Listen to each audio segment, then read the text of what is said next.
So if you're female, apparently the way that he thinks that you should do it, the moral, quote unquote, moral way that he thinks that you should go about building your channel is to get on camera and, quote, show your body.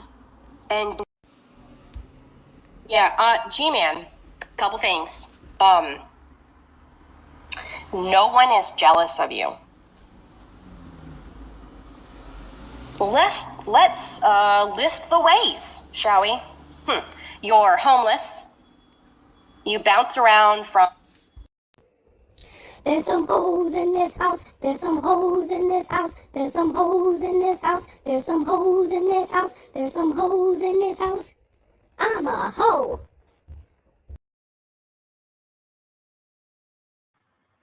Hello, everybody, and welcome to the Sowing and Reaping YouTube channel. Let me just check and make sure everybody can hear me real quick.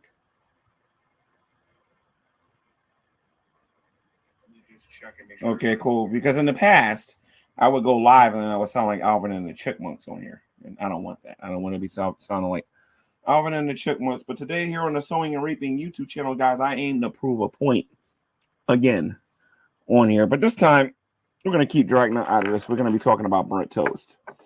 Burnt toast, for me anyway, because I've been on here for quite a while. And I think she's only been on here for a few months or whatever. I don't know. I didn't know who she was until this whole Shandy stuff started. So, how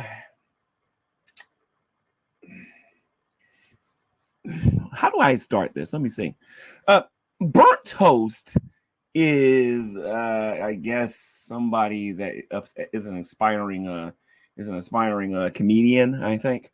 So she wants to be funny and everything. And like I said, there's nothing wrong with that because I find her channel to be a lot more entertaining than some of these other reaction channels. I mean, she at least puts a little bit of work into what she actually does. You know what I mean? She ain't lazy or nothing like that. I mean, she's a working girl. She knows what it's all. She knows what it's about. She knows she's not gonna make no money unless she twists her hip a couple of times in the left and twists it to the right. She knows all about that. You know what I mean? But we're not going to talk about her twisting her hips. What we're going to do is I'm going to prove that this is the prototypical woman. Okay, the typical woman. And if she had blonde hair, she would be considered a dumb blonde to a lot of people. Now, those are some pretty big claims that I'm making. All right. It'd be super easy for her to come in here and then beat me up with that intelligence that she keeps talking about she has. You know, and her, you know, with all of her deep investigative work and everything. And I went on her YouTube channel and I showed her in a very, very, very, very, very, very short period of time that me and her are on two different levels when it comes to having these conversations, right? She's a sinner. She's a woman who hates Jesus Christ. She's a girl who could care less what God thinks about anything. And all she cares about is what the prototypical jobless woman thinks about, and that is gossip. Did you hear what my Susan's cousin's uncle said? Oh my God, I heard her brassiere is so big that it popped, and she had to go to Walmart or Kmart to go buy a new brassiere. You know what I mean? She's one of those women. She's a gossiper, okay? She ain't somebody contributing to society. And by the way, she's never going to be able to prove she contributes anything to society because she hides behind a piece of bread with a face on it. All right. So I can get away with saying this stuff because we all know she's not going to prove she's done anything. You know what I mean? So, and I'm going to keep my camera off today since she refuses to cut her camera on. I certainly will not be cutting mine on. So, burnt toast, this is my little thing for you. I'm going to put the link out there for you to join. And I would like to, I have a very specific question I want to ask you. Just to prove the second part of my title is legitimate. I'm not name calling. You have no brain. You don't know how to think. And I'm going to prove it. You see, burnt toast on her YouTube channel has made several claims about me. And this is what we're going to be talking about.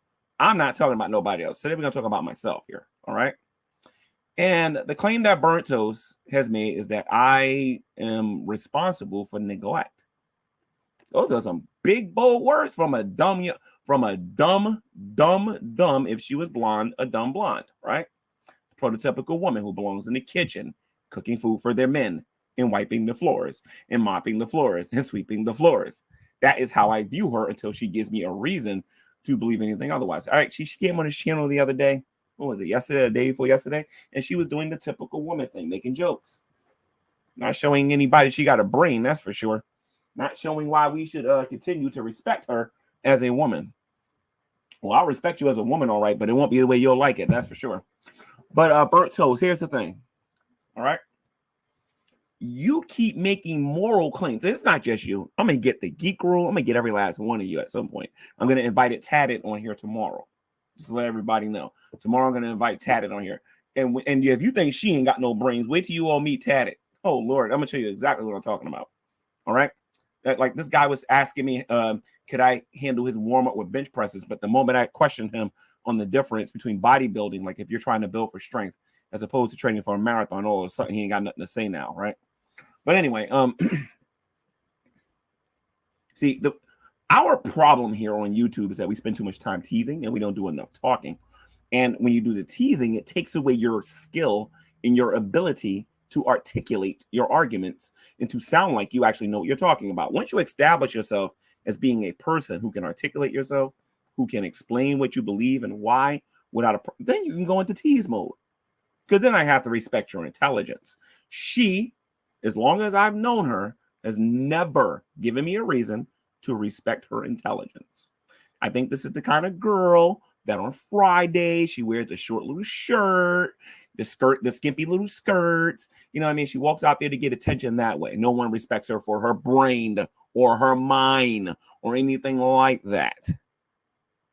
Okay, now, Burnt Toast, I'm making a lot of big claims like you're making, and I'm going to prove it today because today we're going to talk about morality. Today, Burnt Toast, I want to know why, from you, not from what I believe or anybody. You keep saying that I'm committing all this child neglect, right? You're wrong about it, but let's just say hypothetically speaking, you're right, right? What is it based on? Like, I mean, I'm assuming you got a point with the things that you're talking about, right? I assume you have a point. What is your claim based on? I believe it's based on peanut butter and jelly sandwiches. I don't think you have a basis for really anything that you believe. And don't worry, Tatted, your time's coming. Because I'll be asking you the same question. So take notes. Because I don't think the brainless, less intelligent female known as Burnt Toast is going to take me up on this today. And again, the link is out there. No excuse. And before Burnt Toast says I didn't put the link out there or anything like that, that looks like a link to me. I don't run from atheists. Atheists run from me. We had this discussion before. So let's get into this now. Everybody saying I keep calling her an atheist. She never said she was an atheist. You're right. She claimed that she was a Christian. Burnt Toast, there is zero evidence besides your claim that you're a Christian. The Bible doesn't tell me to go by your claim. The Bible tells me to go by your fruit. Jesus said, by their fruit you will know them, not by you saying you're a Christian. With that being said, you don't mind if I call you a non-believer, right? Oh, that's great, no problem. So why is it wrong to neglect children, Burnt Toast? Why is it wrong, Burnt Toast, to be dishonest, Burnt Toast, in your fictional world that you live in? Like, I'm dying to hear this. Why do you think adultery is wrong? Why do you think fornication is wrong? Why do you cherry pick on who you want to talk to about those things? Only an intelligent agent can come in this room and talk about these things. But because you lack a brain and you don't know how to think, I don't expect you to be able to do these things. I expect a short stream today. I don't expect for you to come in here, and I expect to prove my point that way. You'll make some lame excuse saying that you was out with your pimp or whatever it is that you will, or whatever. But the bottom line is, at the end of the day, ma'am, I don't believe that you can come here and you can make it, that you can articulate an argument. You see, it's different when you talk to an audience that's going to agree with you because it hates me. That this audience can't stand me, but at least I got my integrity. I have self-respect.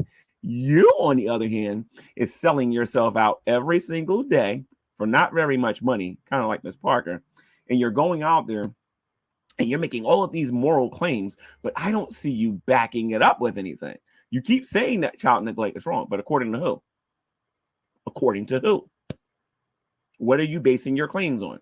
I can do the same thing to Broke Nut Silvis. I can do the same thing to Paula Gia. I can do it to anybody in this community who does not recognize Jesus Christ as their Lord and Savior. What are you basing it on? You see, you're just basing it on your own personal opinion. And this is why you don't always get a video response from me, because I don't really care about your opinion. I don't care about Tadit's opinion. What I care about is when I do something wrong and you're pointing it out, why are you doing it? And why is it wrong? I think that's a simple enough question. Now, you're probably wondering how this ties into G-Man's series on you guys being hypocrites.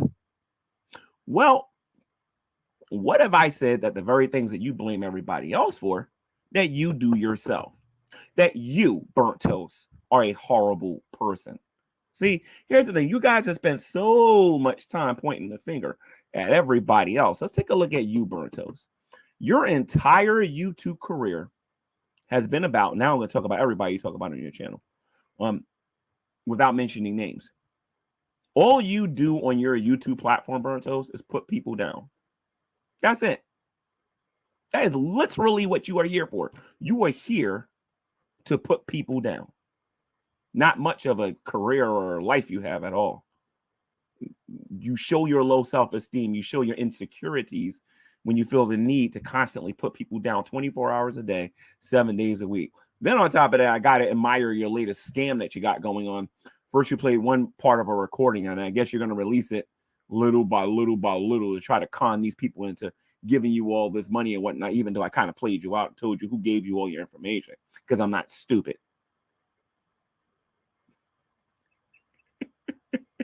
We're all anxiously waiting to see how many people you can con out of their money, because that's what you're doing. They're always telling you guys that I get mad when you guys give.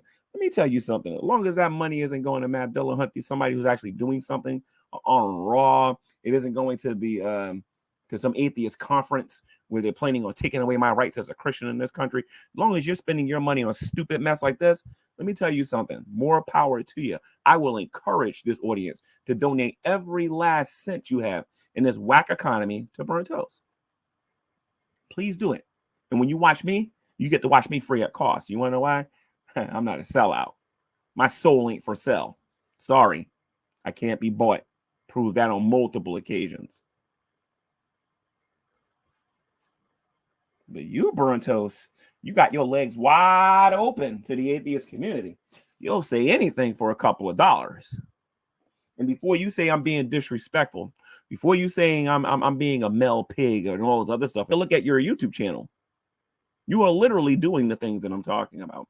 You're going out there and you're saying whatever needs to be said to appease your audience. You're not going out there and really saying anything unpopular. You're very careful. And it's not just you, BunrtToast. Don't feel bad. It's not just you. It's not just you.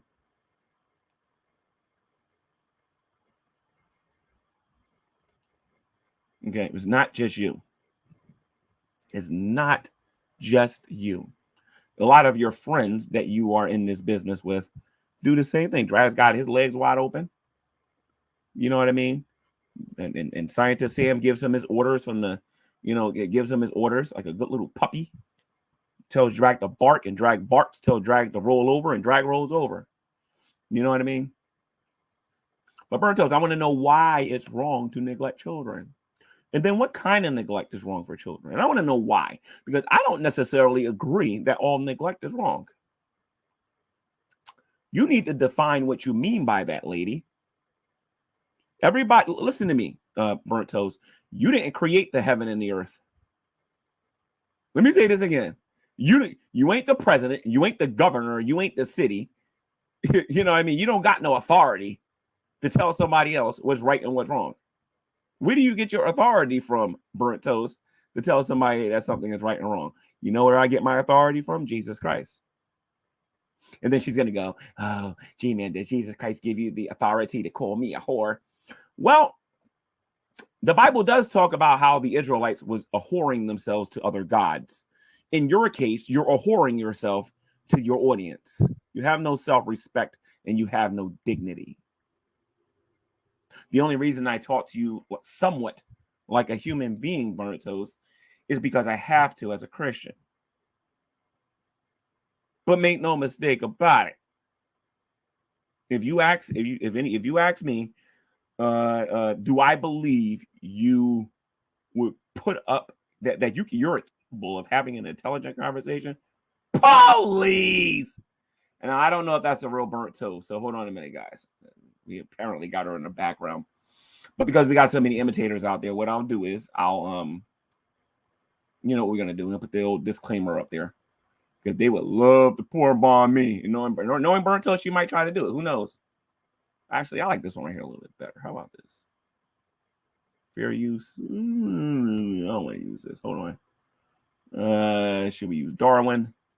Nah, she can still pour bomb me that way. What about the scripture here? Okay, here we go. But God commanded his love towards us and this and that.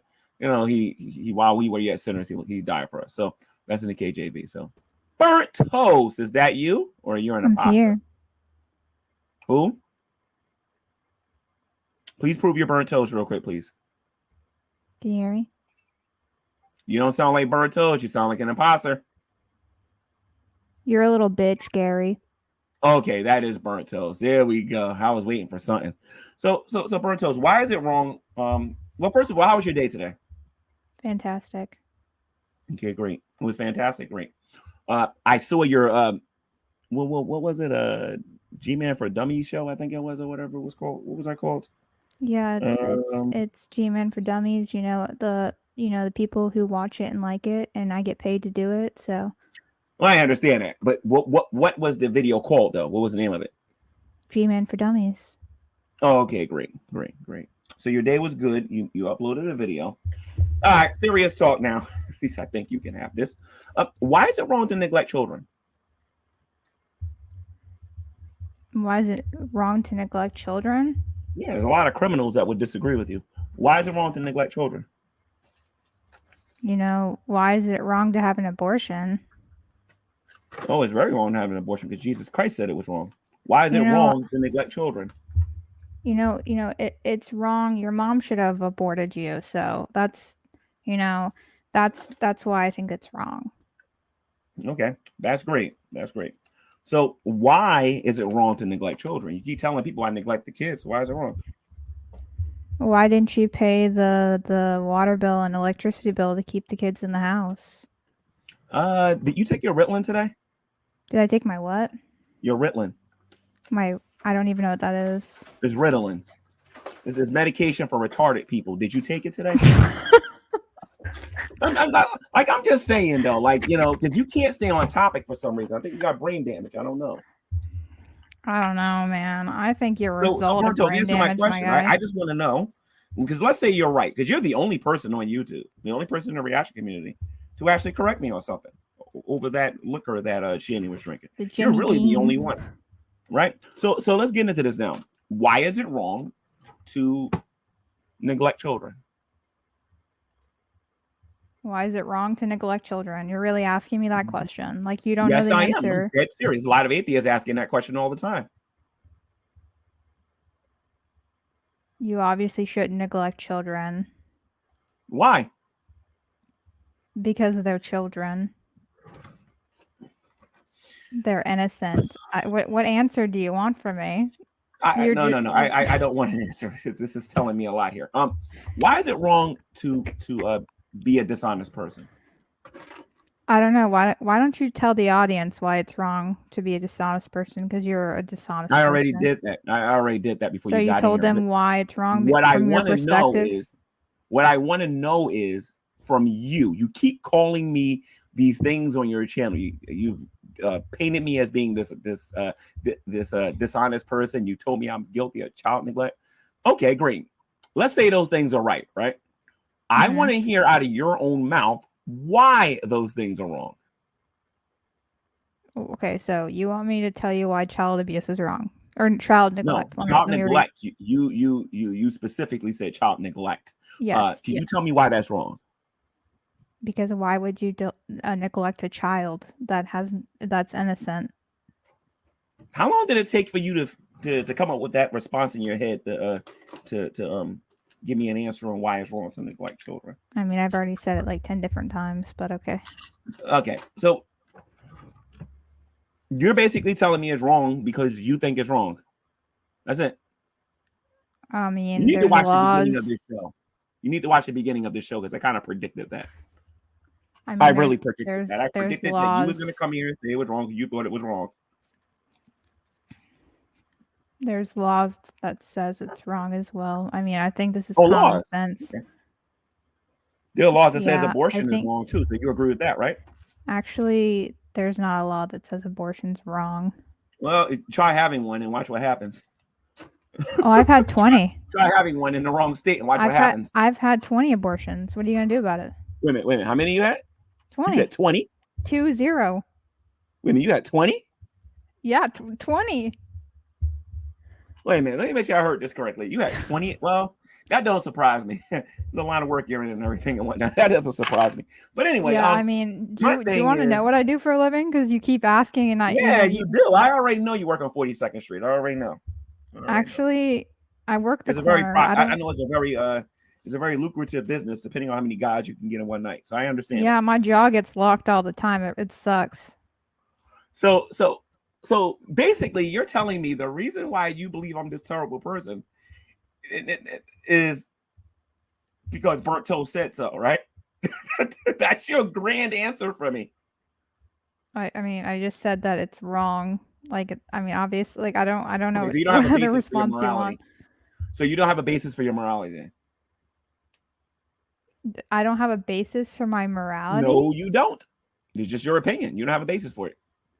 Why should I care about your opinion if you have no basis for it? I don't know. You're speaking straight facts right now. No, I'm just repeating what you said. I would like to know, and I'm being serious, or at least I'm attempting to be serious with you. Why should I care about your opinion about how you see me or anybody else that you criticize on here if everything is simply based on your opinion?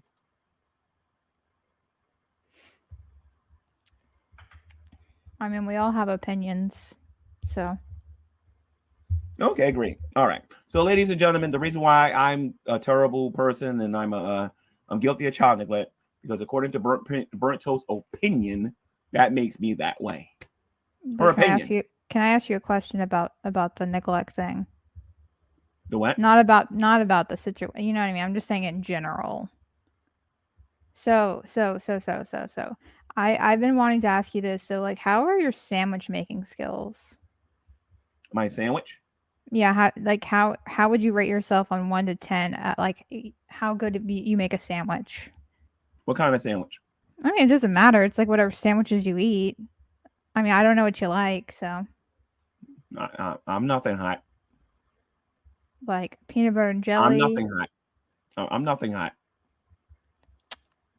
Those I don't consider myself a good sandwich maker.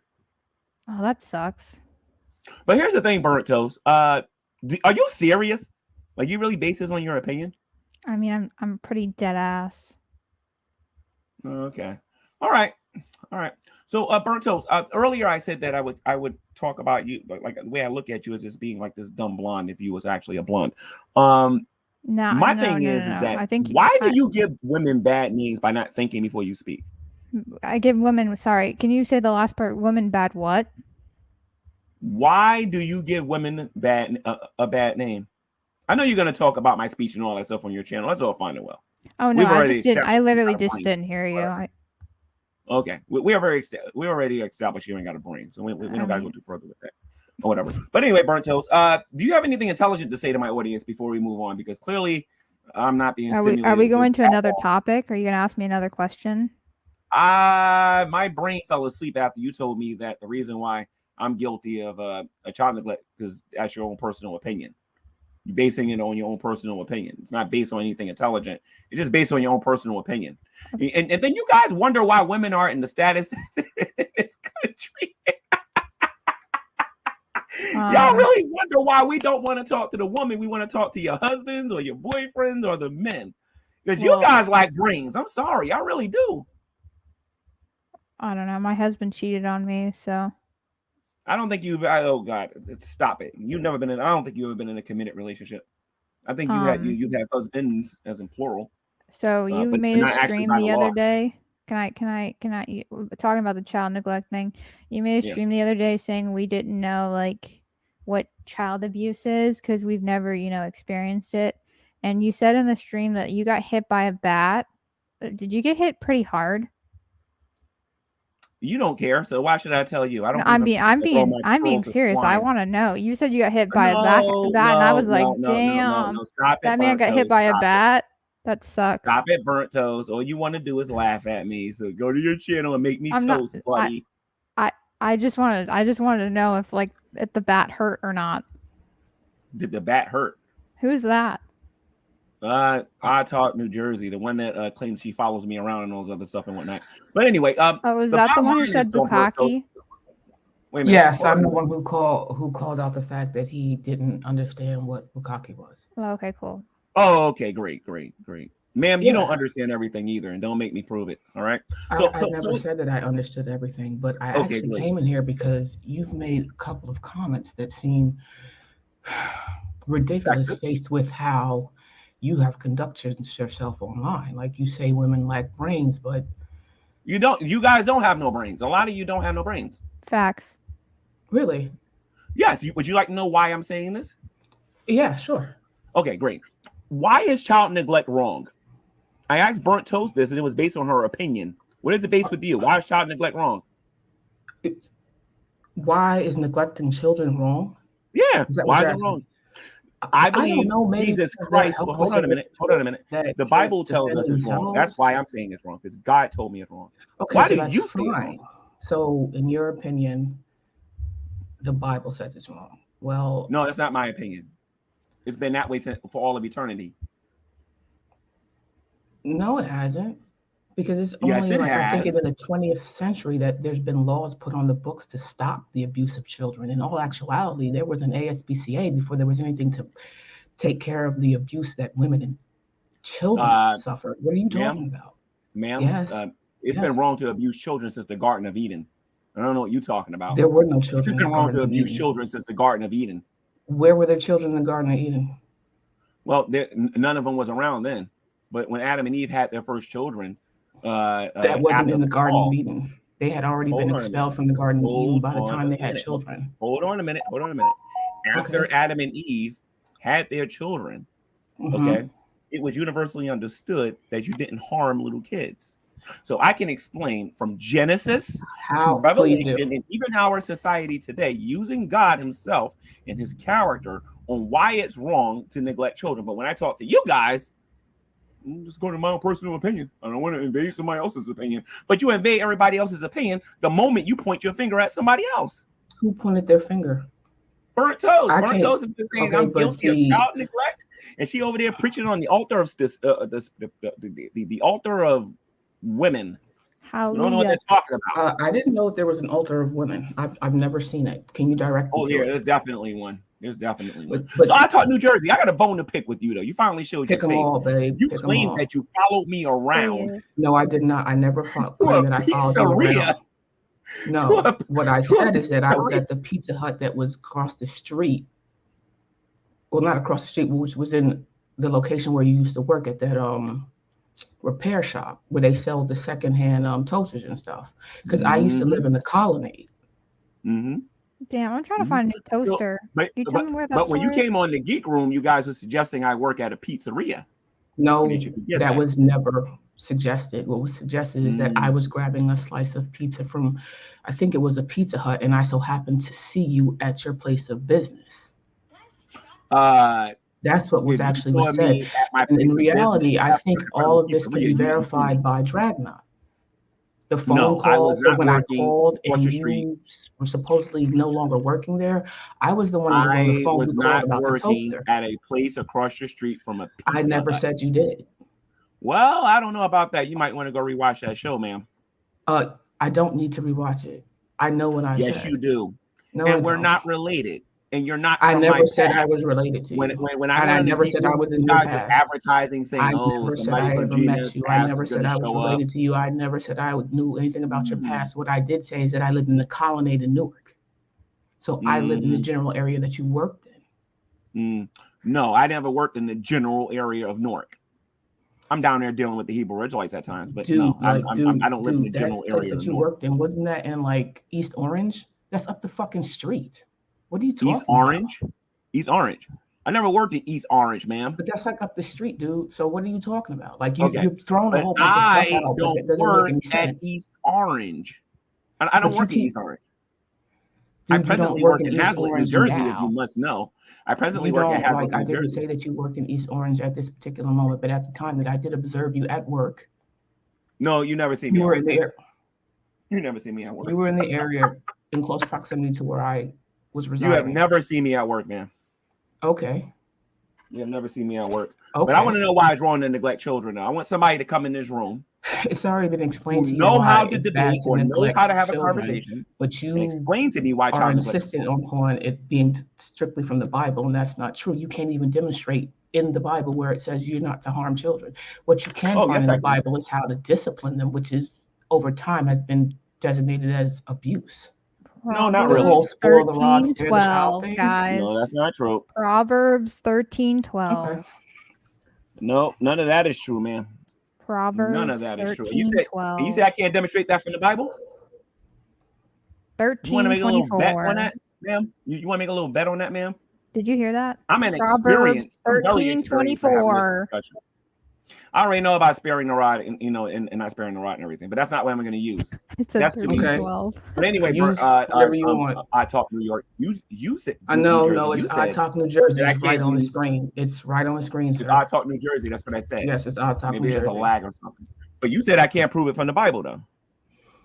Prove it from the Bible. Okay. When the Pharisees asked him, what was the greatest commandment in the law? Right? Which one was the greatest commandments? What was his answer? I'm not here to answer your questions. You're here to demonstrate that you in the Bible that so you're not here to answer my questions. Why are you here then? Because the answer to that is to love your neighbor the way you love yourself and to love the Lord your God. Hold on a minute. But I came to ask you questions about. Hold on a minute. Okay, so the Bible tells us to love our neighbor the way we love ourselves, and to love the Lord our God with all our heart, soul, mind, and strength. How does that not pertain to children? You're disrespecting women. Like you're saying women don't have brains. Oh, you haven't seen me do it yet, ma'am. What about your sister? So here's, and if you ever meet me in person, I mean like for real, and not this being a court street from a pizzeria, you'll see what I'm really like. But my thing is this. My thing is this. I got jokes just like you guys do. To me in real life. What can you possibly do? Or say? Yeah, it depends. If you come to me with this YouTube nonsense, hold on a minute. I can take my phone, cut it on, and embarrass you. Jumping all over the place. I can take my phone, turn it on, and embarrass you like I do the Hebrew Israelites. Or number two, I can ask all of the guys that are walking past, do you believe that women are superior to men? Yes or no? God, my friend, do you think that women are superior to men? No. Yes or no? I think you know how it is. I'm from Jersey. How does that do anything to me? Asking random men their opinion about women. It'll do a lot to you because then I'll remind you all this nonsense you said on YouTube. But anyway, getting back on topic, ma'am, why is it wrong? I answered your question already. Now you need to demonstrate in the Bible. No, you did not. Yes, I did. I told you. Children can't defend themselves. What did you say?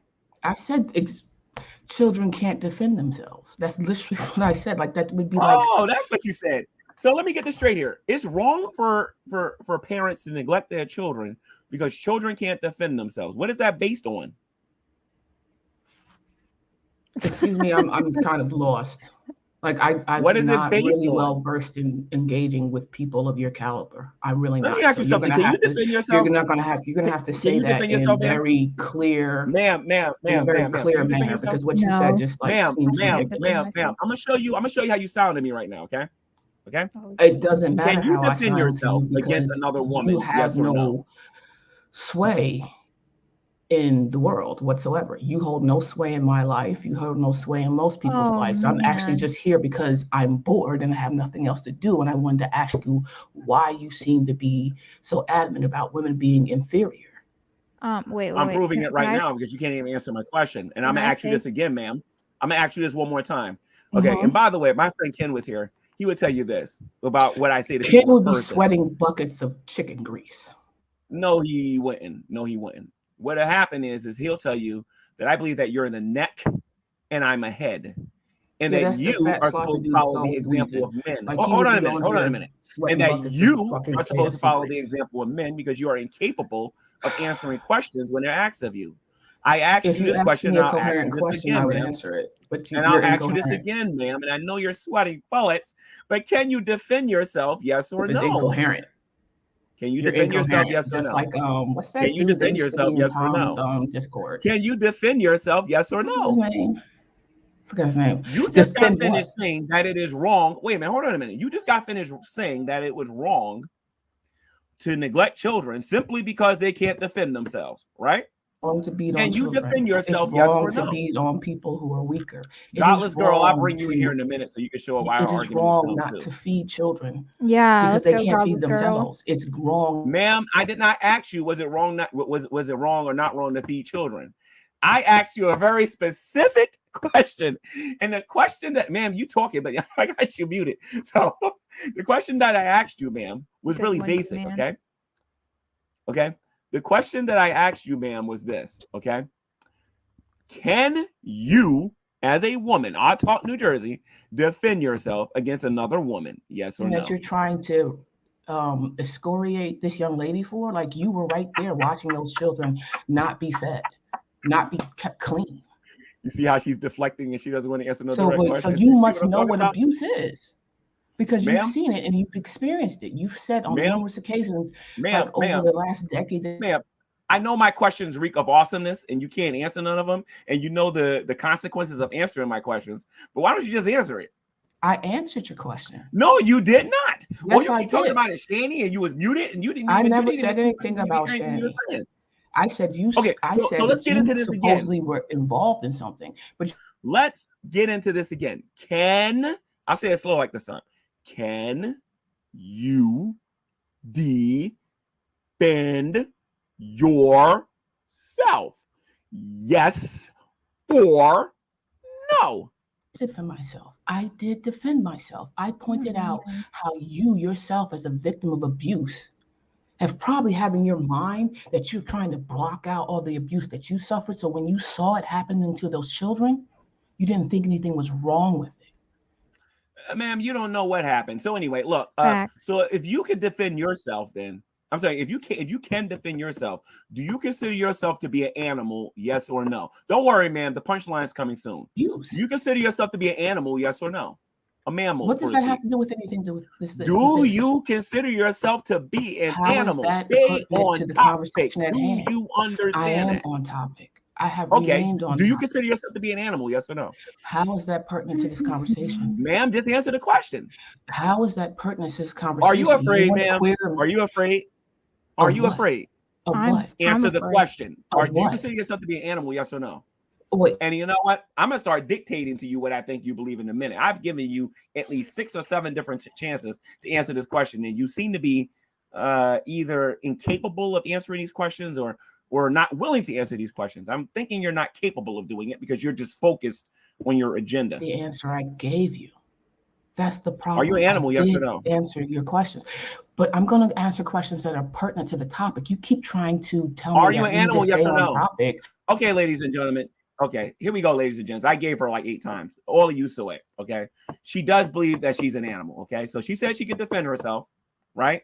We know that there's times when she can't defend herself. Let's say, for example, if her hands are tied, she was injured or something like that in some situation. She don't want to talk about this stuff. No, I talk. I gave you an opportunity. I talk. Now I'm going to take over now. Okay, I'm done asking questions now. Okay, so this woman knows that there are times when she can't when she can't defend herself. She identifies as being an animal, particularly a mammal, and I'm pretty sure that's what she believes. I gave her an opportunity to answer this. She didn't want to do it. Ma'am, you're muted. Chill out. Okay. So lastly, in the animal kingdom, Do you see lions and tigers? Hold on a minute, ma'am. Do you see lions and tigers attacking animals that cannot defend themselves? Yes or no? Obviously, we do see this. If that's the case, then why don't we call that immoral based on that ridiculously stupid argument that you made earlier, ma'am? I don't understand what you're talking about. Of course you're you being don't. very irrational You're too busy, right now. You're too busy talking you're and not listening. Emotions you're being a woman. I don't understand. You're being a woman. What you're talking about? Like, why are you so upset and out of sorts? Okay, ladies and gents, let's go over this again. I brought BunrtToast into the room. I asked BunrtToast what was the basis of her morality. It was her opinion. I Talk New Jersey came in here. I asked I Talk New Jersey, why is it wrong to neglect children? Pay attention, young lady or middle-aged woman or whatever you are.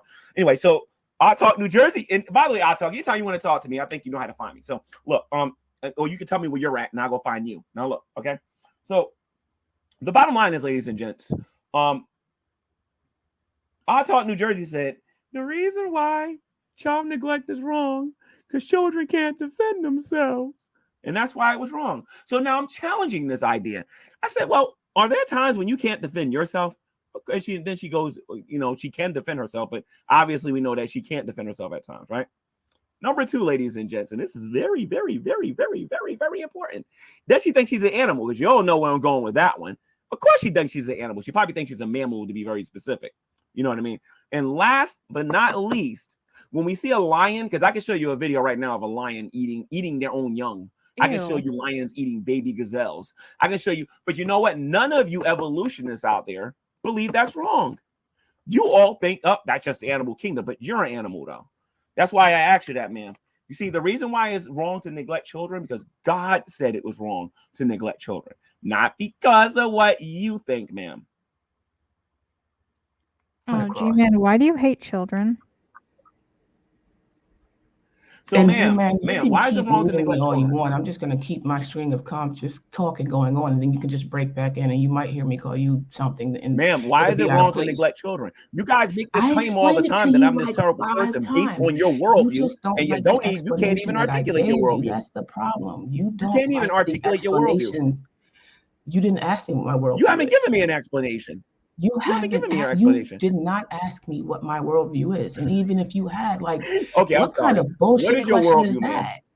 Like, I'm not. We're not on. What is your worldview, ma'am? I'm not going to submit to that ridiculousness. Ma'am, what is your worldview? Be, what's his name?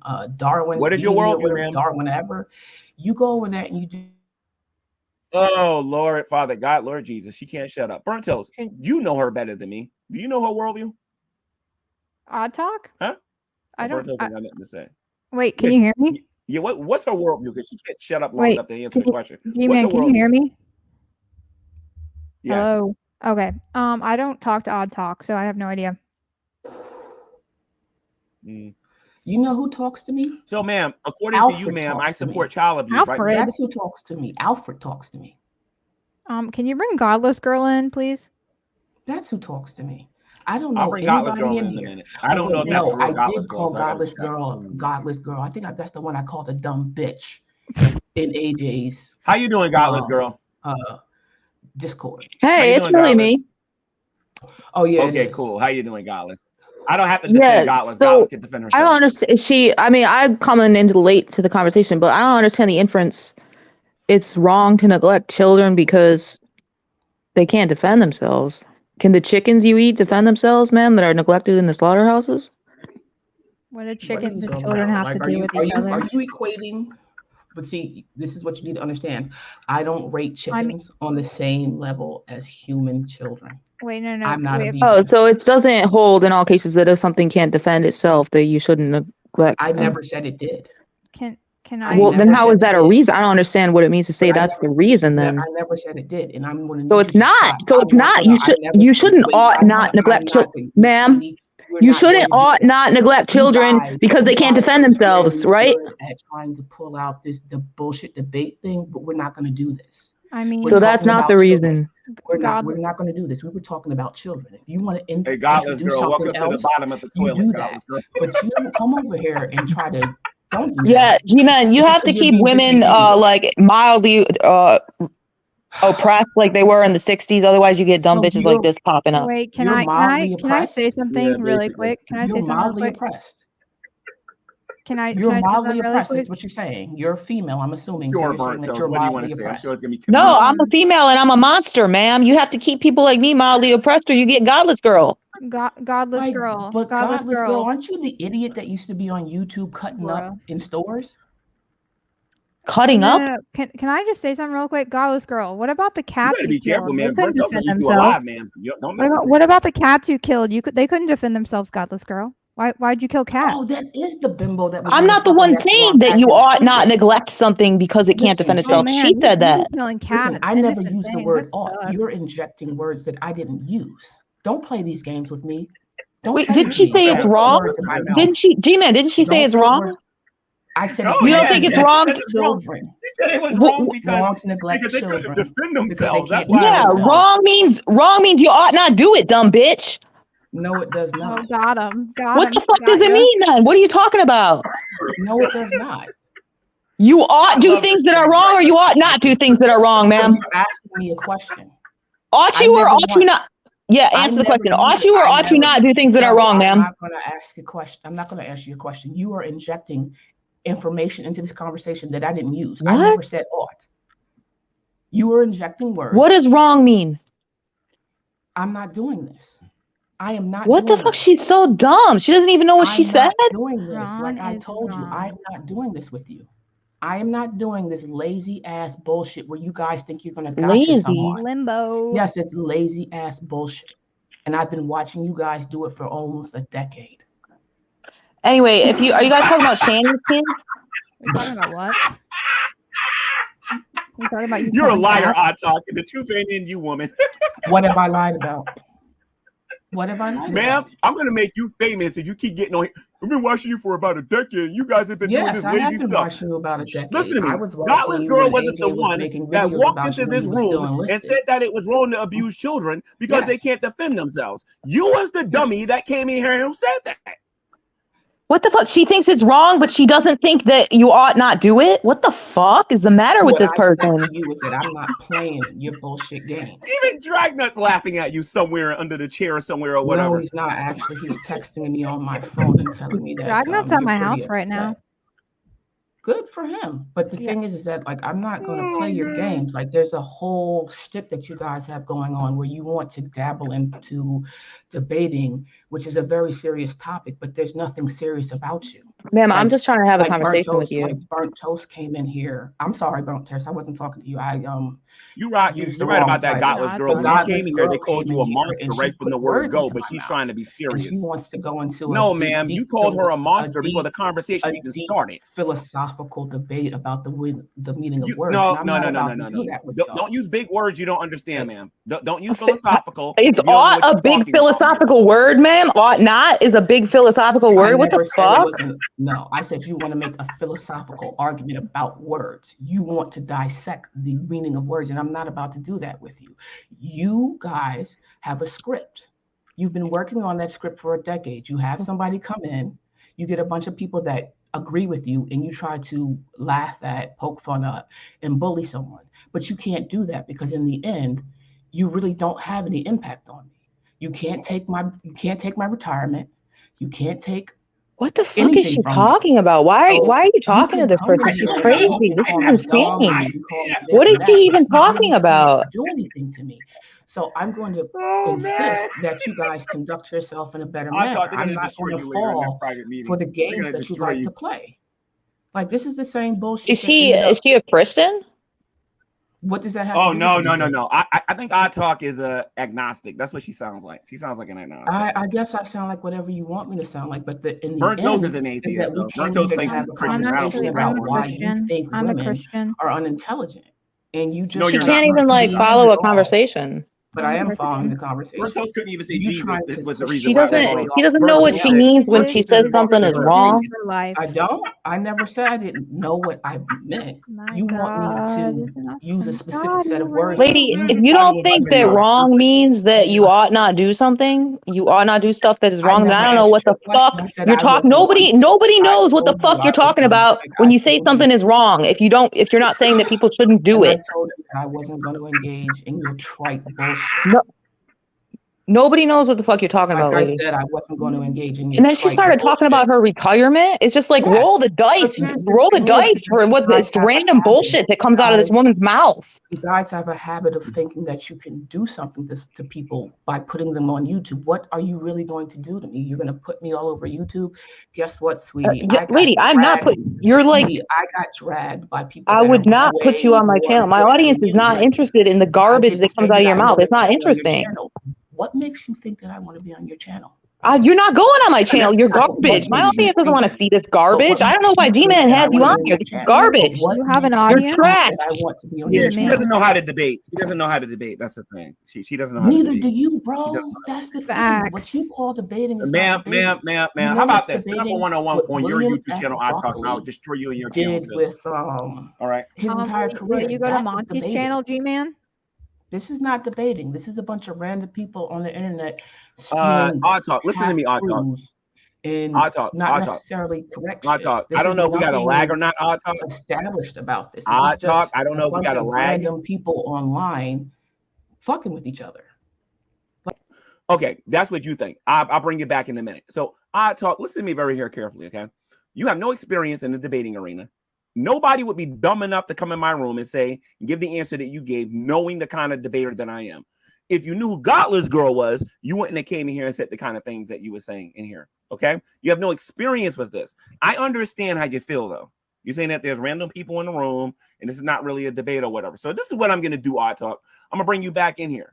I'm going to take myself and BunrtToast out of here. And this is going to be you and Godless Girl. Let's see your debating skills, shall we? BunrtToast, you and I are going Call me all the names that you can. I don't know if I'm really that interested. She's just you're just garbage, lady. That you can pull up. Go ahead. Use all the big words you have in your What word have I used that you think is big? Ahead. Go use all the big words you lady, have. what word have I used that you think is big? Demonstrate it. Tell me something smart like. Enlighten me. Use big words. What word have I used that you think was big? No. I said, sweetie, go ahead and use your big words. Why? Well, he left us in here because you were supposed to tear my ass up. Tear my ass up. Look, do you not know what the word ought means and ought not? My ass up. Go ahead, tear my ass up. This is you're just garbage. Go ahead, tear my ass up the frame. Like you don't know what wrong means. You don't know what ought means. So why would I start using big words? Then you're not going to understand what I'm saying. Tear my ass out the frame. Go ahead. Tear me out the frame. Go ahead. You supposed to. You already look like a clown. He left us in here so you can demonstrate to his audience how inferior. It's already been demonstrated, lady.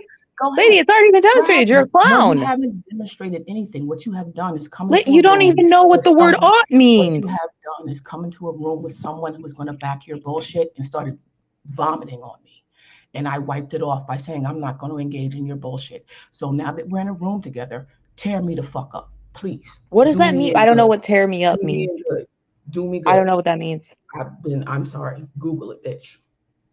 Yeah, so I mean, if I Google the word right, but I can't trust that what Google I can't trust that what Google says will be what you really mean by your words. Google it, bitch. You so smart. Oh my God, she's just like it's just like mindless. You were supposed to tear me up. Okay. There was no tearing. Look, moderation time. Moderation. All right. Both Everybody in here, tear me up. Both of you stop it. Let's talk about the credentials of the people that's in this room. BunrtToast is a comedian. She has a comedic YouTube channel. I Talk New York wants to be somebody who's serious in the great debate arena, but she won't shut up long enough to make an argument. And I don't know if you noticed about Godless Girl. All right. Godless Girl has argued with Matt Dillahunty and the big boys.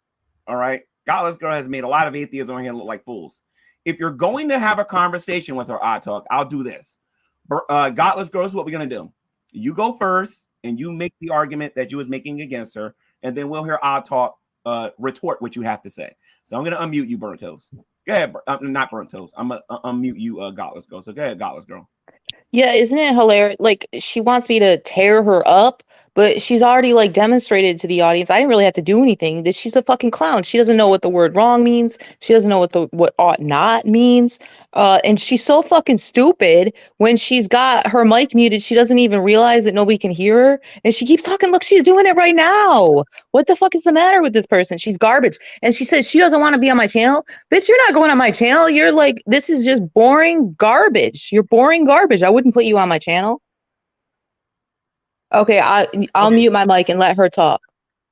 All right, don't unmute. I'm gonna let Odd talk now, and we're gonna let her retort to what you just got finished saying. So Odd Talk, when I unmute you, this is gonna be your time to respond to her, since you know we're boring and we don't know what we're doing and everything and whatnot. Let's see your skills. What skills am I supposed to put on display? Just respond to what Godless put on display. I mean, my husband's in the background, and I keep telling him how stupid you sound, but like, what skills am I supposed to display? You're supposed to be responding to Godless, not me. But she hasn't said anything. She has rambled out a whole bunch of vomit on me. And like I keep telling you, you're going to vomit on me and I'm just going to keep wiping it off. I'm not going to submit to your bullshit. I wouldn't submit to the bullshit when I was in Drag's fucking Discord. So all these games y'all like to play, they're dead with me. So let's bring the conversation back to what I want to talk about. Why do you think women are stupid? Even your mama and your sister. That's what I want to talk about. Okay. So, Godless Girl, I'm going to mute her and you're going to respond, Godless Girl. And then I'm going to have my discussion with Odd Talk. All right. So just give me a second here. Okay. Godless Girl, unmute and respond to Odd Talk. Yeah, women are, generally speaking, dumb and stupid because they think with their emotions rather than rational. It's hard to get a woman with rational thought. That's one of the reasons. Am I allowed to jump in this, or is it just between them? Okay, we're gonna let BunrtToast respond, and then I'll let Odd talk. Go ahead, BunrtToast. Okay, so your argument here is that women are too emotional, so that means that we're all stupid. So you're saying that? Are you including what? No, wait, are you including yourself as stupid and emotional? I'm just curious if it's every woman, or is it just the select few that don't agree with you? Okay, I'm good. You can mute me. Yeah, I specified that I was generally speaking, so I never said all women. And yes, sometimes I have the dumb bitch emotional thing, like in my personal relationships with people off the internet. I let my emotions drive my behavior rather than rational thought. I mean, there's like empirical studies on this, that women allow emotions to dictate their behavior more so than men. Men are more logical. Wow. So Odd Talk New Jersey, I would love to hear you respond to this, Odd Talk. Now, here's your opportunity to make your point. I'm going to unmute you, or unmute, and I want to hear your words of wisdom here, Odd Talk. Like, what point am I supposed to make to an emotional bitch? She just admitted to being an emotionally unstable bitch. And there's video proof of it. What do I have to combat? What do I have to say to her? She's admitted to her emotional instability. Okay, so yeah, so pointing out that I'm a woman and I'm an emotionally unstable bitch is just supporting my claim. Excuse me, I wasn't finished. Excuse me, you're being rude. I wasn't finished. Excuse me, I wasn't finished. It sounds like she's arguing against herself because she's the one that's supposed to be claiming that women aren't dumb, emotional, unstable bitches, right?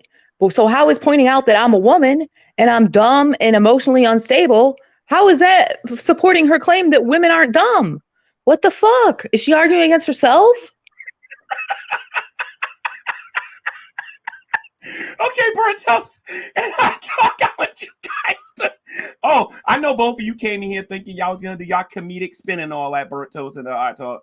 Now you're in trouble. So one of you need to start arguing properly here, or oh my god, the video responses that you two are gonna get.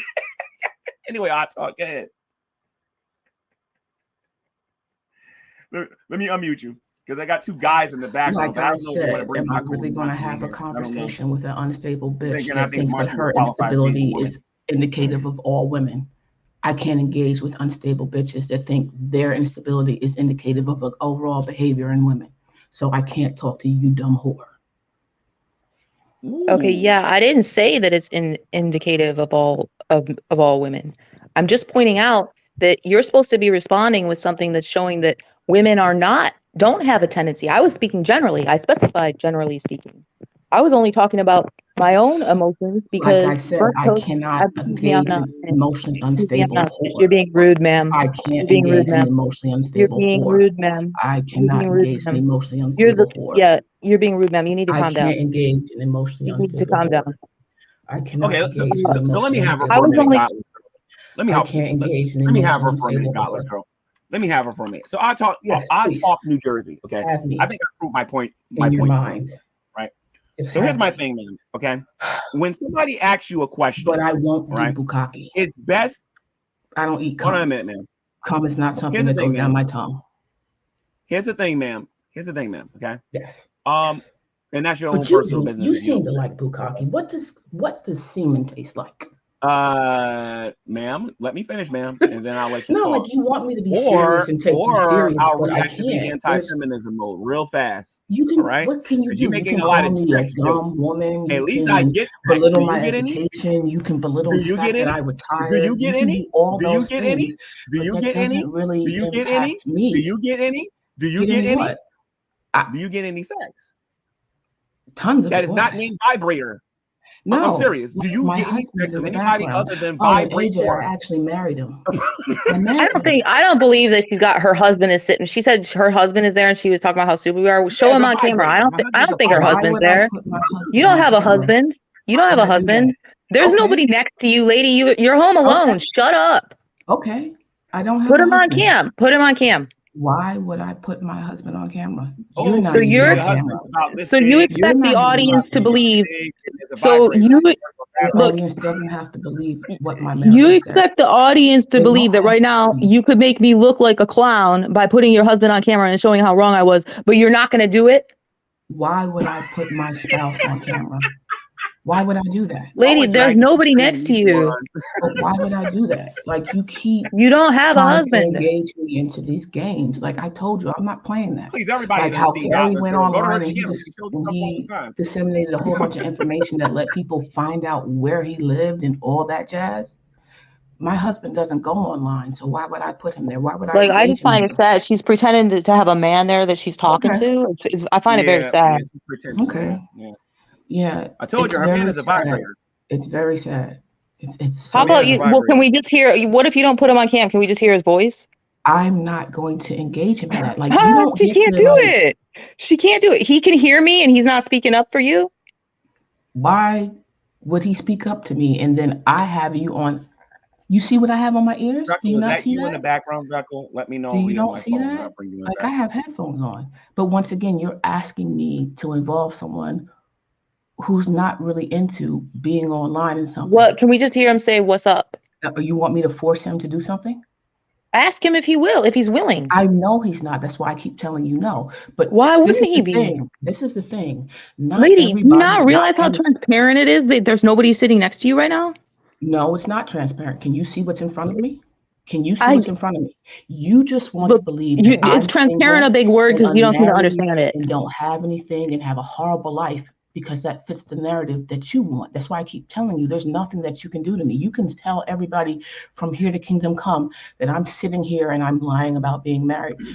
That's just what's coming out of your mouth. D-Man, do you think she's got a man sitting next to her? And I'm not going to. No, I don't. D-Man, you know those polls? You know those polls in the live chat you can do? Ask the audience. Do you think she's got a man sitting next to her? See what the audience thinks. Okay, so audience, do you believe that she has a man sitting next to her? Yes or no, guys? No, you know how you can set up the poll? You don't know how to set up the poll in the live chat?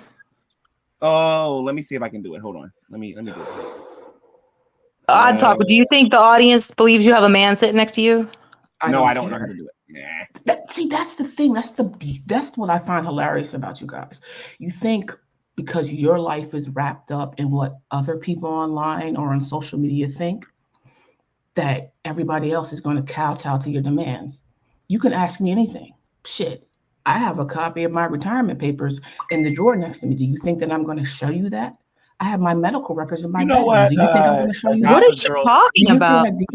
I don't know. What are you talking about? I'm not this showing is like... Go ahead, put the poll. Yeah, Godless Girl. Hold on a minute. Put the poll up. Let me get to the bottom of this, Godless Girl. Let me talk to her for a minute. to find out what she's all about. I'll find out if she's trolling or whether or not she's really this way or not. I'll find out in a minute. Okay, let's start all over. We're not talking about whether or not you're married. We're not talking about any of that stuff and whatnot, right? You obviously have an opinion about me, right? And mind you, I'm gonna ignore that last joke you made regarding the cum and all that other mess that you were saying. Okay, let's be serious here for a minute. Okay, let's be serious. You believe that child neglect is wrong. As a Christian, I believe that it is wrong because God says it's wrong. What is your worldview about this topic? Why is something wrong? You're asking me why something is wrong, or you're asking me why why is something wrong? Because in order for me to respect your opinion, I need to know why it's wrong. You don't have to respect my opinion. Oh, then I don't care. You don't have to. That's what I'm trying to get you to understand. You don't have to respect my opinion. It's just my opinion. You don't have to respect. So what's wrong with me? I don't have to respect yours. Why can't I walk in your house right now, pull out a gun, and shoot you? Why is that wrong? What? Why is it wrong? What kind of question? Like, wait, are you threatening me? With a gun? Wait, time out. You talking about guns and stuff, dude? Why are you talking about guns and stuff? Oh my God. Okay. Just so I can say this uninterrupted. All right. For those of you out there who have listened to William Lane Craig and the serious people out there who actually debate, when an atheist typically makes their arguments, it's based on their own personal opinion. My goal is to prove that morality is not based on opinions, but it is based on moral absolutes. These are words that I Talk New Jersey does not understand. Okay. So if everything is based on opinion and I should respect her opinion, then my opinion is I can walk into her home and shoot her. Do you understand the words coming out of my mouth? And have you forgotten the title of this video? Answer my question. Is it wrong for me? Why is it wrong for me to walk in your house? Why is it wrong for me to walk into your home and blow your head off? You want to know why it's wrong? Thou shalt not murder. Okay? I want you, ma'am, in your worldview, in that head of yours, to explain to me why it's wrong to do anything wrong. Why is it wrong in your worldview? Can you articulate that to me, please? You've been here for over a half an hour and you haven't articulated nothing. Articulate it to me, please. Thank you. You want me to articulate what? I want you to articulate why is it wrong to murder someone. Why is it wrong to murder somebody? Because I feel it's wrong. Okay, great. I feel it's wrong. In my opinion, it's wrong. Thank you for coming into this room, I thought so, you stupid motherfucker. Here's the thing, I thought so, you stupid motherfucker. I thought so. Yeah. Thank you for coming in the room, I talk. You heard that, Godless. It's wrong because she said it was wrong.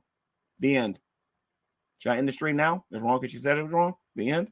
What does that got to do with me and Godless Girl and anybody else is watching this? You think it's wrong, somebody else doesn't think it's wrong. What do we do with that? Anybody? Somebody? Let's bring BunrtToast back in here, or Jules, or whoever the heck this is. So BunrtToast, okay? Please explain to me, why is it wrong to murder someone? God says not to murder. God says not to murder? Yeah. But you're not a Christian. You don't live by that way. I am a Christian, though. No, you're not. I am. No, you're not. You're a YouTube troll. That's what you are. I love God. No, you don't. You're a YouTube troll. So anyway, Godless Girl, in your experience in these debates, how do atheists usually argue and why do they make mistakes during these conversations? Godless Girl, please educate these people that are watching. How do they usually argue and what was the other question? Why do a lot of these YouTubers make themselves look stupid when they're arguing morality against theists or anybody else for that matter? What are some of the common because they're thinking with their emotions. Especially even men think even agnostic atheist men think with their emotions when it comes to morality. All they can do is say they don't like something. They don't have an argument that it's actually wrong. Exactly. That's one reason. Veckel, I don't know if that's you, man. I'm gonna bring him in here. Have you talked to Veckel in a while, Godless? Veckel called you yeah, earlier. I saw him around Clubhouse and on Praise I Am's channel the other day.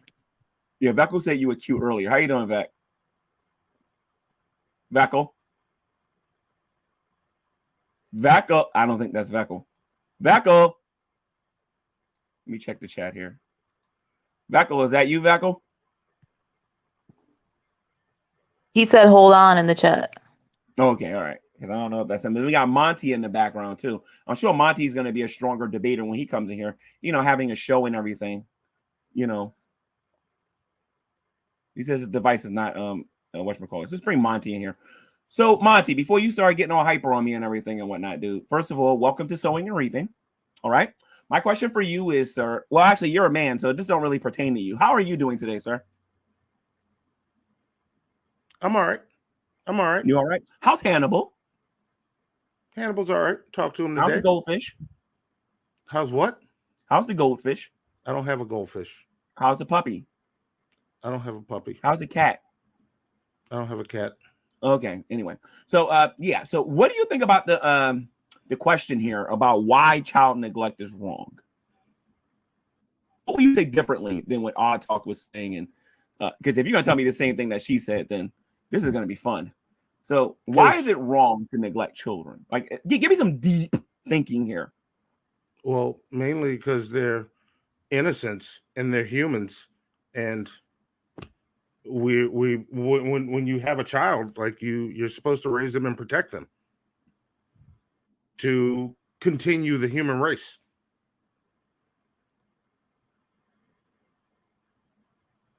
But that's not why I came here. But based on what, though? Does it matter what it's based on? I base it on meta. I care about humanity because I happen to be one. Okay, so you base it on humanity. Yes, I happen to be one, and I would like to see the species continue going so that my seed continues going beyond me. Veckel, is that you, Veckel? Yeah, can you hear me now? Yeah, I hear you, man. Let me put this back down, okay? All right, cool. Yeah, I was hoping to ask a Burnt Toast a question, but that's okay. I'll wait. I'll bring Burnt Toast back in here. Burnt Toast, Veckel has a question for you, Burnt Toast. Okay. Yeah, I just wanted to know if you know the gospel. Yeah, I'm a Christian. What is it? Just curious. By the way, Veckel, that's not Burnt Toast. I think this is Jules. Oh. Damn, you caught me. A lot of black cocks in my mouth. Oh, gosh. Okay. Yeah, the real Burnt Toast knows better. Burnt Toast, when it came here, it sounded just as dumb, though. That's the only thing, though. Burnt Toast, when it came here, it sounded just as dumb. At least she likes black guys, whoever that was. Anyway, exactly.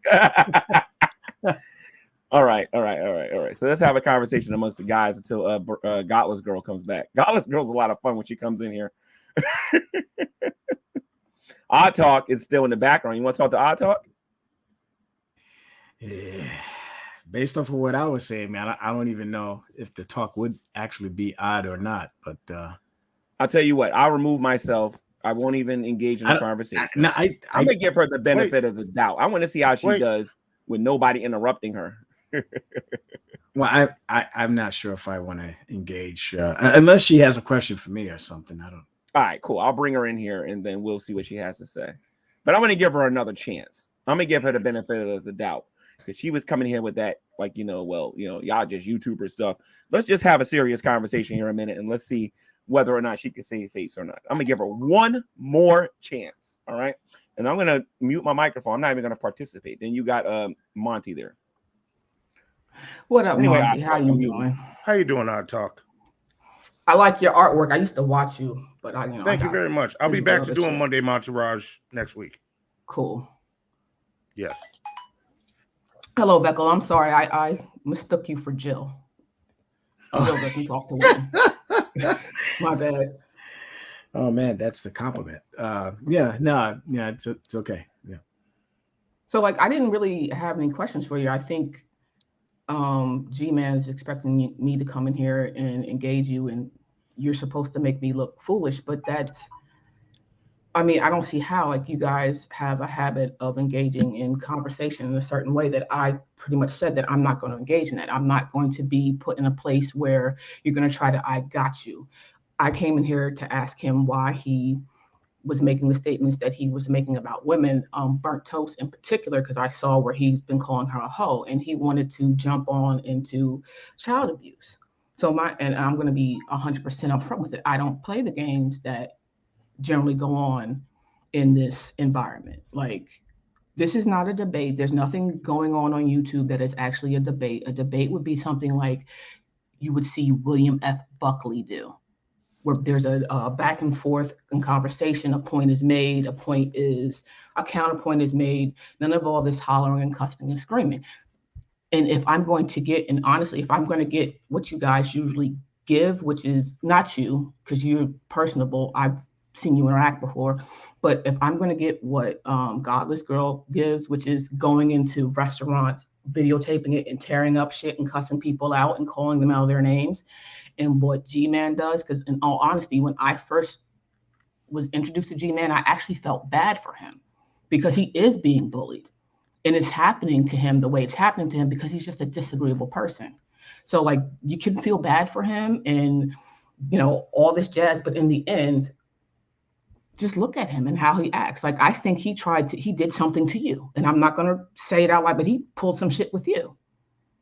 So like when I say like I'm not going to like go for your okie doke, I mean that. And I hope you can hear that, G-Man, because it's not a thing of me just wanting to be nasty with you. You're going to get what you give. You're very nasty. You're very caustic.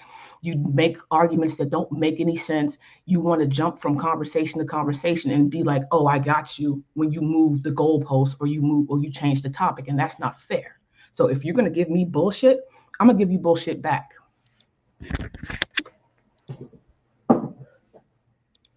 Just like a woman that say that and then run. Don't want to actually have that conversation, right? I didn't run. I have to go do something. Like I told you, my personal life is none of your damn business. You gotta go to the bathroom? All right, go to the bathroom. Okay. Make sure you wipe your butt when you come out the bathroom. All right. So anyway, she said that she felt sorry for me because she felt like I was being bullied and I'm a disagreeable person. And my argument sounds stupid. Aren't you the reason why they're running around calling AJ Drag the bully? Because you called him a bully. Do you want to know why? I call BunrtToast a hoe? Please, why do you call the young lady a whore? That's the first thing that you asked. I call BunrtToast particularly a hoe, and then let me use the full term of view whore, because BunrtToast is willing to say a view whore. That's what we will call a person who pretty much will say and do anything to get a couple of clicks, and that's what she'll do. Me, on the other hand, I have a purpose for the things that I do, a reason. Although sometimes it ain't always clear. I take a long time to reveal it, but there's a purpose for what I do. And I have no problem calling her that because I've questioned her on this, and she has done what I predicted on multiple occasions. Okay? She's on here to be a comedian, lie about being a Christian. She comes on here claiming that she's one thing and does the exact opposite. You know what? She spends all this time making fun of people, and then when somebody decides they want to make a joke about her, all you thin-skinned people on here want to get upset when somebody start calling them names and whatnot. You understand what I'm saying? Except when I call names, it's really, really, really, really close to the truth. A lot of these YouTubers that are subscribed to this YouTube channel, they do things on purpose to get views and to get clicks. They're not being real. With you on purpose. I agree, ma'am. I'm not. But I'm agreeing with you. I'm sorry. No. Go ahead. Okay. So a lot of these people do these things on here to get attention, and that's it. So that's why I call her that. She's a view whore. Yeah, people, and please don't be offended by this, but you and others like you are called lolcows for a reason. Fucking with you, chewing on you, batting you around social media is how people get money and get views. That's why I never understood why you actively engage anybody. You are literally making no money off the situation. Let me ask you something, ma'am. But people are making money off of I don't want to make no money off the situation. It's called blood money. Let me ask you a question. You don't want to make money off of. Do you know how all of this started? Israelites? That's a good. Hold on a minute, Odd Talk. I'd pay for that. Odd Talk. Let me ask you a question. I'd subscribe for you. Do you know how all of this started, Odd Talk? Do you have any idea how all this started? In the G+ community. Yeah, what happened? In the Great Debate community. They used to drag you for filth. Because what happened was there was this lady. What's her? Hold on a minute. There was this lady. No, actually, 24-hour streams. Like I sat in on some of the Talking Shit Tuesday a few times. Ma'am, I'm about to tell you what happened, ma'am. Okay. Ma'am, I'm about to tell you what happened, and I wish Broken was in here to confirm it. Go ahead. So what ultimately happened was, and Beckel was there to see it, and several other Christians were there to see it, which is why I don't do this on the G-Man channel. Okay. What happened was I met some of these people in person, and they were being fake and being actors, trying to get information to use against me, like they always do. I know when they supposedly stole your phone, right? So anyway, after that, after the meetup, they had this friend named Jade that was on YouTube. Jade was LGBTQ. Jade was a Roman Catholic.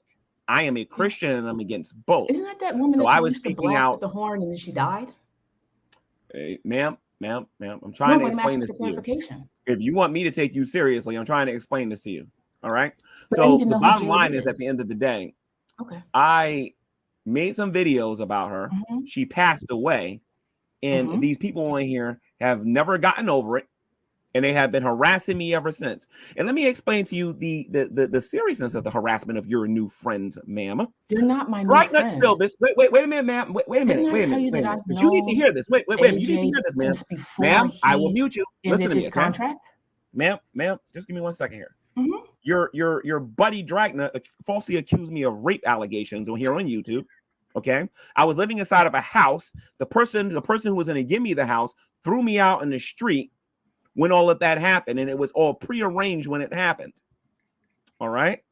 Also, ma'am, what your friends on here does all the time is they call people's jobs to try to get them fired, and they was doing a whole bunch of other stuff. When you say I deserve the things that I get, ma'am, let me tell you something. When you see me doing on this YouTube channel, ma'am, I want you to hear me on this one. Okay. What you see me doing on this YouTube channel, okay, is nothing compared to what I really want to do. You just don't know. All right.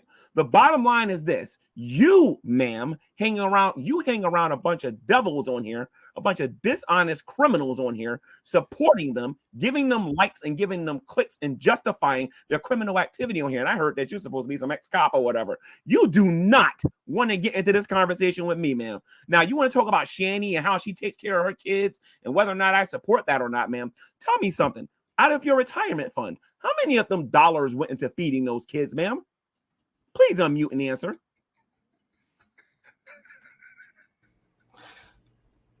Not a damn dollar, because those ain't my kids and I don't give a shit. Because you don't care about those kids, but you want to come out and say that I'm guilty of neglect. That's what I'm talking about. You got owned by Godless Girl. You got owned by me, and you are about as genuine, you know what I mean, as a counterfeit quarter. All right. So anyway, but who said that I care about those kids? Nothing wrong with a black man getting false rape allegations put on him, right, Monty? You support that, right, Monty? You brought it. You support that, right, Monty? Because you were laughing your butt off on that one, dude. I don't care about Shani's kids. I care. Of course you don't. Then why do you care about neglect? Why do you care about neglect? No, I wasn't. I didn't. I don't care about Shani's kids. I care about child neglect. I don't personally care about Shani's kids. You heard that, guys. You don't care about the kids, but she cares about child neglect. Ma'am, you're talking with a forked tongue. You're a liar and you're breasting. No, I'm not. I don't personally care about Shani's kids. Yeah, you're a liar and you're breasting. Shani's kids could have been anybody's kids, and I would have been upset. That's what you don't get. It doesn't have to be her kids specifically. You heard that, Veckel? You heard that, Veckel? This woman had the nerve to come into a Gmail room. And this woman had the nerve to come here and say, I don't care about those. I don't care about Shani kids, but I care about child neglect. That doesn't make any sense whatsoever. That makes no sense. You obviously have a statement that you want to make regarding the Shani situations by saying that. Yeah. No, I don't. No, I don't. Gina, she thinks you're a lulz pal. I went back and listened to Will's stream. She thinks you're a lulz pal. Your channel is lulz pal. This woman is a clown. Yeah, that's what I kind of figured. Make no sense. Like you heard what she said. She don't care about Shani's kids, but this is the opinion of Monty and all of them. They don't care about Shani's kids. What does that even mean? What does it even mean? She doesn't care about the kids, but she cares if they're neglected. What the fuck? What is that? I care about child abuse. Lord have mercy. I told you these women are. Oh my God, they're dumb. Oh my goodness. Lord have mercy. So you don't understand where I don't particularly care about Shani's kids. I talk. Do me a favor. This is what I think women should do sometimes when you talk too much. Just stop it. Let me see who else I can get in here. Just stop it. All right. Just stop it. Oh God. Gentleman Pioneer wants to come here. Who wants to talk to Gentleman Pioneer? Beckel, you want to talk to GP? I came here to talk to you, G-Man. I don't have anything to say to him unless he wants to talk to me directly. But I mean, I'm just kind of, I was really interested in finding out what BunrtToast's spiritual position is, but I guess she's too much of a. Yeah, we're not going to find that out because BunrtToast is too afraid. She can't take this heat. Burnt toast or whatnot. It is heat. Okay. And I think that was burnt toast. I think the lion saying that was Jules. I think that was burnt toast. I'm gonna do a voice comparison later to try to find out if it's her or not. Hey, and by the way, Gina, a couple things. I'm gonna head out and listen from the outside. And maybe if you're still doing this after I'm done what I'm doing, maybe I'll come back in. You can call me up on the phone and rebuke me later, all right? Because I know. No, I was gonna say, I think you have my regular account blocked, so I can't leave any. I do. You got you blocked. I do. Yeah, because I was your boy. I can't leave any. I was able to leave some words on the side chat, but now I can't see it anymore unless I go into my Veckle 7 account. So all right, so I need to wait. That. Can I just ask Veckle something before you leave? Back into to talk to you. Veckle, did you see? You were watching the stream, right? Did you see when she? Sorry, I muted by accident. She had her mic muted a bunch of times and she was still talking. And when I pointed that, because she's so stupid, she doesn't know she's muted. And when I pointed that out, she tried to play it off like, oh, I was just talking to my husband about how stupid you guys are next to me. But then I point out she won't even put her husband on the mic, let alone the cam. Well, that's why you were asking her about do you believe she has a man sitting there next to her? So my question is, Veckle, do you believe she has a man sitting there next to her? Yeah, she wants me to put my. I have to be honest. I honestly don't know, man. I really don't know. Exactly. Nobody can know, and I'm willing to accept that you think that I'm unmarried. But if you're not a God believer, there's nothing holding you back from lying about it either. So. Exactly. So you have the ability to not believe me or to believe me. I can't do anything about that. I'm not going to argue. Yeah, you could. You could put him on the mic. But didn't I just tell you that my spouse is not interested in this? So I should ask. How do you know you didn't ask him? Maybe he should. If he's not interested in this, then why are you talking to him about how stupid we are? Homie might not want to be on mic. Like her husband runs on batteries. You see my face, Monty, right? You see my face, right? But like I said, you're well within your rights not to believe anything that I say. You don't have You're just contradicting yourself. You said that he's not interested in us, but you said you were talking to him about how stupid we are. So what the fuck? I said he's not interested in being online. I said multiple times. That's not what you said. Yes, I did. I said multiple times that he's not interested in social media. I'm talking to him about something that's going on, and you want me to satisfy your curiosity. And I'm not going to do it. You don't control me. If you don't like the fact that I'm not going to ask my spouse. Lady, you don't got no man sitting there next to you. Shut up. Okay. That's your opinion. You're well within your rights to keep espousing that. But it is what it is. I think she's reading a script. I don't think she talks like that. I think she's reading a script. You don't? Oh, well. Listen, that's your opinion. I talk. Like, there's nothing that I can do about your opinion. Why don't you and your pretend husband? Why don't you and your make-believe husband meet me in downtown Newark over there in Broad Market when I'm dealing with the Hebrew Israelites this weekend? Okay. Yeah, actually, that was my question I was going to ask. Odd Talk. Why would I do that? Do you live in Jersey too? Because it sounded like not anymore. Not anymore. But why would I do that? Why would I bring my spouse down to that area so he can watch you? According to you, Odd Talk. Wait a minute. Hold on, Becca. Let me say this to her because I've been dying to say this to her. Because according to you, Odd Talk, Broad Market is not a dangerous area. I didn't forget that either from the Geek Room. According to you, that's not a dangerous area. Broad Market. You claim that's not a dangerous area. No, I did not. Yes, you what? Then bring up the video. You're a compulsive liar. Yes, you bring up the video. Then bring up the video. You say you have it. Oh, don't worry. I'm gonna make a lot of videos with the nonsense coming out of your mouth. Okay. Oh, this is the part when Drag's gonna say, "Oh, he ain't gonna do nothing." I'm gonna have fun with you. Trust me. I'm trying to get these screenshots right now. I'm gonna have a lot all the screenshots that you need. Because what do you want to do? Take your screenshots and put them on YouTube? Like, I better get Monty too. This is what I don't understand. Like, you're not dealing in real life because you can take these screenshots and you can do whatever you want with them. But if you show up at my house, I like how she tries to act like, up in my house, I like how she sits there and tries to act like she's just like a person that's good in society and whatnot, while acting like a YouTube troll. You crack me up, man. You really crack me up. Because you're not. Listen to me. I'm gonna donate $10 to your catcher. You go buy some lipstick. I gave you what you wanted. You wanted I'm gonna cuss. I'm gonna give you $10 so you can go buy some lipstick. And if you want $50 more, I'll buy you a dress too. All right. It's inauthentic. No, I'm saying that you're being fake, vulgarity and I'm talking about how being fake you was on the Geek Room. Becca, I'm gonna tell you what I'm talking about later when I do that. Engaging someone That's when this believable. lady Now who's that I'm supposedly calm from and my even past toned and trying to showed engage up. you in the I guess they thought I forgot about all of that. That's not the way I talk. So You so make no anyway, sense, ma'am. sir, whatsoever. So Very anyway, ma'am, listen to confusing. me. Learn how to debate. Learn how to retort. Debate what? There's Learn nothing how to to do debate. counter argument. What Get in an counter argument with your husband a couple of argument times to what? and What am I learn supposed to make how a counter to argument counter to? arguments. Because when you argue in this room with Godless Girl Nobody's making an myself, argument you in sound here. like a rank amateur. You don't know Nobody's how to do making it. an argument, and nobody came in here to debate. I asked Yes, you you a did. question and you Yes, never you did. answered it. You came in here with Drag's jokes. You came in here with the cum in the mouth and all the other stuff and whatnot because you bisexuals want to come in here and you want to fantasize all the time. And you are bisexual, aren't you, Art Talk? Yeah, she looks like she's bisexual. What?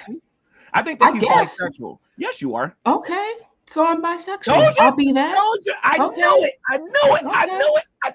And just So like I'm Monty, bisexual. Monty's a bisexual. I told you guys this. Are you over and bisexual, over again, Monty? that your I didn't know rooms you are were all bisexual, Monty. bisexuals. I'm telling you. I thought you were Every strictly last one of pussy. them. I thought you were strictly because Hannibal is bisexual. I'm willing to bet that too. but that's what I don't understand. Like you're passing all these judgments on people that you've never met. Like you decided that I'm love that one. bisexual for no other reason than I'm not playing your game.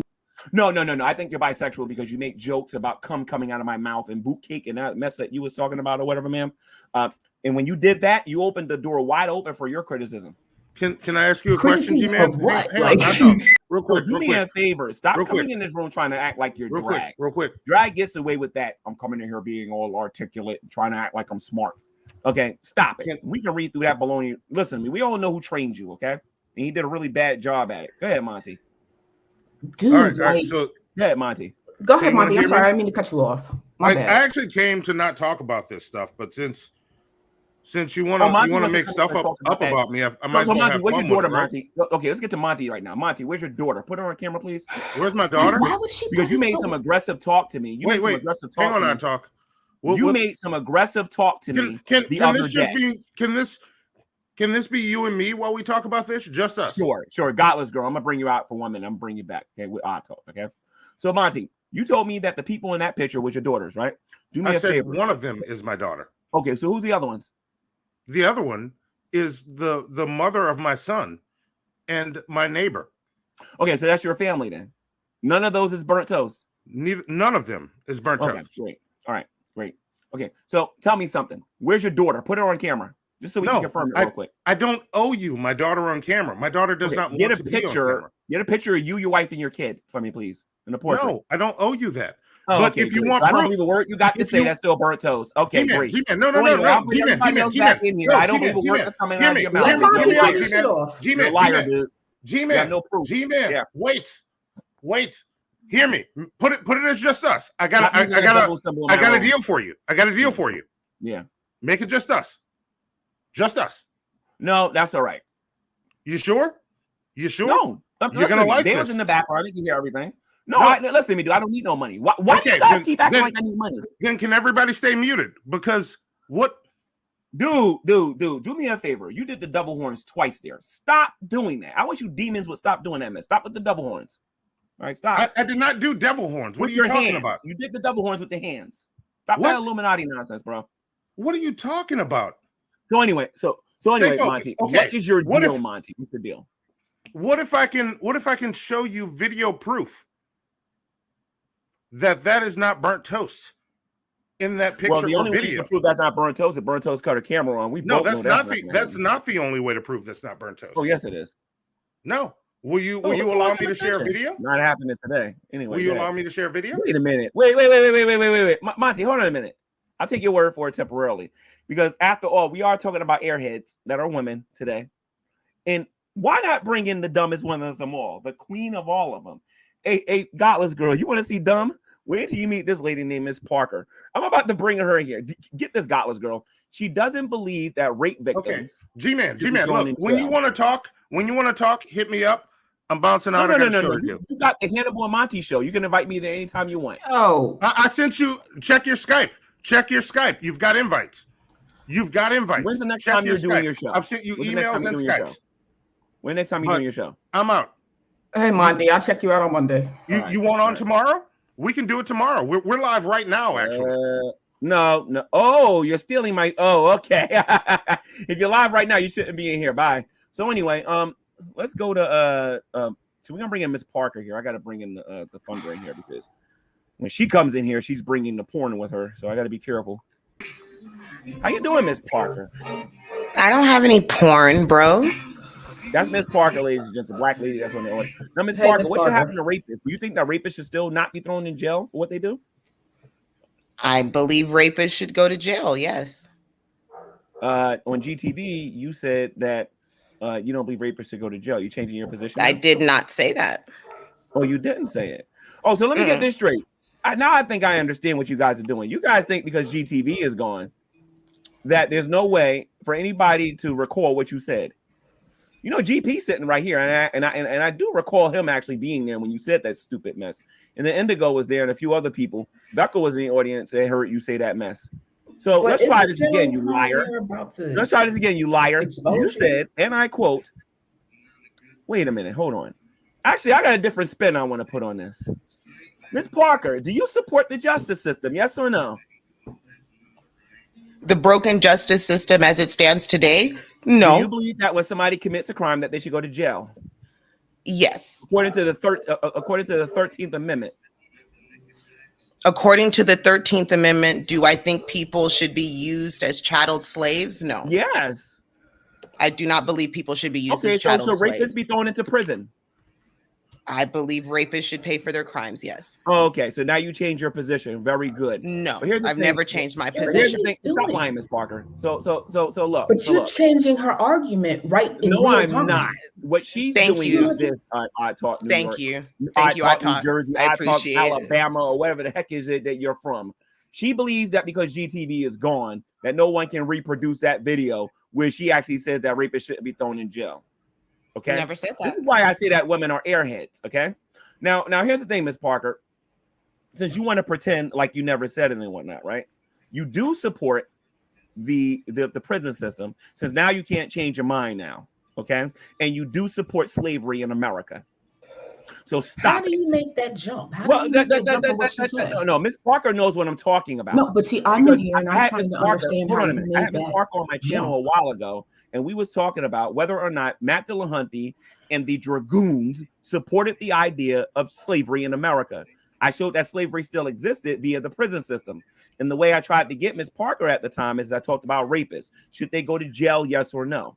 Because the moment you do that, then they can be legal slaves while they're in jail, according to the Constitution. Okay, so now Miss Parker is trying to change her argument because she's trying to be slick here tonight. But I never forgot the argument. But that doesn't fit what she just said. And what it appears is that she said something. You guys are a bunch of airheads. You jumped let me get this straight here. And you let me get this straight here, Miss Miss Parker. First you said that you never said it. Now you're saying you do support the justice system. I would love to clarify if that's okay. Okay, I would love to answer that question. Thank you for asking. What I believe that should happen to people who choose to steal the autonomy of someone else and sexually assault them, they need to be persecuted. They need to be prosecuted. They need to be tried in a legal justice system. They need to also be rehabilitated. There needs to be some type of measure, or at least some type of way for us to rehabilitate people. If we're never going to rehabilitate people, then throwing people in prison doesn't seem to be an answer to the problem. We're not solving anything. We're just punishing people. So for me, I feel like it's not good enough just to punish someone. We also have to fix the problem. We have to get to the root of the problem, and we need to fix what's going on. So that's what I'm saying. How do you rehabilitate a rapist? I'm not disagreeing or anything. I just wonder what you would do to rehabilitate them. I don't know. I wish I don't honestly. I don't know. I'm not smart enough, and I'm not in psychology. Jail, yes or no? If you was raped, would you want the man thrown in jail? I think people should be punished for crimes. Okay. Yes. According to our laws, according to the Constitution, on this, that is considered slavery. Actually, you're saying that he should be made a slave to the state. No, I'm not. Yes, you are. Are you saying he should be thrown in jail? No, I'm not. I'm saying that someone. There's a lot of prison systems. Hold on a minute. There's a lot of prison systems across the world. Oh my God! Did you just use prison system? Which prison system would you support? Yes. Which prison system would you support? I mean, compared to what? Hey, ladies, which I hope ones you're are we hearing talking this. about? This is your representative here tonight. So anyway, no, neither one of us is a representative. Yeah, I'm not a representative. Nobody in this room. Oh, Stop yes, it. Cut it out. Cut it you out. better read the title of this video. You better read the title of this video. So you're the representative of all men. Miss Parker. So I should sew my pussy clothes. Is this a multiple? Is this a multiple choice? Godless Girl. Go to watch Miss Parker's channel. Type in Ms. Parker, MRZ. Well, I was just looking at it, and it looks like she's obsessed with you, G-Man. Oh, you have no idea. Oh yeah, I love G-Man. I love G-Man. Like, I can play her out right now if I want. Like, but anyway, so anyway, Miss Parker. So Miss Parker, rapist by incarceration, because I could if you get raped tomorrow and he gets tried, how they are given therapy and not, and he was found guilty, what should happen to him? Like, you got raped, brutally raped multiple times tomorrow, and they caught him, and then they tried him, and they had to punish him. What should his punishment be for raping you multiple times? So your question is, if I was brutally raped tomorrow multiple times, and the person gets arrested, what do I think should happen to that person? If you're raped. Okay, so my honest answer to that is they should be honestly tried. They should have a just trial. They should go to prison or jail, depending on what the judge determines to be just for that crime. And hopefully they can get the treatment they need to deal with the problems that they obviously have. That would be my solution to that problem, to hopefully one day re-enter them into society. What is the psychological trauma that a person goes through when they're raped? A lot. Well, like what? I mean, you've never been raped, so, what is the psychological trauma that you go through? Post-traumatic stress syndrome is usually the biggest thing that people deal with. What else? Depression, eating disorders. Okay. It manifests itself in different ways for different people. What if you get pregnant? Psychological disorders are different. What if you get pregnant with that baby, though? You still think he needs to go see a doctor and get rehabilitated? I don't see why a pregnancy has to do with that. I don't understand how that has to do with it. Now, mind you, again, you're the only reason you're avoiding the prison system because you don't want to be associated with slavery. The bottom line is this, Miss Parker. I'll touch the prison system. On GTV, you said you was against the prison system. On this channel, you said that a person should be locked up. Then you said that they should be rehabilitated.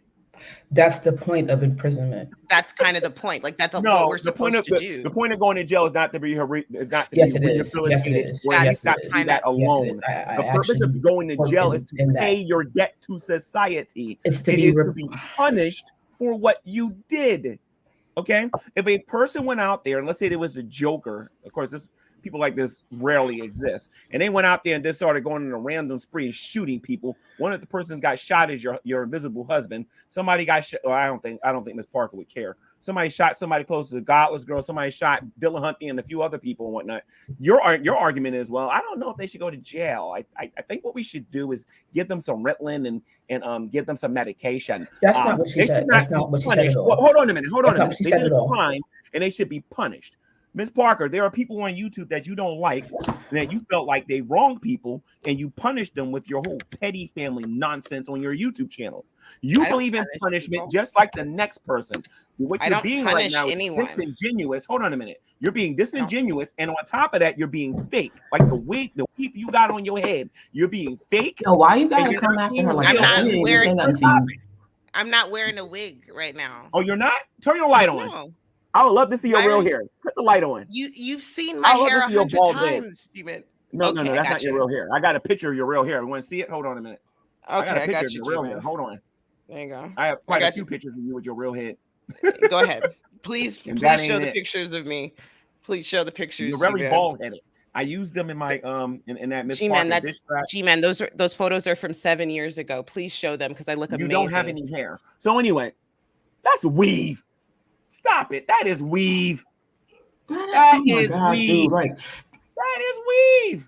G-Man, can I address you for just a few? No. 1 second, I'll talk. Hold on, because you had your time. G-Man, weave is not a wig, though. That's an opinion. Listen to me. They got real fancy ways of putting weave on your head. You can't prove it that way. Well, actually, the only way that you would really be able to ascertain whether or not she had a weave was to actually look at her hair. Pull your hair. You're not in the room with her. Maybe you can prove it that way.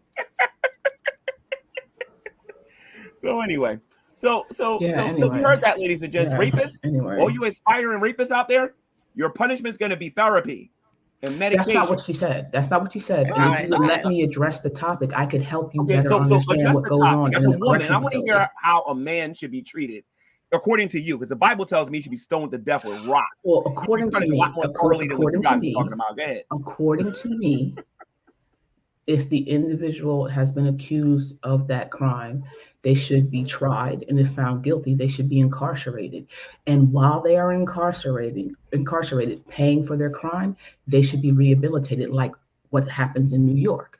Like in New York, when someone is jailed for a crime like that, they're put in a special section of the prison.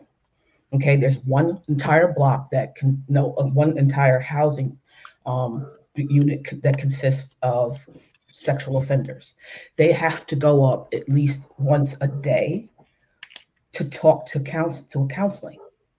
Like that's what happens. That sounds like some shit you just made up. Once a day, people. Yes. So you're saying our taxes are paying to give them therapy once a day? Yes. I don't think that's paying for that. At least, and your taxes are paying for their psych meds too. Yeah.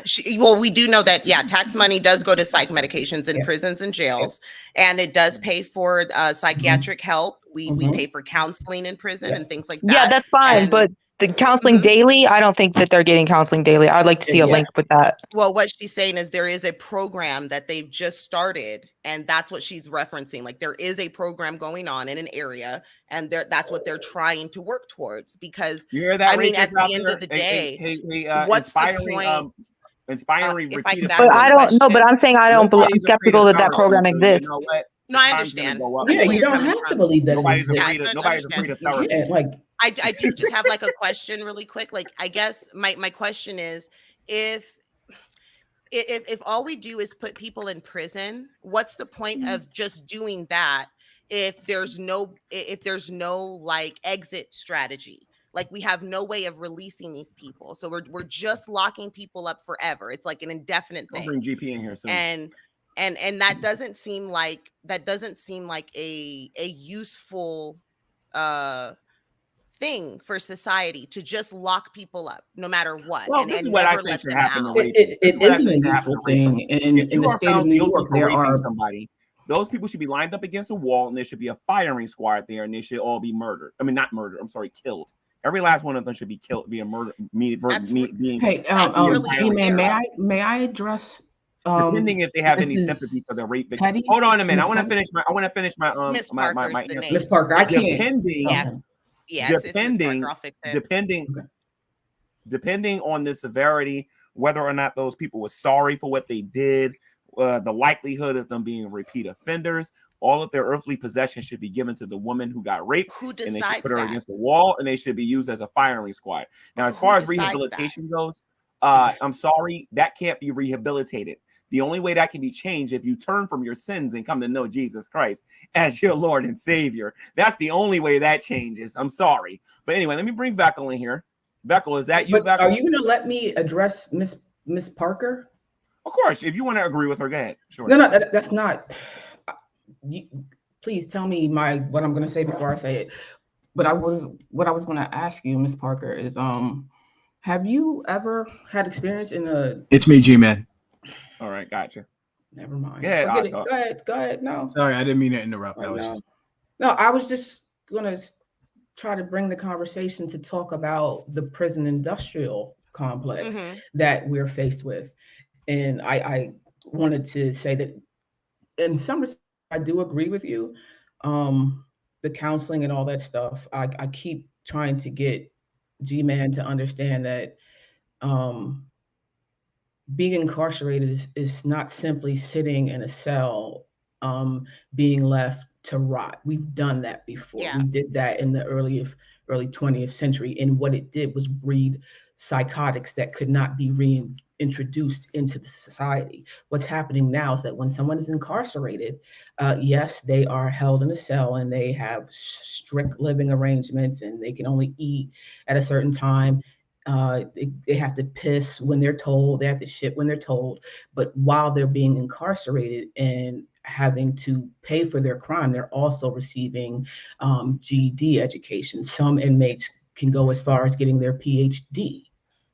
My husband was an inmate. I will say my husband, as G-Man, he loves to brag about the fact that my husband is a felon. My husband was locked up in a federal prison for 15 years. He got his bachelor's degree in prison. Yeah. He was able to come out and be a better person than when he went in. And because he was able to utilize those services that are available to him in jail, in prison. And I do appreciate those programs. I also know the stories that he told me while he was in there, the inhumane conditions that he had to live through, the way that the guards treat you like you're not human, the way that you feel when you're locked in a room for 23 hours a day with only an hour outside and a window that's smaller than a ruler to see the sky, the feelings that overcome you when you're stuck in solitary confinement for 13 days. There are things that he's told me on both sides of it there are some things that are exceptionally beneficial that I can see that can help people and he benefited from, but there are also things that have scarred him and he'll never be the same. You know what I mean? Like he's never going to be the same. He suffers from his own PTSD that he had to deal with being treated like that, living under those conditions. So, and he knows that what he did is his fault. He doesn't, what he did is his fault. He did exactly what he did. And, he had to pay the time for that. So, it's a difficult conversation to have. And I think there's a lot of minutia there. Can we do better? Yeah, we could definitely do better. And I think that's what we should be trying. That's really good to hear that he didn't resort to the victim mentality or the victim mindset. No, he knows what he did when he did it. That's a very good example of somebody who's really at the bottom, but yet they strive to work very hard to move up. Well, here's the thing though, too. My husband also knows. My husband was caught on drug charges. Were the drug charges right? Yeah, he definitely had those drugs on him. Should he have gotten 15 years for the amount of drugs he had on him? Probably not. Because if he was a different person, he would have not gotten that many years, if you know what I'm saying. So there are injustices in the system. And again, like I said, those are conversations that need to be had. Yeah, and it's not, and I get where G-Man's coming from, where he's trying to compare it to slavery. Yes, I understand. I do have a question for you, Ms. Parker, though. So, because you were speaking a lot about the rehabilitation, and I think I partly agree with you, but there are some cases, where, just like Michael Caine said in The Dark Knight, he says, some people just want to watch the world bend.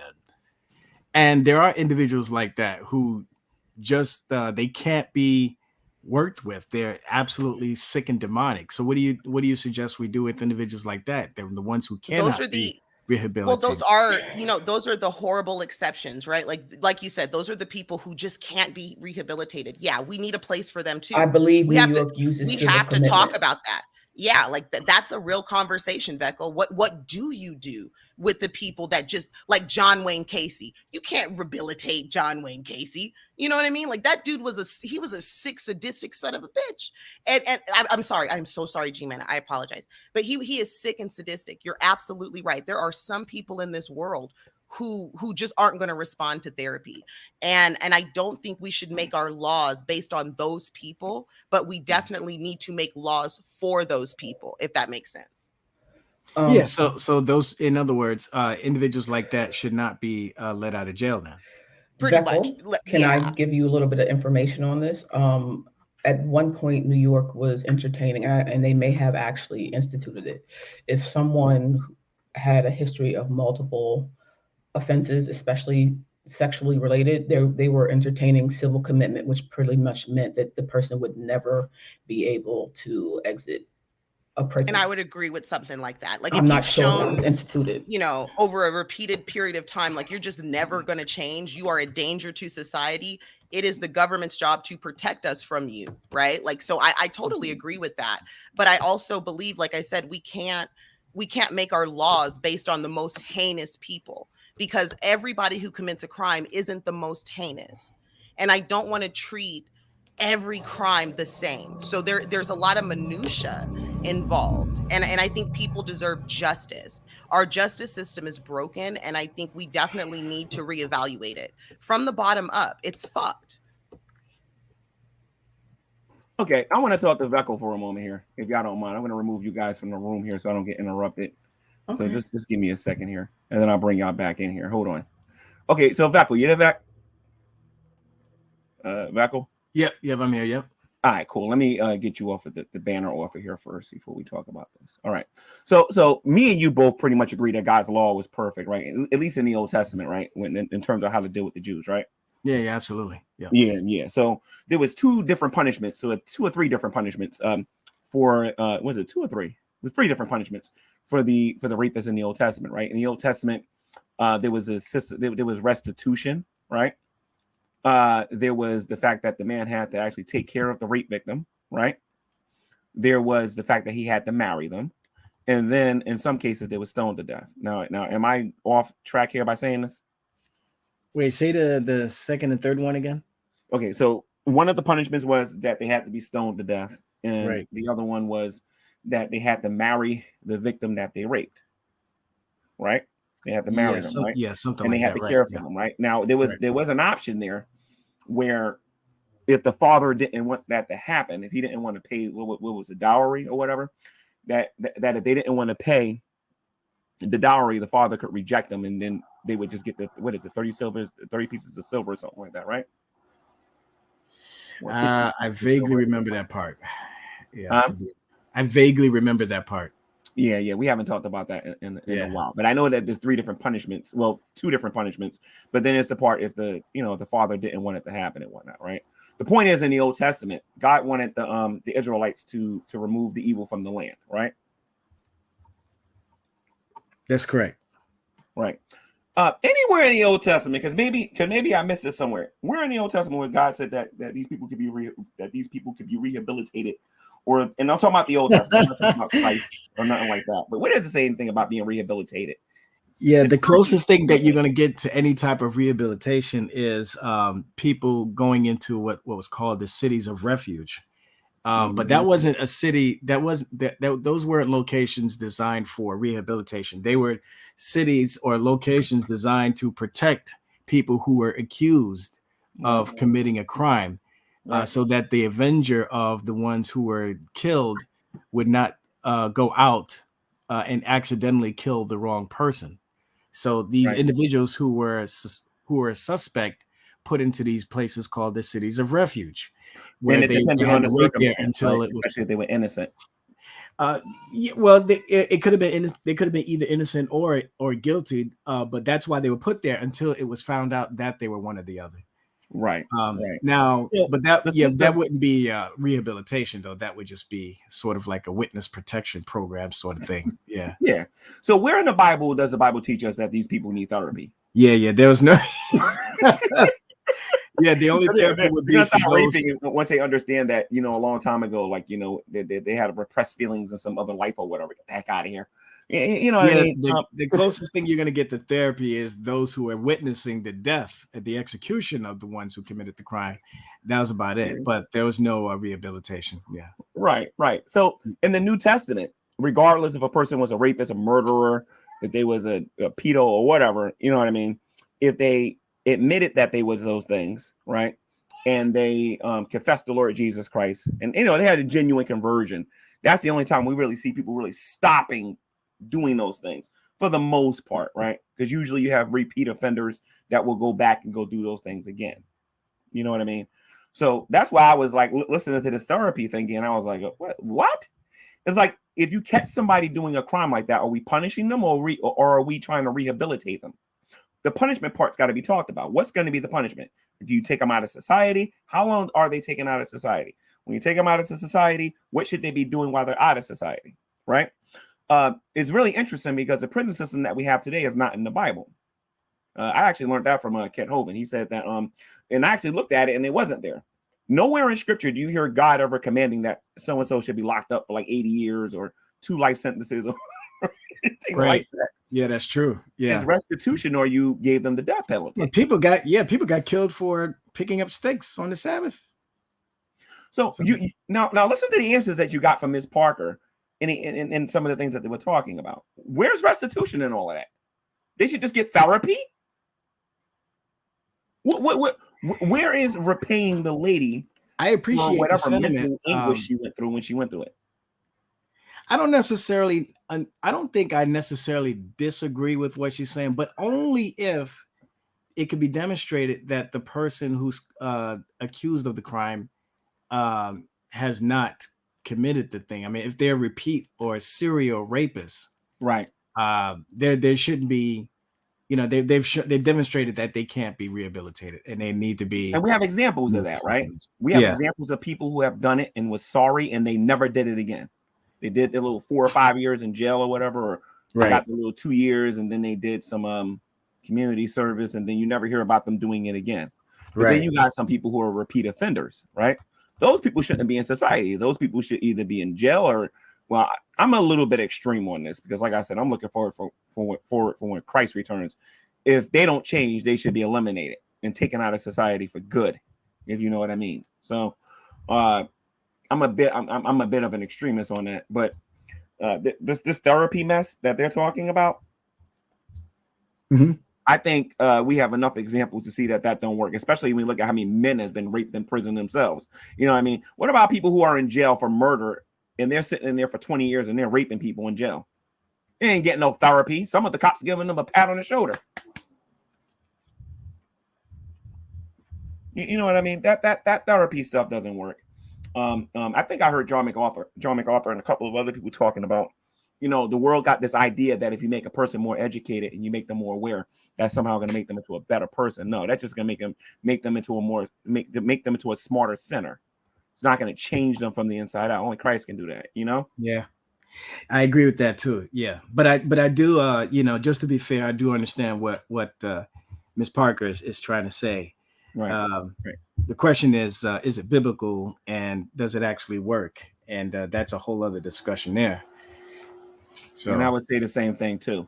So you are more leaning towards Ms. Parker.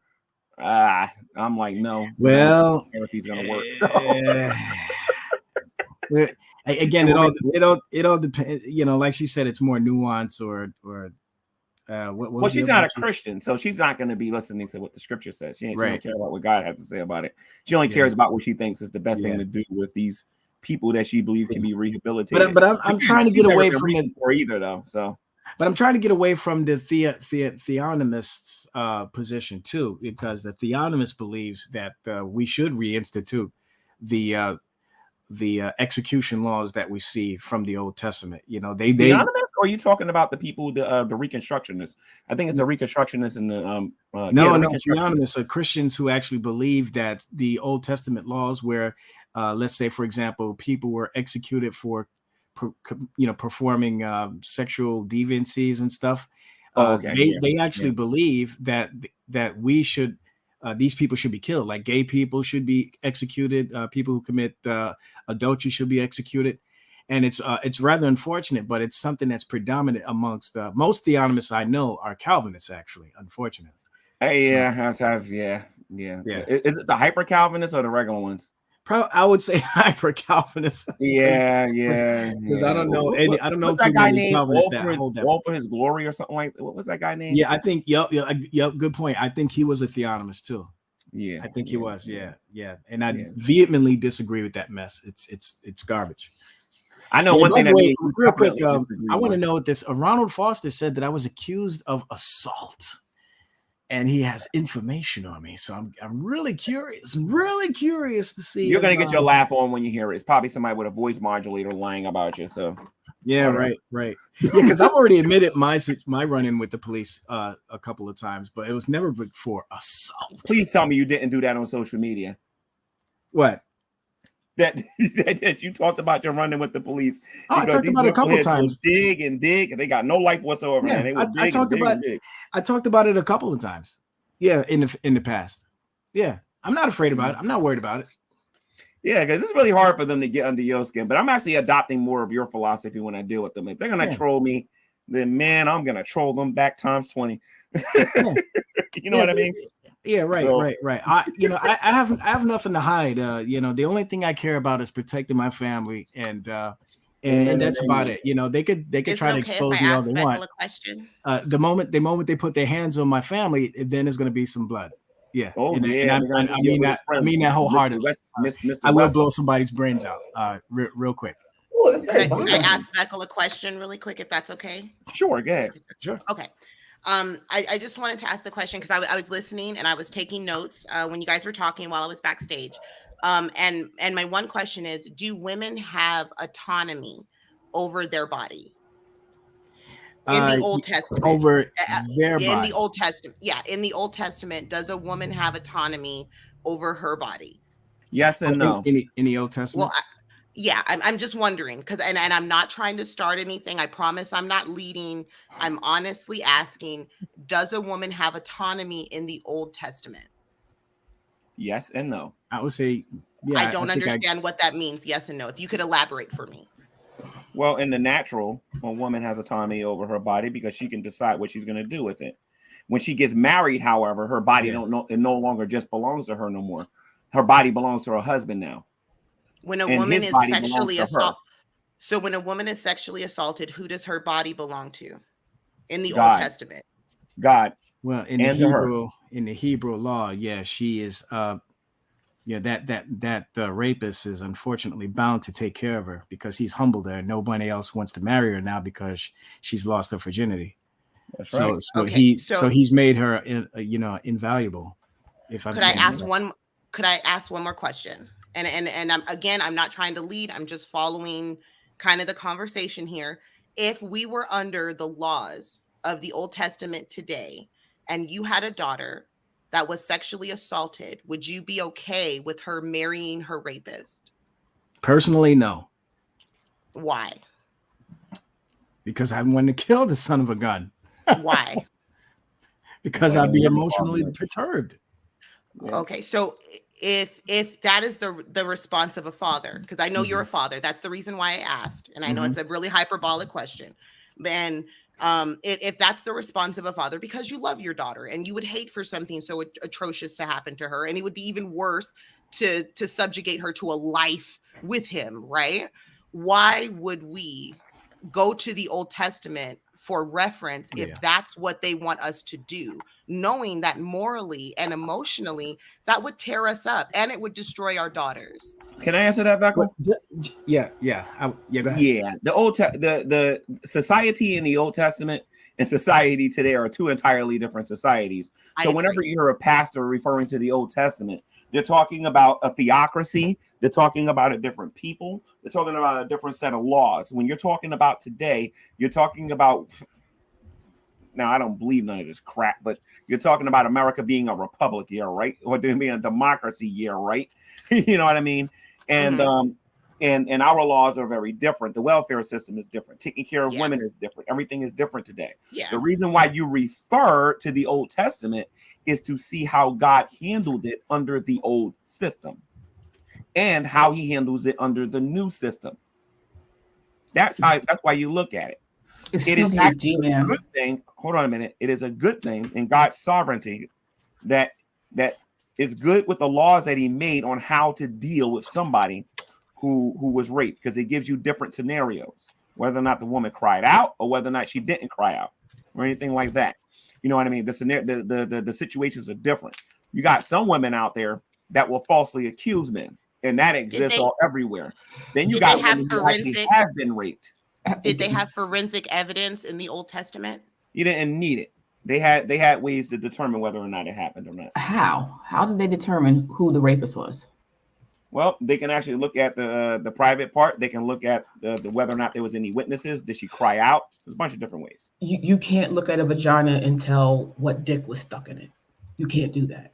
And I hate to be crude. I hate to be crude, but if there was a that's virgin, why you can't. I did. That's why. No, actually, G-Man, that's scientifically, that's not a thing. There really is. It's not real. It's really not a thing. And I'm not trying to. So let me say this again. If she's a virgin and she cried out, and the man was there, they can see whether or not he did anything or not. I don't know if you notice or not, but when a virgin has sex, they bleed. Yeah, but that's not always true either. No. That's not always true either. That's not what I was talking about. Like you said that there was a way to determine who the rapist was. Yes, it is. Have you read the Bible? Wait a minute, hold on. At least that's what it sounded like what you said. What we're talking about is like the forensic evidence. Like, wait a minute. Have you read the Bible? Yes, I have read the Bible. Not as exhaustively as you have. Not as exhaustively as you have, but I have read the Bible. I do not have. Okay, if you have read the Bible, then you know the situations on how to determine whether or not somebody is guilty of that.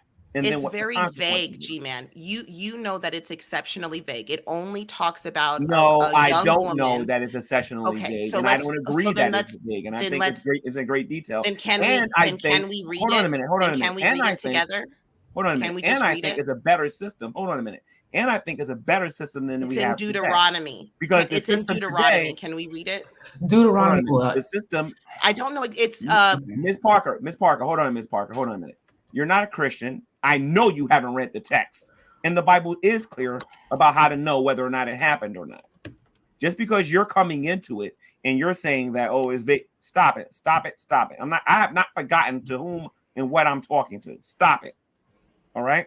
The bottom line is at the end of the day. Hold on a minute. The bottom line is at the end of the day, the Bible talks about how to recognize if it happened, and it talks about the consequences or what to do if it happens. But it says that they have to be discovered.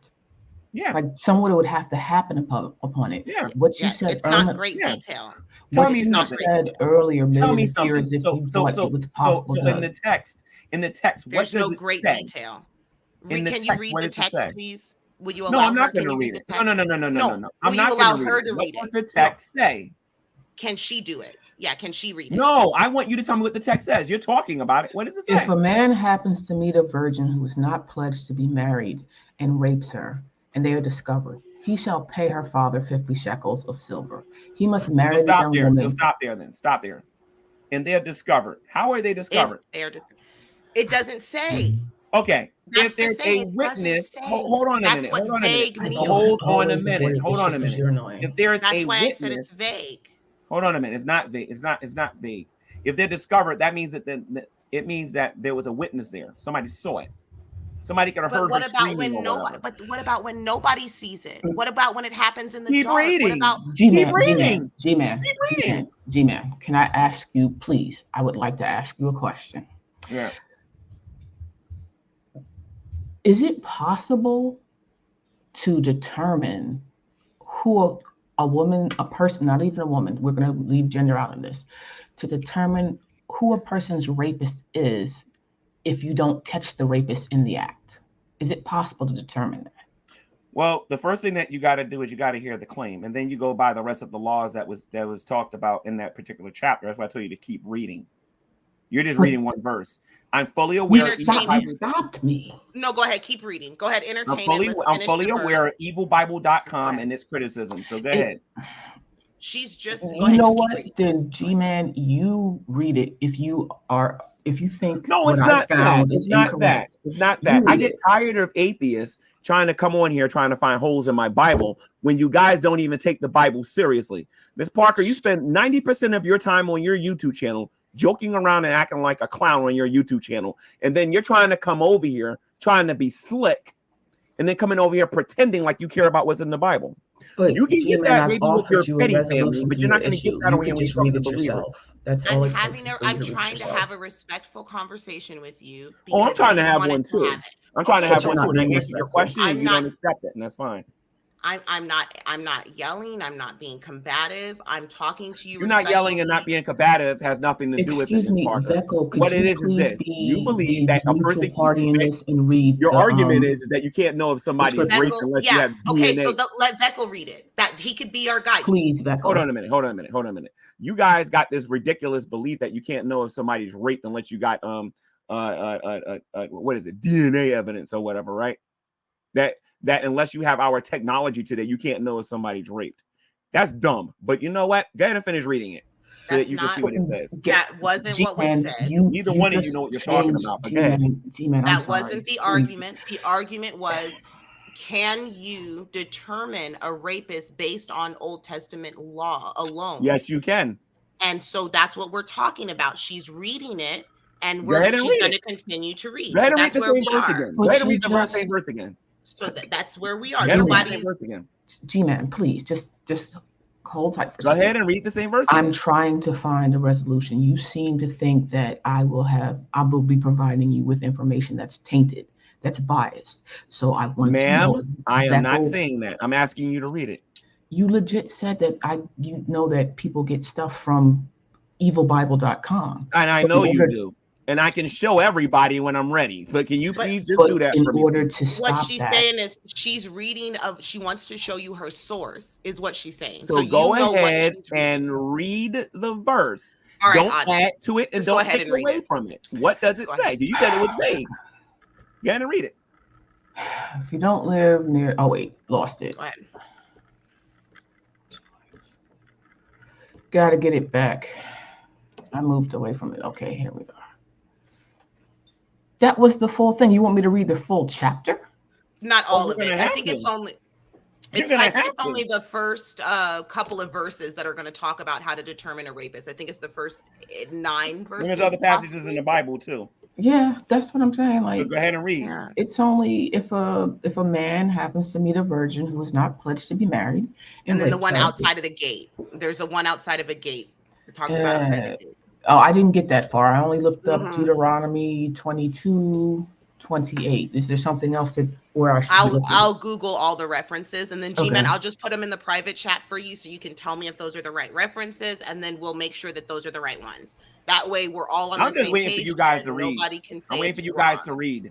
Okay. If you don't start reading soon, we're trying to get the information together that you'll accept. Start reading. You said out loud that you start reading, please.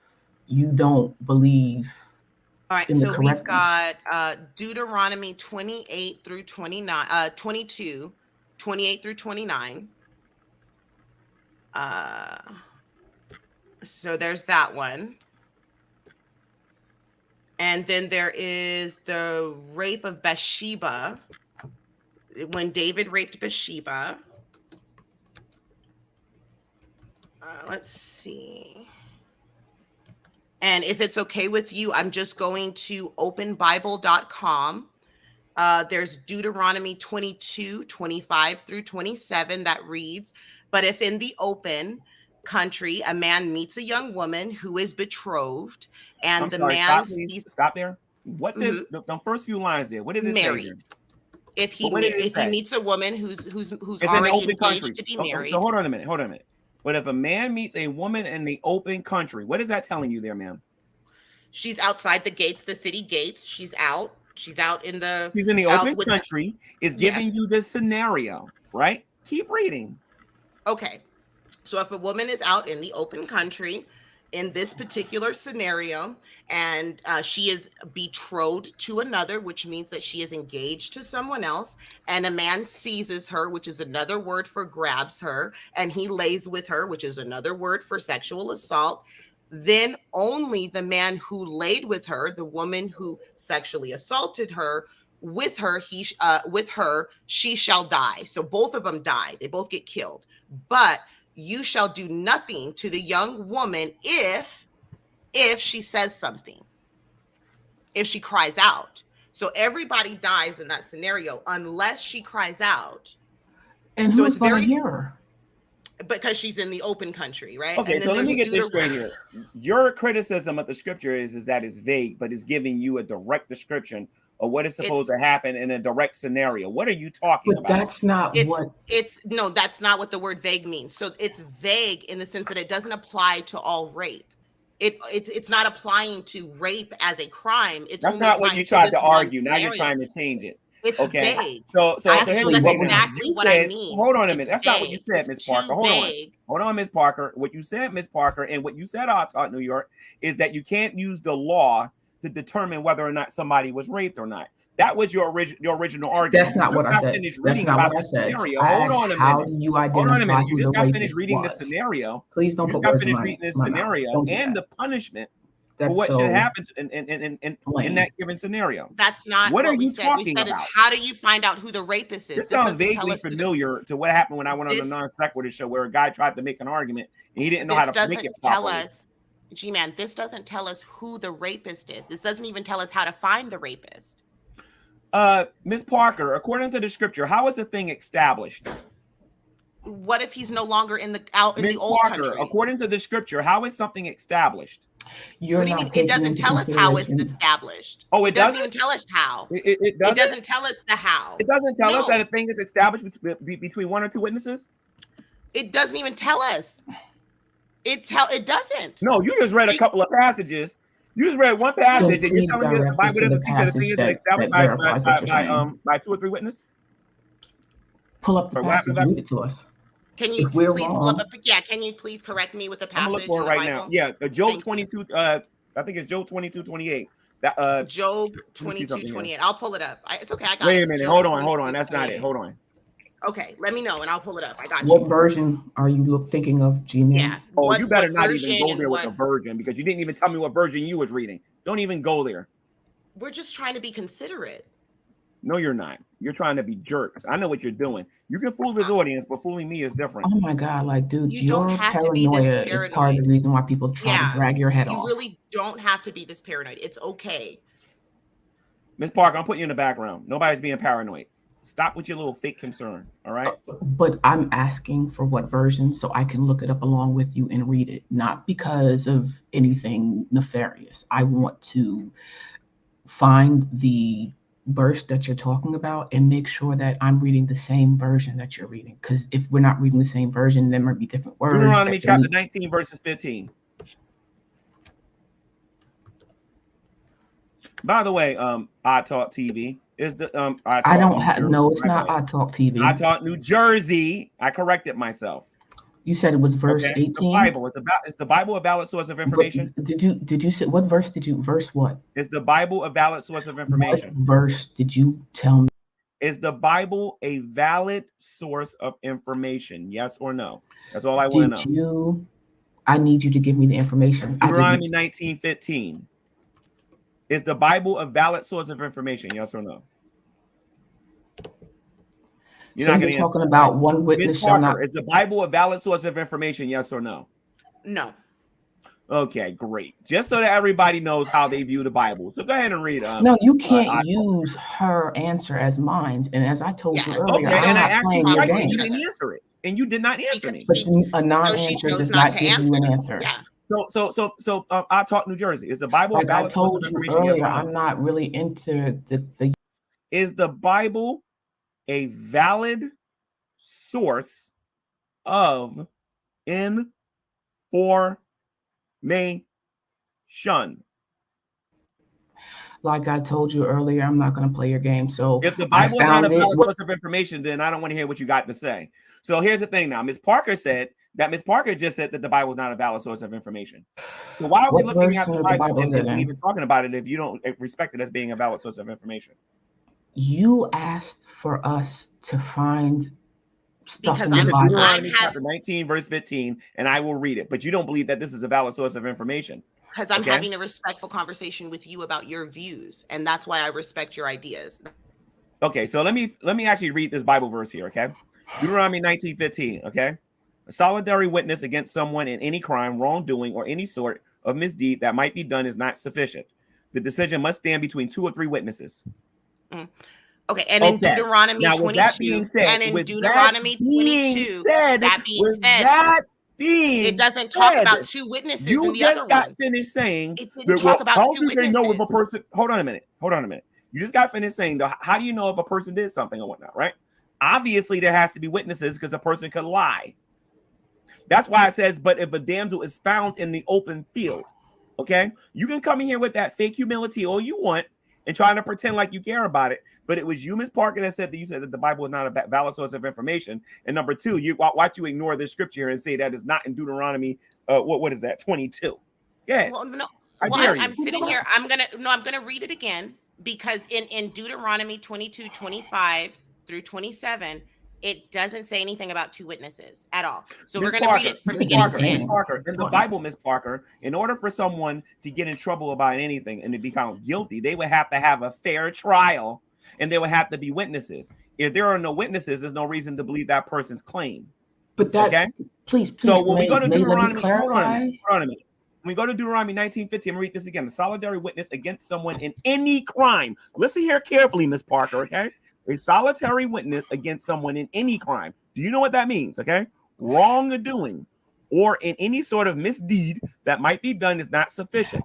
The decision must stand by 2 or 3 witnesses. Okay? You're overlooking what the actual conversation about. I was the one. No, I'm not overlooking. Because I was the one who asked you. Who made the statement that you can't. I was the one who made the statement that you can't identify a rapist. Man, say according to the law, right? That's what you said. No, that's not what I said. Yes, you did. You said that there was no way to determine whether or not somebody was raped according to the law. I said Deuteronomy chapter 19 verse 15 says a solitary. And let me put this out there so everybody can see this. So everybody can see not this the here. World Health Organization, but who? I said determine. Let me let everybody see this here real quick, because these knuckleheads think they slick. But I told you, not on my channel. I don't think so. Look, not one on your channel. Check this out. Unconscionable fuckery. Check this out, guys. Hold on. In Deuteronomy 19:15, a solitary witness against someone in any crime or wrongdoing of any sort of misdeed that might be done is not sufficient. The decision must stand by 2 or 3 witnesses. And guess what Deuteronomy? Hold on a minute. Deuteronomy, listen to me, Odd-Talk. You're not listening, Odd-Talk. You're trying to disrupt my show, actually. Listen. Deuteronomy 19 is part of the Torah. Do you know what that is? It's part of the law. It's part of the law. You said that the law can't determine whether or not somebody committed a crime. That's not what I said. Oh, that is my not Lord. what I said. You liars crack me up on this YouTube. Like, dude, like. Like I said, just remember the title of the video, guys. Just ask her to clarify what she said, and then we can move from there. He doesn't want clarification. He doesn't want to understand the words coming out of my mouth. Ladies and gentlemen, you can use the Old Testament law to determine whether or not a person was raped, because obviously somebody's going to have to witness the crime. Because when the crime is brought to a king, when the crime is brought before a king or a judge, there has to be a witness. But that's not what I was talking about. I'm totally willing. All right, so then I'm willing to accept that. Then within the law of the Torah, a crime is only committed when there are at least 2 witnesses to witness said crime. No. That's not what I said. That's not what I said. I apologize. I did not say that a crime is only committed when there are 2 or 3 witnesses there. Are we referencing Deuteronomy? I said, I want to finish, okay? I said that a crime is that in order for a person to be punished for those crimes, that there has to be 2 or 3 witnesses. Somebody has to see it, because anybody can make a claim. There are women, for example, that go out there and make false claims of rape all the time, even in our society today. If a woman is raped today and there's nobody there to see it, it's going to be hard to prosecute the person because there's no proof. You understand? But in the Old Testament, if you had 2 or 3 witnesses, then you can know if somebody did it. All right. Okay, I totally understand. The law I agree whether or not that happened or not. That's not true. I agree with you, G-Man. You sound like I'm willing. Right now. Listen, G-Man, I'm willing to give you all of that, and I agree with you. So I'm willing to meet you exactly where you're at and go based on exactly what you're saying. So, yeah, here, this is what it is. So what G-Man is saying is it's not that he's not saying that crimes are only committed if people can see it, if 2 people can see it. Crimes can still be committed if nobody sees it. He's just saying no, that's not what I'm saying. I'm actually responding. I'm responding to Odd Talk New York. Odd Talk New York, New Jersey. I don't know why I keep calling her New York. Odd Talk New Jersey, MJ or whatever, was making the argument that that the Old Testament law is vague on how to determine if somebody's raped. No, that was I know exactly what she said. And when it's time to and listen to me. I taught New Jersey. If you go back and you rewind this, you're going to hear yourself say that. You can shake your head no all you want, but that's what you said. Okay. I just want to make sure I just want to make sure that I understand exactly what the Old Testament says, because I want to make sure that we can carry this conversation on to the next logical level. And what you're saying is that I'm sorry, Ms. Parker. 1 second, Ms. Parker. I'm sorry. Okay. Me, myself, and UTI, the person on here attempting to be serious and whatnot. This is what you said. No, G-Dumb. There is DNA evidence now. There is no one. I'm sorry. Okay. No, G-Dumb. There is DNA evidence now. If no one witnesses it. Now listen to me, myself, and UTI. Can DNA evidence be planted? Do, do, do. Okay, so can I explain something to you that DNA evidence more than DNA evidence? DNA evidence can these people on YouTube think they're so smart with their little gotchas, like somebody didn't see that coming a trillion miles away. Stop it. DNA evidence can be planted, but you also have to keep in mind that it's not always just simply the DNA evidence that convicts somebody of a crime. There are other things like what's the person even in the area. There's like a mountain of evidence. There really is usually a mountain of evidence that convicts someone, and that's the beauty of that now. That when we do talk about forensic evidence, there's a mountain of forensic evidence. There's not just like one little thing, you know. But like I said, in the Old Testament, virginity was something that was sacred, unlike today. And that's what we're talking about. Virginity was sacred, and that's what we're talking then. Exactly. And if a woman lost, hold on a minute. If a woman lost her virginity back then, she wasn't the most desirable person to marry because she would be considered a harlot. Just imagine how nobody was making that argument back then. So the bottom line is, wait a minute, hold on, I'm not done. So if a woman is violated and there are people there who witnessed it or saw it, you know what I mean? That is one way you can determine if a person was violated.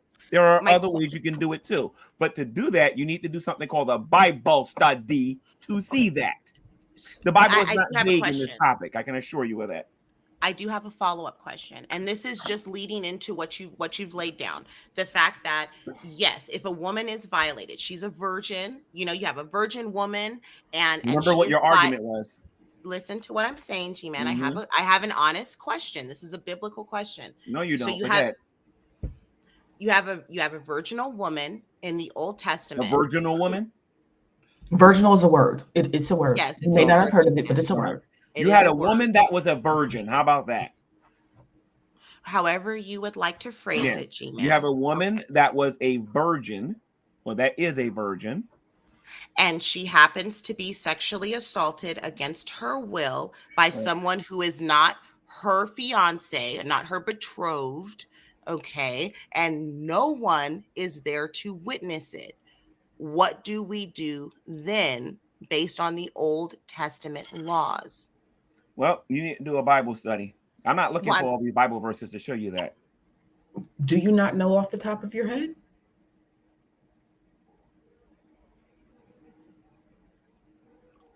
I'm honestly asking. No, seriously, you don't know off the top of your head. You're telling us how things are and what they should be, or as a Godless Girl said, what they ought to be. But you can't help us. Like I told you, I've read the Bible, but I don't have the knowledge and the wisdom that you have pertaining to the Bible. So it would be nice if you could, in your infinite wisdom and knowledge, show me and Ms. Parker where we're wrong. I really am asking. Like I honestly am asking, and I'm not being a troll right now. I am honestly asking you, what then would we do based on the Old Testament law? And if you could point me in the right direction, I'll go check it out. I think his phone bleeped out. It's really nice to meet you. It's nice to meet you. And I think his issue might be that he thinks that everybody is against him. And I can I'm not understand that. Yeah, I'm not in this argument. I'm not against him. I really do want to have this conversation. I think it's an important conversation to have. I I'm always down for the uncomfortable conversations. It's an uncomfortable conversation, and unfortunately, due to his paranoia about people trying to, I don't know, mistreat him, and I'll be honest, I have cussed him and been rude to him, but you have to look at how he interacts with people. He's coming at you. Yeah. He makes it hard. He does make it hard. But it's not like I'm trying to get him in an I gotcha and say, oh, well, no. It would be nice to have a normal adult conversation with him because I think he's capable of it, but he's just so wound up in believing that everybody's out to get him, and that's not it. Like I've said in his chat before, he would have people to come to his rescue and defend him against his bullies if he wasn't so like caustic and rude, venomous, evil. Yeah, it's very venomous. Yes. But I really would like to know, like that it's an honest question. And I think that I would really like an honest answer. Like what would we do in that particular scenario? Because that would happen. And I think that it's worth talking about. He's gone again. So he's having some internet issues. Yeah. But What was he talking about? Because he I remember upset with me. The thing is, he gets mad at me. I was a Jehovah's Witness. Mm-hmm. So when he talks about, I don't know the Bible, I was a Bible thumper. Jehovah's Witnesses, we have to be. We go door to door. We not, you know what I mean? Like it's literally part of the thing. But he doesn't believe that Jehovah's Witnesses are Christians. So I give him that. Fine, I wasn't a Christian. Whatever. It's he Jehovah's Witnesses, Catholics, they're up there with the Jesuits for him. So we're not really Christians. You know what the Jesuits? Yeah, he doesn't like. Okay. The evil Jesuits. All right. And so. He automatically assumes when we do talk about the Bible topic, he automatically assumes that I'm just trying to troll him. He doesn't take anything I say about the Bible seriously, even though I know the stories. Granted, I can't thump like I used to, but like I'm pretty familiar with the overall themes and motifs of the Bible. And then as I've started to move away from theology altogether, I started studying theology, and then you start to see those motifs repeat themselves all over the world throughout history. And it's interesting. I enjoy the conversation of religion, and I think it tells us a lot about not only the all right, I'm back. I don't know what the heck happened. I'm back. I don't know what happened. We were actually being kind, like we were gently of you. That's what we were doing. Okay, so going back to the conversation regarding the rape issue. So based on your understanding of the scriptures, you guys are sitting there trying to say that the Bible is vague on how to know when somebody was actually raped and everything and whatnot. Yeah, you guys claim that you know the Mosaic Law and you know what the Bible actually says on the topic. I never once said that I had a master's. Nobody said nothing about having no master's degree. I'm not talking about having no master's degree. I'm talking about you actually saying that you knew the law. MAST. Neither one of us said that. Okay. So the Bible, so the Bible is not vague on the issue on how you are to know whether or not somebody is raped. In order for you to say that, you would then have to know all of the laws that are written in the Old Testament that says how you can know that somebody is raped. What the Bible does do is the Bible gives you scenarios that if a person is found to do this or if a person is found to do that, obviously if they're caught doing a crime or if somebody's accused of doing a crime, they're brought before the judges. Hold on a minute. Literally the only time it talks about a rapist. Other than that, it talks about the men raping women as like war prizes. When David took the city, the rape of Miss Parker, you're changing the topic, Miss Parker. No, you're changing the topic. Miss Parker, you're changing the topic, Miss Parker. You're changing the topic. Yes, you are, Miss Parker. About law and the rape of a maiden. Miss Parker. I was in the middle of talking, Miss Parker. Then realign the conversation. Give us the topic. So just to go back to the topic again, the Bible talks about the scenarios on if a woman is found to be raped. Obviously, they will have to be brought to the judges and the king. If they're brought before a judge and the king, obviously there's going to have to be witnesses and proof that a person did such a thing. All right. You just don't go around punishing people because somebody made a claim. We don't even do that today, nor will you find a scenario about that where somebody is justly punished in the Bible as well. That's how I know that you guys haven't looked at the Old Testament and looked at this topic. Now, as far as the captives that's taken from other countries, that's not rape. That's you throwing your presupposition in there. All right. That's not rape. But Miss Parker was saying that there's parts of the Bible that you might want to hold off on that, horse, because you don't even know what the definition of rape or what that is in the scripture. If you're talking about when Israel went into the other nations, okay, and then and then took out the opposing army and kept the women for themselves, that's not rape. That's your presupposition that that's rape. Okay. Back in those days, it was a normal thing that when you defeated the army, that the people that was acceptable, and this is not just in Israel, this is in Egypt and every other country that existed back then. What they would do is that they would assimilate the opposing armies, whether or not it's their wife or whatever, into their own society. All right. Okay. No, it's not by force. Can you stop? Okay, again, that's y'all wacky presuppositions. I apologize. I don't want to. I don't want to so if you can give me just the floor for a second. I do not want to be guilty of presuppositionalism. I apologize. Of course you aren't. And then you'll go back on your channel laughing up a storm like you did last time, Ms. Parker. But go ahead. Okay, I just want to define our terms. Maybe I don't understand how we're using the word rape. What does the word rape It's when you forcefully have sex with somebody against their will. So when the Bible talks about going into those lands and taking the virgins for themselves, a lot of times it was in a situation of sparing these people and assimilating them into the other people. Sometimes they will willfully just surrender. You understand what I'm saying? But there are other times where God has told the children of Israel to not even do that. He told them to take out the men, women, and the children. But that's a discussion for another day.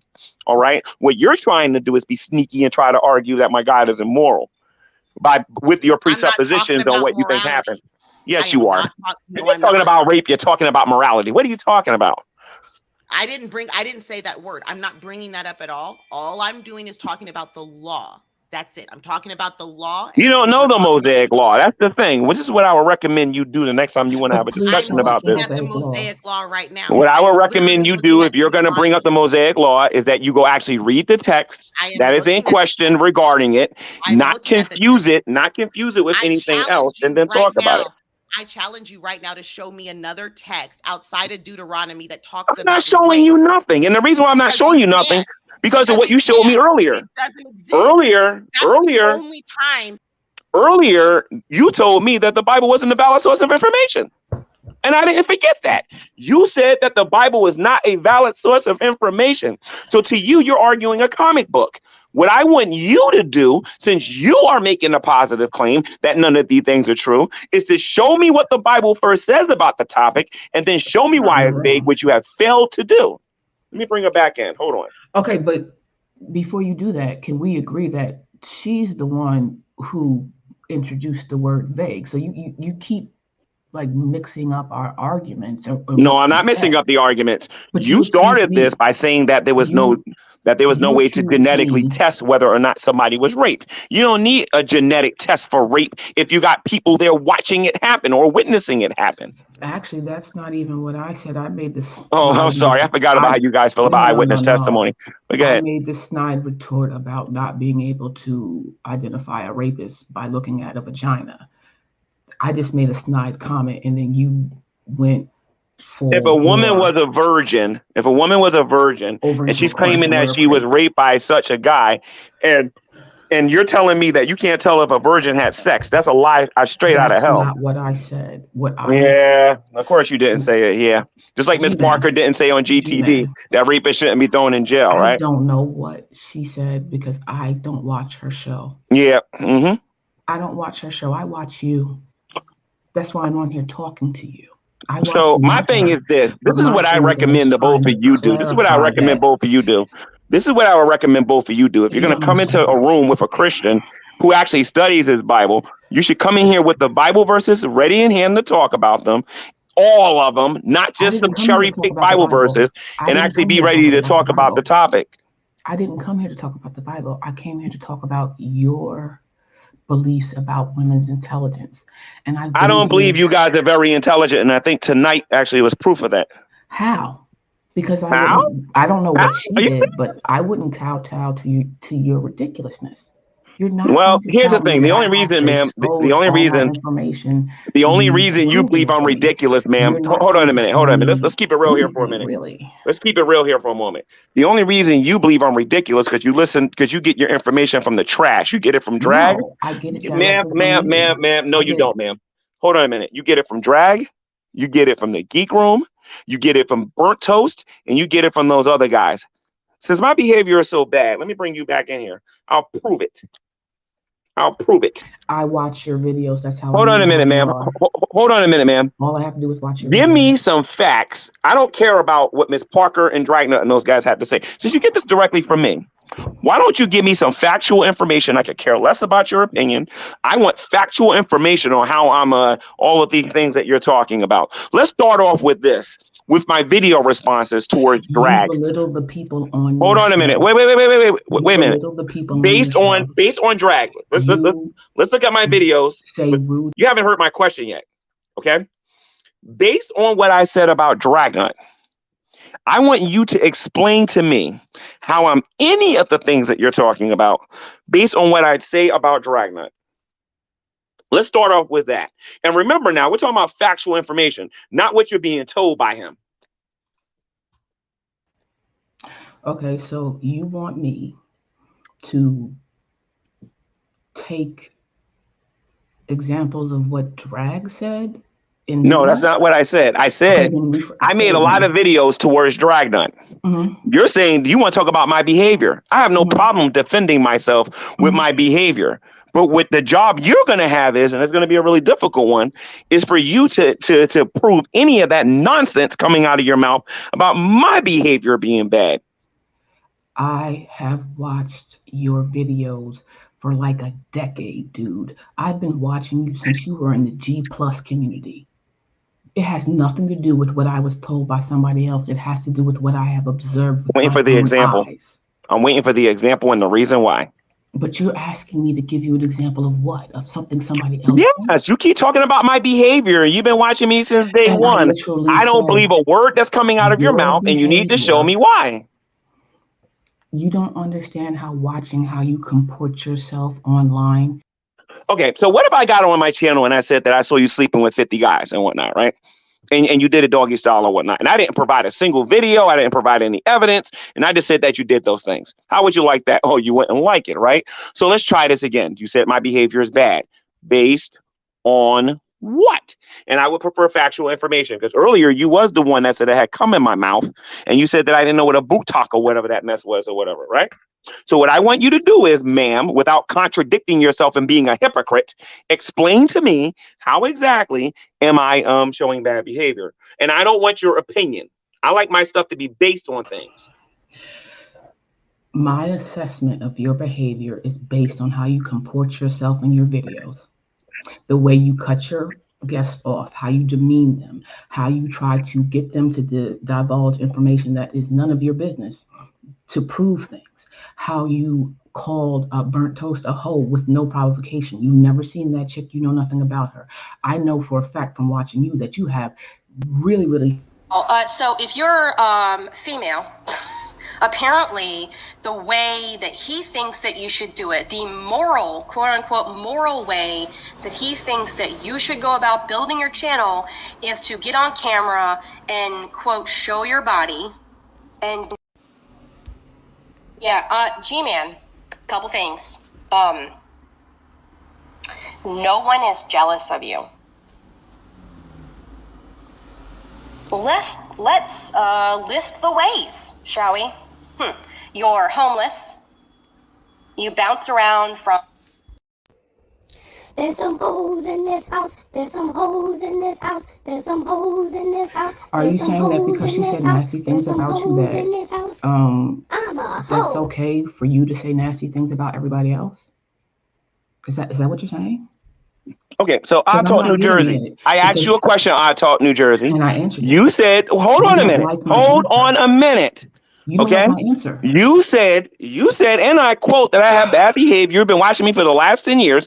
Let's just discuss the breakdown of that video, right? In the beginning of the video, hold on a minute.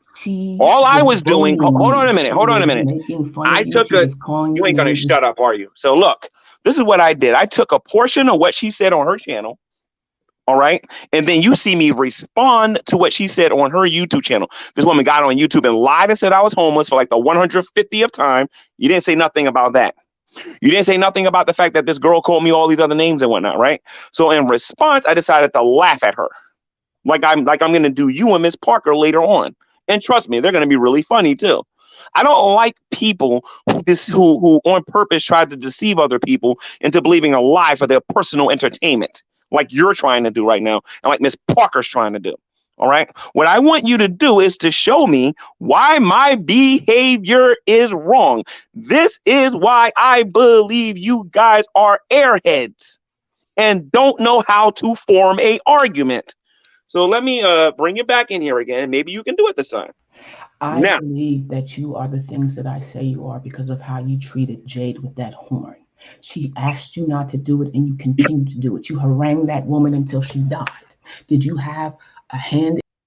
Let me get this straight here. I'm a bad person because I decided to use my bullhorn to hurt her ears. Is that the argument that you're using? I just want to make it official. Is that the argument that you're using? You are a bad person because of how you treat people on the internet. Is that the argument? That's all I want to know. Yes or no? My argument is that because I have observed you with my own eyes. Ma'am, I didn't ask you that. You just got finished bringing up Jade. Are you trying to say that I'm a bad person because I used a bullhorn to hurt that woman's ears? That's all I want to know. Yeah. Yes. Okay. Let me tell you why that's an extremely stupid argument and extremely a cherry-picked argument, okay? What else happened in that stream, ma'am? Now I'm going to bring you back in here now, okay? Let's see if you can be honest, which I know you're not going to do. But let's just give you the chance anyway. What else happened in that stream, man? It wasn't that one stream. You had... Ma'am, what happened in the stream, ma'am? What happened in that stream? Okay, so for those of you who don't know, in that particular stream, it was a Google Hangout. And I was being cut off every 2 seconds and they wasn't letting me finish talk. So I decided to troll them. And I have a bullhorn, okay, that I use. And obviously one of them had headphones on. And I used the bullhorn. And then they exaggerated how badly their ears were hurting to try to deceive the people into believing atheism was good or whatever. Or Roman Catholicism, I guess, at this particular point. But this lady isn't going to point that out. You want to know why? Because the only thing she wants to talk about is me using the bullhorn. With these online atheists, these reaction folk on here, there's the reason why it's not important. All of the details is not important. They take one little thing that's happened and then they run with it. Like, for example, the things with Shani and Rev. They'll sit there and see them do something, but they will totally ignore why it happened. Shani gets on YouTube and she rages because of something that these people did to them, but they won't talk about what they did. All they'll do is talk about Shani raging. And that is dishonest. That is what a liar does. Okay? Did I use a bullhorn to hurt her ears? Yes, I did. I also apologized to Jade, and you didn't point that out either. Now, are you going to address to how they treated me when I was a guest? I believe that was on Fiona's room. You're not going to do that because all you care about is G-Man used a bullhorn when she was in the room. That's all you're going to do. That's what hypocrites do. You understand what I'm saying? So I'm still waiting for this all-powerful argument that you got, ma'am. Hold on a minute. I said that people Hold on a minute. Like I actually... Odd Talk. Let me ask you a question, Odd Talk. Dragnut was on my YouTube channel. Dragnut's best friend is Scientist Sam. I got a question for you as a black lady living in the United States, right? How do you feel about Drag allowing his best friend to use racial slurs and then not caring about it and thinking it's funny? He said that on his YouTube channel. I'll take it a step further. That same dude went to Miss Parker and got permission to use racial slurs against me. No, tell me something, Odd Talk, New Jersey. How do you feel about that? How do I feel about the... Yeah, prove you have a brain and that you're intelligent, because you clearly forgot the title of this video. No, I didn't. Are you asking me if I had a problem with the joke that Scientist Sam made about George Floyd? Yeah. No. I G-Man, can I take it? No, I got it. I'm asking you. Dragnut was on my YouTube channel. Hold on a minute. Dragnut was on my YouTube channel, and that dude thought it was funny when Shani called me the N-word. See, what a lot of you morons don't understand on YouTube is that when she first did it, I was the victim. He thought it was funny. Hold on a minute. He thought it was funny. Then when I brought up the Scientist Sam thingy and whatnot, he didn't care and he thought it was funny. He had an opportunity to speak out and hold on a minute. He had an opportunity to speak up and all that stuff and whatnot. How do you feel about that as a black woman in the United States? What person are you talking about? Dragnut. How do you feel about it? About what? Let me bring Miss Parker back in. This is what I'm talking about, ladies. If I can explain it. We got some airheads in the house now. That's gonna be your song, lady. There's some airheads in the house. All right, I'll explain it. So what G-Man wants to know is at the end, okay, what happened was Shani called G-Man the N-word and Drag thought that was hilarious. I also gave Sam the permission to say a racial slur on my channel, and Drag also thought that was hilarious. He wants to know what you think about Drag for thinking those things are funny as a Black woman in America. For thinking that other African Americans being called a nigger is funny? There you go. I don't think that's cool. There you go. There's your answer. Okay, so I talk New Jersey. Show me the video where you're in where you're in the room with Drag and you're calling him a horrible person. Let me just put it here. Do me a favor. I'm gonna screen share it right now. Find the video where you're calling him a horrible person about any of this, and then let me put it out there so everybody can see it. I don't make videos. Oh, okay. I'm sorry. Can you show me the stream that you went in on somebody else's YouTube channel where you called them a horrible person? I don't make videos. And Right. So let me get this straight here. You've been watching me for 10 years straight, and you believe, just to make sure I understand this here correctly. You've been watching me for 10 years straight, and you came to the conclusion at my total body of work that I'm a terrible person, but you don't got a single soundbite on the internet prior to today speaking out against Dragnet. Wait, you want me to criticize Drag? Okay. Here. No. You misunderstand, honey. I said prior to today. Prior to today. Where is it? Where is it? In his ears, between his brains. Because when he does something that I don't agree with, I take it directly to him. Yeah, you didn't do that though. But anyway, so here's the thing now, okay? This is my opinion of you criticizing me, okay? There's a lot of characters here on YouTube. There's the reaction community that you're clearly part of, and it's obvious that everybody can see that. Why don't you stop being a hypocrite and talk to everybody else in this community before you come to me? Because what I'm doing with a lot of these people right now is just simply laughing at them. I'm not going to talk about how I was thrown out in the street and it was snowing and whatnot, and they thought it was funny. I'm not going to talk about how they called my job and got me fired. I'm not going to talk about none of these other things. You want to know why? Because all you're going to talk about is, I don't like your video responses towards other people. Well, did you see why I made those videos? No, you didn't. You want to know why? Because you're a cherry picker. And the only reason I keep on broadcasting you, by the way, is because when I talk, you have a tendency of over talking me. I do exactly what you do to your guests, which makes me dislike you. You don't like it. I knew that was coming. That was coming. That was coming. I saw that one coming. Precognition and all that. That was coming. I told you she was being disingenuous. I told you. This is how you know that you're dealing with the students of Dragnet. Ladies and gents, let me tell you something. If you ever want to know if somebody's being genuine, look at their group and see if they behave different than the rest of the group. She ain't doing nothing different than what the rest of them did. I'm just giving you what you deserve. I'm just doing to you what you do to other people. Man, that is a tired argument that's been debunked and destroyed a trillion times on here. All right? I don't treat people like this. What I get tired of, and I have a right to do this, man, you should probably go read YouTube Terms of Service and go learn what a moderator is. You and I can't talk at the same time. And yes, I do have an issue with over talking people. It's something that I need to get better at. But when the moderator of the room is telling you to stop talking and let another person talk, and you keep talking, then this is how I'm going to treat you. I don't do this to everybody. And I can show video after video. There's more proof of me being a good moderator than there is of me being a bad moderator.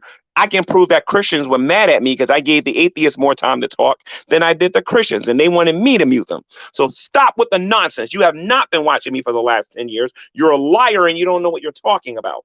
All right? Going on to Miss Parker now. Going on to Miss Parker now. No, you have not, ma'am. Yes, let's go to Miss Parker. No, you haven't. Let's go to Miss Parker now. Yes. All right. That's how I know you lied about being fired. Remember, I was the one on the phone. I lied about being fired. So, ma'am, let me ask you something, ma'am. I was the one on the phone. Wait a minute, ma'am. That called. Wait a minute. Hold on a minute, ma'am. Hold on a minute. Since you know so much about what happened on that particular day, right? Do me a favor. I want you to tell me what the weather was, what I was doing, where I was sitting, what I was eating, what was going through my brain and everything in that particular day. I mean, you seem to know what happened on that day better than I do. since you know what happened. Okay? So why don't you tell me what happened at the end of the day? All right? And if you lie, you will not get back in here again. Remember now, my behavior is bad because of how I treat people. Let's see if you're capable of telling the truth. Miss, I didn't do this when I was in the geek room, liar. I know what happened during that phone call because I was the woman on the call. No, you wasn't. And that's it. So this is what I'm talking about, ladies and gents. This is what I'm talking about. She comes in here and questions my behavior. Then on top of that, she wants to take credit for getting me fired that particular day. When in reality, if I'm not mistaken, I believe Mr. Brokenut had a stream. He had the guy who was referring to himself as Gary Ridgway on his channel, aka Look a Pig or whatever on his channel. And they was over there bragging about it. And on top of that, something else happened too. They were showing people what was on my phone too. No, I'm not talking about a stolen phone. I'm talking about the fact that one of them, I don't know how they did it, but I am aware of a program that you can get where you can see everything that's on the person's phone. I am fully aware of that, right? And Look a Pig on live on camera back when I had my Marked by God channel up was on there bragging about how he was calling me with all these different numbers and whatnot, or the Gary Ridgway character or whatever. So again, these knuckleheads are like Brett Keane. They like to change the narrative on here all the time. And by the way, I taught New Jersey. I meant what I said. You're done. I don't like talking to liars, and I don't like talking to hypocrites. And you, ma'am, is a hypocrite. You want to sit there and you want to look at me and say my behavior is bad, but didn't you just admit that you was the person on the phone that tried to get me fired? I mean, think about that a minute. And then you wonder why I believe you as a woman is stupid. What you need to do, ma'am, is you need to take your behind in the kitchen and go feed your vibrator, because that's the only thing that you're married to. So, Ms. Parker, we know you're going to be laughing about this on your channel if you're not doing it right now. If you're not already doing it right now. I'm not on my channel. I'm not streaming this at all. Okay, all right. Oh, you said last time and then you were streaming. You can go check my channel if you want. No, I have no desire to do that. But tell me something. How? I'm probably wasting my time asking this question. How do you feel about me as a man coming on here? Because I don't believe this about all women. Don't get this wrong. I don't believe this about all women. All women clearly are not dumb. I know some women that hand me my behind. The ones that actually know how to listen and knows how to retort. Right? Mm-hmm. How do you feel about some of the things that I said on here regarding BunrtToast? No, I got a feeling on how you feel about what I said about I Taught New Jersey. You know, honestly, I feel like you have a right to your opinion. To be real, like to be completely real, I feel like you have a right to your opinion. All right. So, like I said, I'm not doing this to be a jerk or nothing like that. I'm just getting tired of See, here's the thing: the atheist reaction community thinks they can turn their computers on and say whatever they want about somebody on here and think that no one's going to get any receipts on here. They're crazy. BunrtToast comes on here. G-Man's a thief. G-Man's this. G-Man is a child neglector. And G-Man supports child abusers. And then I get on here and I say, that's interesting. I haven't spoke on that. If you noticed, legit, I haven't spoke on that. Well, I haven't been watching you. I don't know what you've been talking about. I know you. I know one thing. You talked about Grandpa Lobster, and one of your audience members said, "I better not say nothing about him, or she's really going to troll me or whatever." You know what I mean? And all I said to her was, "I ain't got nothing negative to say about Grampy Lobster, but." I appreciate that. I watched her video. I saw how she looked, and I told her she better watch out with them threats. Well, I'll show her how we Lowe's cows feel real fast. You know? I don't know who that is. Yeah, I don't know who. Some random lady on there. Yeah. Okay. Yeah, I don't know. We need to go get a tan. I've been a little occupied because unfortunately, I just been dealing with a lot. So yeah, I haven't really been paying too much attention to all the particulars. Earlier today, I got to talk to Dave, Lord of Patriarchy. He's real fun. Who's that? But other than you know, Lord of Patriarchy. He's no, I don't. Maybe. Oh, okay. He's been, the geek rooms kind of showed him a couple times. Dragnot talked to him tonight. He's also been on a couple other channels. He's a crazy old fucking white guy. He's racist as hell. Really racist. You would not like him. I promise you, you would not like him. But he's entertaining to talk to. I had talked to him, but that's the last time I talked to him. Let me ask you a question. Why did you give Scientist Sam permission to call me a coon? I knew it was going to upset you. So let me get this straight here. You gave this man permission to use a racial slur against me simply because it would upset me. Yes. Like I said, the title of this video is extremely appropriate for what we're talking about today. I ain't got nothing to say about that. I have no retort to that whatsoever. I have no comeback on that. there's no need for me to come back. It's exceptionally petty, and I'm not denying that at all. It's petty as hell. It's exceptionally petty. Well, and like I said, this is why I agree with rebuke and reprove. I think in the future, all I want to do is talk to the men in the community that don't act like Monty. You know what I mean? The ones that actually can be reasonable or whatever. And then Monty is horrible. I will agree with you on that. He's really hard to talk to. You can never iron him down on a topic. It's really no. It has nothing to do with ironing him down on the topic. Monty has a tendency of getting too emotional. He acts like a female sometimes. Okay. I don't experience that with him. He always is just constantly moving the conversation, and it gets frustrating. So that's why it's hard to talk. It doesn't get frustrating with me. Monty's not a challenge enough to be frustrating with me. I've been on that Hannibal and Monty show before. They haven't talked about nothing to frustrate me. He's exceptionally frustrating for me. Every time I'm on there, he frustrates me. So I believe he's simple. I believe he's very simple. I'm not saying that in the sense that he doesn't know anything. I'm just saying that he's simple. Yeah. And I think he gets overly emotional, and it's hard to talk to him about anything. You know what I mean? Because he don't know how to get out of his feelings. There's a Southern saying, his cornbread ain't done in the middle, or bless his heart. That's what they say. You know, and he cute, you know, stuff like that. You say a little. Nice I don't like the South because, in the South they enslaved a lot of black people, but you don't care about that because you give people permission to use racial slurs. I can't help the fact that I'm from the South. I can't help that. I don't know where you're from. All I know is you're okay with racism. I'm telling you where I'm from. Like, I literally cannot help where I'm from. You are okay with racism. I thought it was funny. I knew it was going to make you mad. And you are okay with racism. Oh, racism is not a major topic to you. That's why you thought it was funny. I have a whole series on racism, G-Man. Oh, and then you had the nerve to get mad at the fact that Shanny used it. This is what cracks me up. Black people can be as racist as they want in America. You know what I mean? The hypocrisy with that. Black people can be as racist as they want. But if a Caucasian person goes out there and says something, you know what I mean? No, for those of you that don't know my personality on this topic, I grew up on Archie Bunker, All in the Family. I grew up on the Jeffersons. I grew up on Good Times and shows like that. You know what I mean? I know the difference between a joke and when somebody is being outright racist.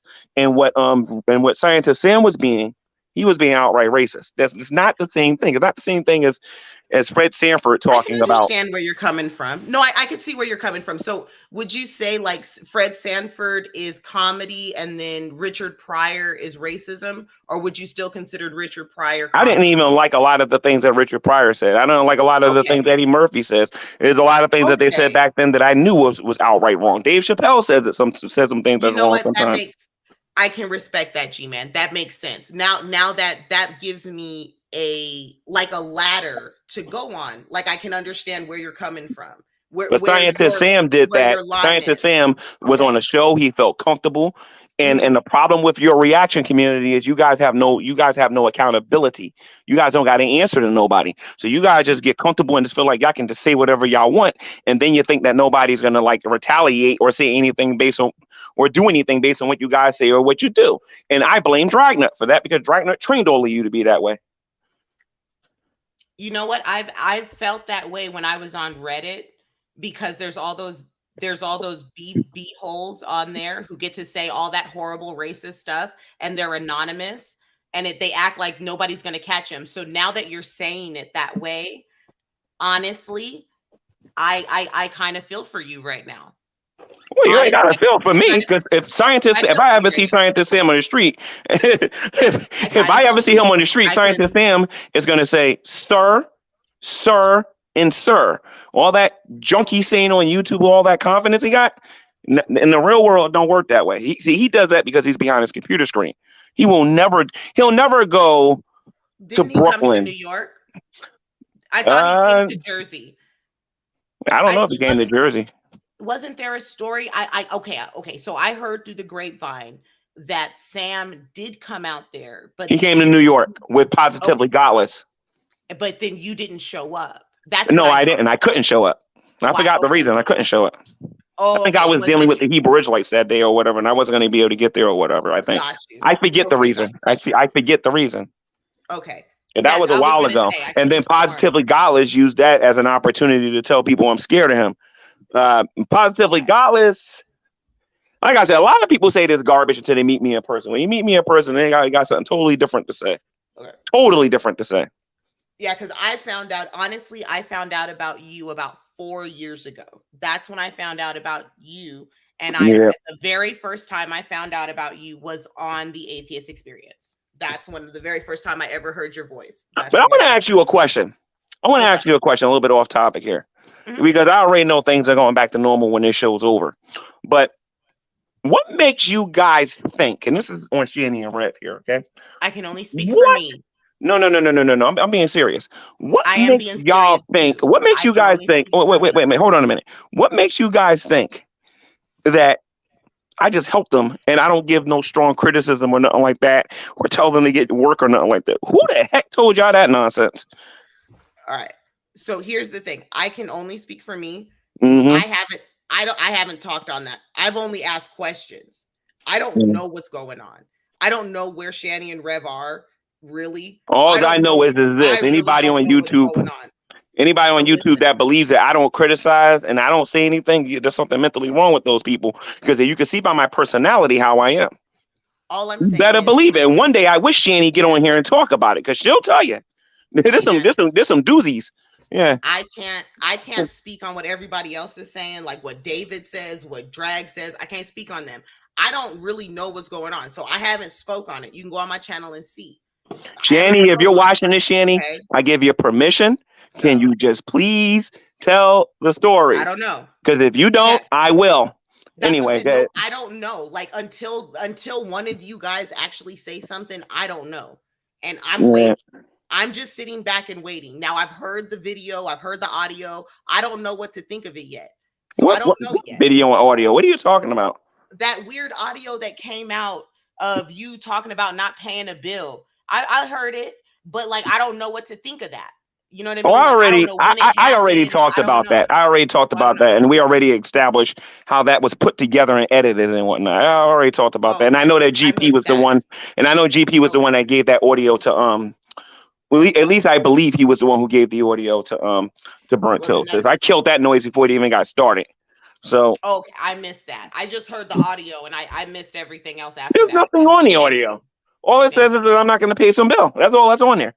That's what I'm saying. Like, I was talking to him in confidence, and clearly he decided he wanted to give it to BunrtToast for whatever reason. But like I said, it is what it is. It is what it is. Because I say a lot of things in those audios. I'm going to make him play all of them if he does it again. Because there's a lot of things about his personal life and my personal life that is in those audios, and he better be careful. He's playing the wrong game with the wrong person. Because there are things that can hurt him, and there are things that can hurt me that's in those audios. Not legally or anything like that. I'm just saying that there are things in those audios that's about him that I know he doesn't want out. And there's some things that I said that I don't particularly care for be out. But if they come out, I'm not going to care. I'm really not going to care. Because I'm careful, even when I'm on the phone. It feels like that's a really... I don't like that for anybody involved. I don't know about that, because I don't like that. When I put that stuff out about you and your husband and everything and whatnot, did I get mad? Did I retaliate? No. Well, change the topic. I did. I don't feel like it. It's late over where I'm at. Did we retaliate? I invited you here. Your husband, for what I understand, was responsible for taking down my channel. No, why would he do that? That's the rumor that's going around. The rumor's going around saying that your husband was, because honestly, the way I was going to retaliate, he wasn't going to like it, because I was going to go around talk about his record and everything and whatnot. I promise you, he does not care about this online stuff at all. He threatened me to take down my channel. He made a fake contract video and he threatened to take down the channel. Stop playing. Come on. Because I asked him to do it. It was funny. Yeah. I do this because it's fun. Oh yeah, it's fun to mess with people's lives, right? It's totally fun, right? I'm glad you said it. G-Man, I don't ever reach into your real life. I would never do that to you. There's no reason for me to affect your real life. You have done nothing to me, and there's nothing you could do to me online that would make me want to do something to you in real life. I don't like that. I don't even condone it. I even have videos against people who do it. Do you know the name Lola? I have a whole video calling her out. I drug her and read her for filth because I found out that she was using information to mess with people. Tell me something. Why did you turn on DC Media, girl? I'm curious. Oh my God, she's disingenuous. She's very disingenuous. But you was a huge fan of her. Why did you turn on her? Yeah, because she's disingenuous. Because she's disingenuous. You hang around drag, you hang around BGTV, you hang around these other people. So why not hang around DC Media, girl? They haven't shown me what she showed me. I beg to differ on that. What do you mean by that? Well, that's what I'm saying. So that's what the word disingenuous means. So like she showed me a part of herself that leads me to believe I can no longer really trust her.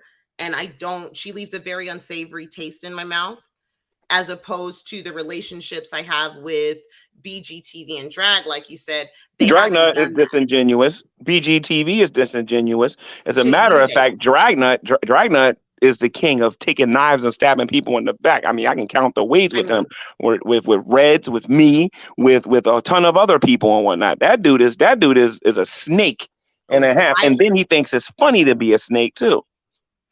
I understand the reason why you believe that. And I can prove it. I can do a documentary on him by myself. I mean, like on him, I could do a 2-hour documentary on him and his friends and his former friends on here myself, and show everybody why I believe that he's a snake and a con man and everything. People just don't know. A whole series. Honestly, you could probably do a whole series. No, I could do a 2-hour documentary video and go into detail about how many times this dude took a knife and stabbed somebody in the back. Not trustworthy at all. He just isn't. I met that dude in person, and that dude should have got an Academy Award for the acting that he was doing when I met him. Yeah, I've never met him in person. I met him in person. You ain't missing nothing. Trust me. You ain't missing nothing. All you're gonna do is talk to somebody who thinks he knows everything and believes his own hype. He does seem exceptionally pompous. I'll give you that, because he uses a lot of those $5 words. So yeah, I'll give you $5 words. What do you mean by that? He uses the big words. He likes to use big words and make Dragnut apparently studied the dictionary. Dragnut apparently read and studied the dictionary. At least that's what he so. At least that's what he told me in my debut of talking to him. So no, he said that because he knew it was going to rub you the wrong way. You know what I mean? Reading the dictionary doesn't rub me the wrong way. Malcolm X did the same thing. A few other people did it. That ain't nothing new. What I'm saying is he says things to insult your intelligence because he knows if he insults your intelligence, it's going to upset you. No, Dragnut hasn't upset me in a while in terms of like the last 2 months. He hasn't said nothing to upset me. What he's done is reveal how little he knows about anything. That's what he's done the last few months. Drag doesn't know as much as he talks about on here. And one of these days, to prove it, I want to debate him on abiogenesis and absolutely humiliate him and show him that he doesn't know nothing about the topics that he wants to get into. He just don't. And somebody's got to show him. And I'm the only person on here that seems to not be afraid of this dude that's willing to do it. Well, first of all, no, I'm not afraid of him, and I talk about him all the time. Okay, I guess the conversation is over now. I guess the honesty conversation is over. I don't want to talk about him. Honestly, we're finally having a good conversation. The last time this happened, we got to talk about toys. This time, can we please? Dragnet Silvis is a G-Man. 1 second, please. I just want to talk to you about something that's really, really fun. Okay, so how about this then? Everybody that's watching this right now, the conversation about whether or not women are airheads is over. Okay, now we're gonna talk about something else. Go ahead. We're gonna talk about something else. Okay. All right. Here's the new topic. Okay, since we're doing pleasantries, listen. All right. Did you know that Marvel just celebrated their 85th birthday on the 35th of September? And if you did know, who's your favorite Marvel character and why? I'm not a Marvel person. I'm not a Marvel person. What? I'm DC. Nobody. You don't like anybody in Marvel? Not no more. I don't. Not no more. I don't. Nobody. Nope. Why? Religious reasons. I'm not that crazy about that. On a fictional level, I would say. Religious? No. Now I'm really. I would say Marvel. I would say. See, it's kind of hard now knowing what these people represent now and everything. What are they? But I would say. Anywhere between the Hulk and maybe Wolverine, I would say. But I'd probably say the Hulk. I do love the Hulk. He's fun. But wait a second. What does Marvel represent now? I'm concerned. Marvel, and the owner of Marvel talks about this a little bit. I think I found out about this on a channel called Good Fight Ministries. They did a documentary series on Marvel and what they're all about. But how Iron Man is the son of the devil and whatnot. I don't know if you want to get into all of this right now. No, I do. I'm interested. Well, actually, it's true because it's in the comics. You know what I mean? But I really don't want to get into that. Like I said, I'm a DC person. I'm a Superman guy. So I like Superman. Okay, we'll go to DC. Totally fine. Superman, Batman, love those guys. Super fun. So Superman's your favorite in DC, right? I don't like Batman no more because Batman. They use Batman and Luthor for some ridiculous stuff. For example, if you look at everybody who's beating Superman, and I mean actually like did something to him. It's Batman and Luthor when you think about it. In the movies, Justice League, no, not in Justice League, Batman versus Superman, or Superman versus Batman. No, it wasn't. It was Doomsday who killed him with the kryptonite thingy. But Batman beat him, and he could have killed him because of the kryptonite spear that he had. Luthor and All-Star Superman poisoned did something to the sun. Poisoned Superman and ultimately was responsible for killing him or whatever. You know what I mean? But it's always a human. It's always a human doing it. It's always a human doing it. Somebody with superpowers can't do it. Doomsday never killed Superman. Doomsday put him in a coma. That's what Doomsday did. Doomsday put him in a coma. So I'm not that crazy about Batman and Luthor because DC uses them to be all of these superpower beings and trying to say that science and like intellect is going to beat these. Get the heck out of here with that stupid nonsense. As if Wonder Woman, Superman, and those guys can't think and whatnot. Get the heck out of here. But I mean, Superman's an alien, right? Ultimately, he's just an alien. Superman is just an alien. He's not invincible. He's an alien. So there has to be technology that can defeat him, right? Well, there's kryptonite. Well, and it actually depends on the Superman that you're talking about because there's Superman. When All-Star Superman came about, I don't think kryptonite could hurt him anymore. And then there's this other Superman. I think he spent 100 years in the sun or something like that, or 20 years in the sun or something like that. And then it depends on what planet they're on and what sun is on that planet. So okay. Yeah, and that Superman is not affected by kryptonite or anything like that. So okay. Well, I don't know. I still think technology could still beat it just because you're talking about an organic creature. It's still organic. So it's like, yeah, technology could totally beat I don't know about that. Wolverine uses antimanium. I'm sorry. What is that called? Animanium, right? Wolverine uses that, right? And it was something that's man-made, but we're supposed to believe that Wolverine went to hell and beat Satan. Technically, animanium. He went to hell and beat Satan? No. You got it confused. Animanium is not man-made. It is like just a really weird alien metal That's right. That was the metal that was used for Captain America's shield. Exactly. It's not that it's man-made. It's just some alien metal. So that's what I'm saying. Like, there's always superior technology. It doesn't mean, but it doesn't mean that you can go into the spirit world and beat the devil using antimanium. Animanium. I mean, how do we know? How do we know? We don't know. We don't know. We do know. You can't beat a spirit. You can't beat a spirit using a human device like that. Okay, then what is Demon Blade made of then? That's a good question. I don't know. Exactly. So there's something that can cut gods, because Demon Blade cuts gods. So in the Marvel and the DC universe, maybe, but not in real life. Not in real life. But but there are old epics that talk about blades that can cut gods. So like there's something that can cut gods. Well, when you talk about Zeus, if I'm not mistaken, Zeus was always afraid of, and it doesn't make no sense because it's stupid, because Zeus created everything, but he's afraid of like these animals called hymes or hems or something like that, and their blood actually hurts Zeus. It's the stupidest thing I ever heard in my life, and he's the one who created these animals. It's just dumb. There's always like the way the stories are told. There's always like this. It's called a motif, like an Achilles heel. No matter how powerful something is, there's always one thing that can defeat it. Like, okay, so there's in the Norse mythology, like Thor and Odin in them, there's this one beautiful god. His name is Boris or something like that. Anyway, he's beautiful and he's like super strong and everybody loves him. And the only thing that can hurt him is like this thing called, it's like this little plant. And Loki gets real tricksy and he decides to carve an arrow out of the plant and gives it to he gives it to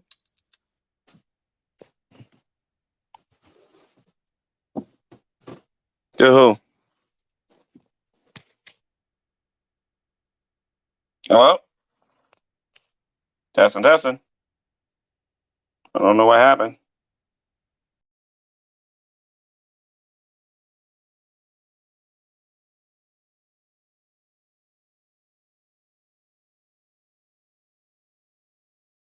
But what I'm saying is like these motifs exist in all of the different theologies throughout the world, you know, like the good and evil, and there's always, you know, this fight for power and dark versus light. And I think it's something worth exploring. And I think that it's really cool, for one, that you do believe that these things are real.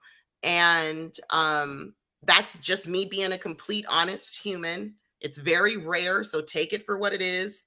But yeah, I think it's kind of neat. How long have you been collecting comic books? Oh, dude, my very first comic book I got when I was about 8 years old. I was like 8 or 9 years old when I got my first comic book. What are you? Well, your age. Was you born around the time I was born? No, I'm probably like 7 years younger than you, at least. All right. So did you ever get a volume 1 or 2 of the Batman comic or anything like that? I do have some first editions. Yes, I do. I have first edition Batman. I have first edition. I have a first edition Batman comic. I have a first edition Dick Tracy comic. I have. Wait a minute. You said you got a first edition Batman comic? Yes, I do. Them things are valuable right now. What are they worth? Like about $2 or $3 grand? $2 or $3 grand? Depending on what it is and how good the condition is, and yeah, depending. I have a really nice comic book collection. Mm-hmm. I turned down a Jordan rookie because I stopped collecting a long time ago, and I sold my cards. And when I was in high school, I had a huge collection of football, baseball, and basketball cards, but I sold a lot of them. But recently, I had an offer to get a Jordan rookie, and I said no. I don't know too much about baseball cards. I really don't. Basketball. Yeah. Michael Jordan played basketball. Yeah, I don't know sports at all. Okay. At all. I know my husband likes the Lakers and the Packers, so I just buy him those things. Other than that, I don't know anything about sports. That's right. Nevada doesn't have an NBA team. Actually, we do now. We have the Raiders. We have. Oh, okay. So the Raiders moved to Nevada? Yeah, it's the Las Vegas Raiders, and we have a I've been out of the professional loop for a while. we have a female basketball team. We have a female professional basketball team. We have a professional hockey team, the Vegas Knights, and you have a female basketball team. How many people go to those games? Oh, they're huge. Because from what I understand, the WNBA can't hold an audience very long. Oh, they're sold out every single time. Like, it's huge here. It's really, really big. Yeah. I haven't been to Nevada since 99 when I went over there to do a conference. Not to do a conference, to go to a conference. It's over there by that big black pyramid that they got over there. The Luxor. The Luxor is still here. Yep, the Luxor. I would invite you to come if you decide that you want to come. No. I'm good. No, I'm good. No. All right. That's not gonna happen. No. You don't have to stay with us. You can go stay wherever. Oh no. That no. It's not about staying with you guys. See, I didn't forget about last year. So I need at least about 10 years to get that out my system first. So get what out of your system? Last year. All of last year. I didn't forget about the Scientist Sam thingy. I didn't forget none of that stuff. So the last person I want to see is you and your husband. I no, absolutely no. I will go to jail. No. Do I want to physically harm you? I don't know what I'm gonna do. I don't want to see you. I don't want to see your husband. I don't want to see drag. I don't want to see, especially Scientist Sam. I'm probably gonna need to get therapy before I see him. I don't want to see him at all. I can talk to Scientist Sam via the YouTubes and if he comes in a room or something like that. But as far as being in the same room, nah, I don't know. I don't think that'd be a good idea. What can I do to help ease some of this stress? Nothing. Absolutely nothing. Absolutely nothing. Absolutely nothing. Even if you became a Christian tomorrow, I still don't want to meet you. No, because last year, and BGTV, I never want to meet him either. I will power drive him off a roof. I don't want to meet him. I never want to meet him. I don't want to meet him. I do not want to meet him. I don't want to meet him. Who else? Tatted Jedi. I don't want to meet him. I don't want to. Well, maybe Frank. Frank didn't really do much. But Tatted Jedi, I don't want to meet him at all. I can talk to Frank. Why do you want to physically hurt people for them talking smack about you online? Wait a minute. I don't want to physically hurt them. I'm just saying that I don't know what I'm going to do because I have a memory. Power drive. No, you just said you wanted to power drive. That's right. I want to put him upside down and make him land on his head. I don't like those people. I don't like those people. Those people put me through a lot of unnecessary stuff. And Dragnut laughed at me when Shani kicked me out of that house and I was out there in the cold like that and everything and whatnot. And that I'm not going to forget for a while. It's going to take some time. I can't see drag. I cannot say. I don't care what military training they gave him. There is no training for you not seeing it coming. I do not want to be around that dude ever. I'm good. So I understand. I don't like drag. I really don't like drag. But I can talk to drag if he comes in the room. I can laugh at him or laugh with him a little bit. He says a lot of stupid stuff on his channel, and I like to respond to it sometimes, like the dumb, go, and all other mess he was doing on his channel. But he's somebody I never want to see either. And trust me, there's a lot of other people that don't ever want to see him either. I can't talk about it online, but none of it's good. He needs to stay as far away from the East Coast as possible.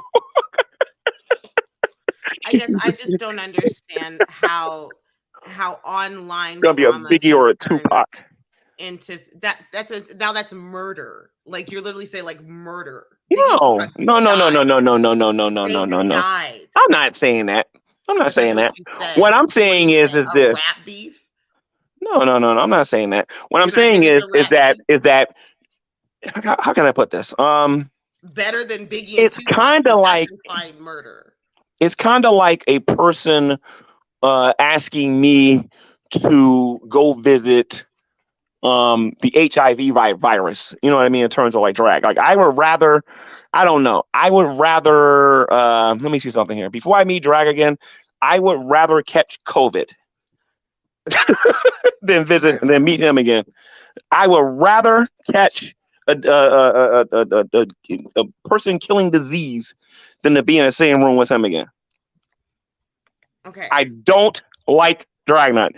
Dragnut doesn't care about nobody but himself. He's a fake. He pretends to be your friend or pretend like he cares about what's going on with you and everything and whatnot.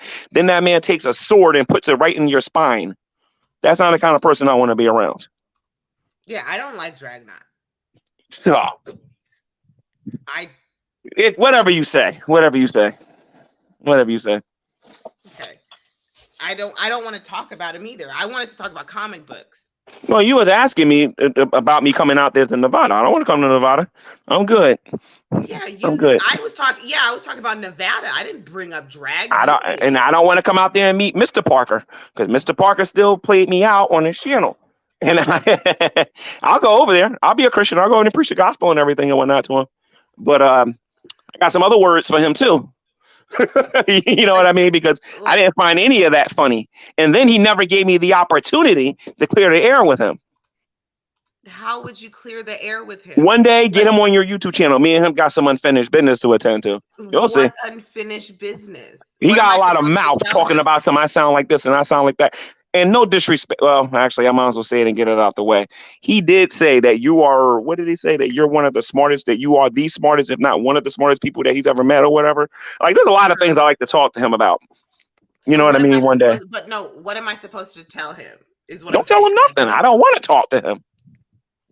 You told me to get him on my channel. How am I supposed to get him on my channel? Okay, so if you get him on your channel and we talk, tell him whatever beef he got with me, anything he want to say to me, tell him if he can stay in the room longer than 2 minutes. I like to talk to him about those things.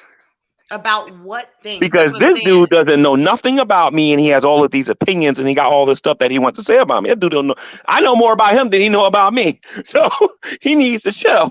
He needs to really chill with that. You know what I mean? He really needs to chill. You know? So what I'm saying is and by the way, this ain't no petty drama. It's you guys going out there and messing with people and believing that there's never going to be no consequences. What have I done? That's the problem. Who, you? Yes.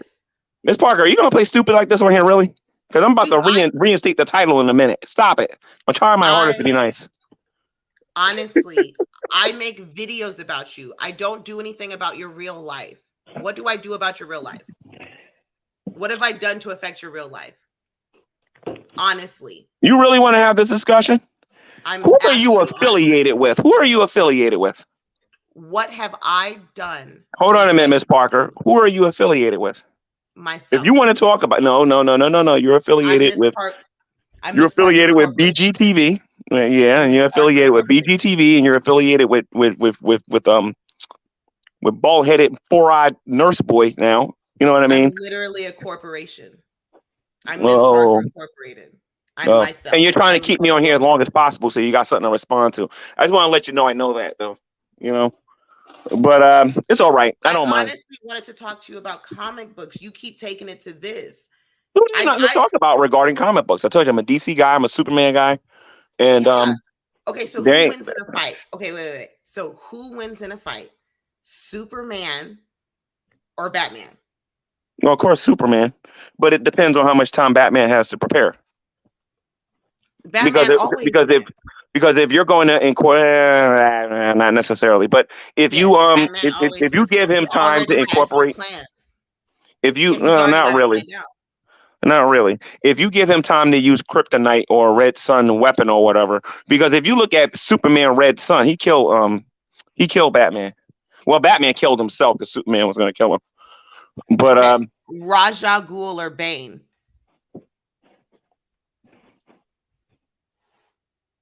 Ra's al Ghul, because Ra's al Ghul trained Batman. Who's your favorite Lantern Corps? What do you mean? The lantern. The green, yellow. Green, yellow, pink. Yeah, who's your favorite? Out of all the corps, who's your favorite Lantern Corps? I don't really pay attention to them too much, but I say the green ones. I don't like the yellow ones. I think the yellow ones the yellow ones, they use their emotion or they use their hatred or whatever to power their rings. Yellow and the Green Lantern is fear. Yellow is fear, and the green one is the imagination. Is the will. Yeah. Green is will. Yeah, you don't know enough about the lanterns. Okay, let's move past that. How many Hulks do you know? Hulks. Yeah. World War Hulk. World Breaker, I think, and Marvel is not my thing. You know what I mean? I think that Marvel. If you ask me after watching the Infinity War and watching Endgame. No, I'm talking about comic books. Forget the movies, homie. I'm talking about the books. Well, I'm trying to get to that. I think that that these Marvel characters are too goofy. I think they're just too goofy for my liking. They're not serious enough. What do you mean? They're just too goofy.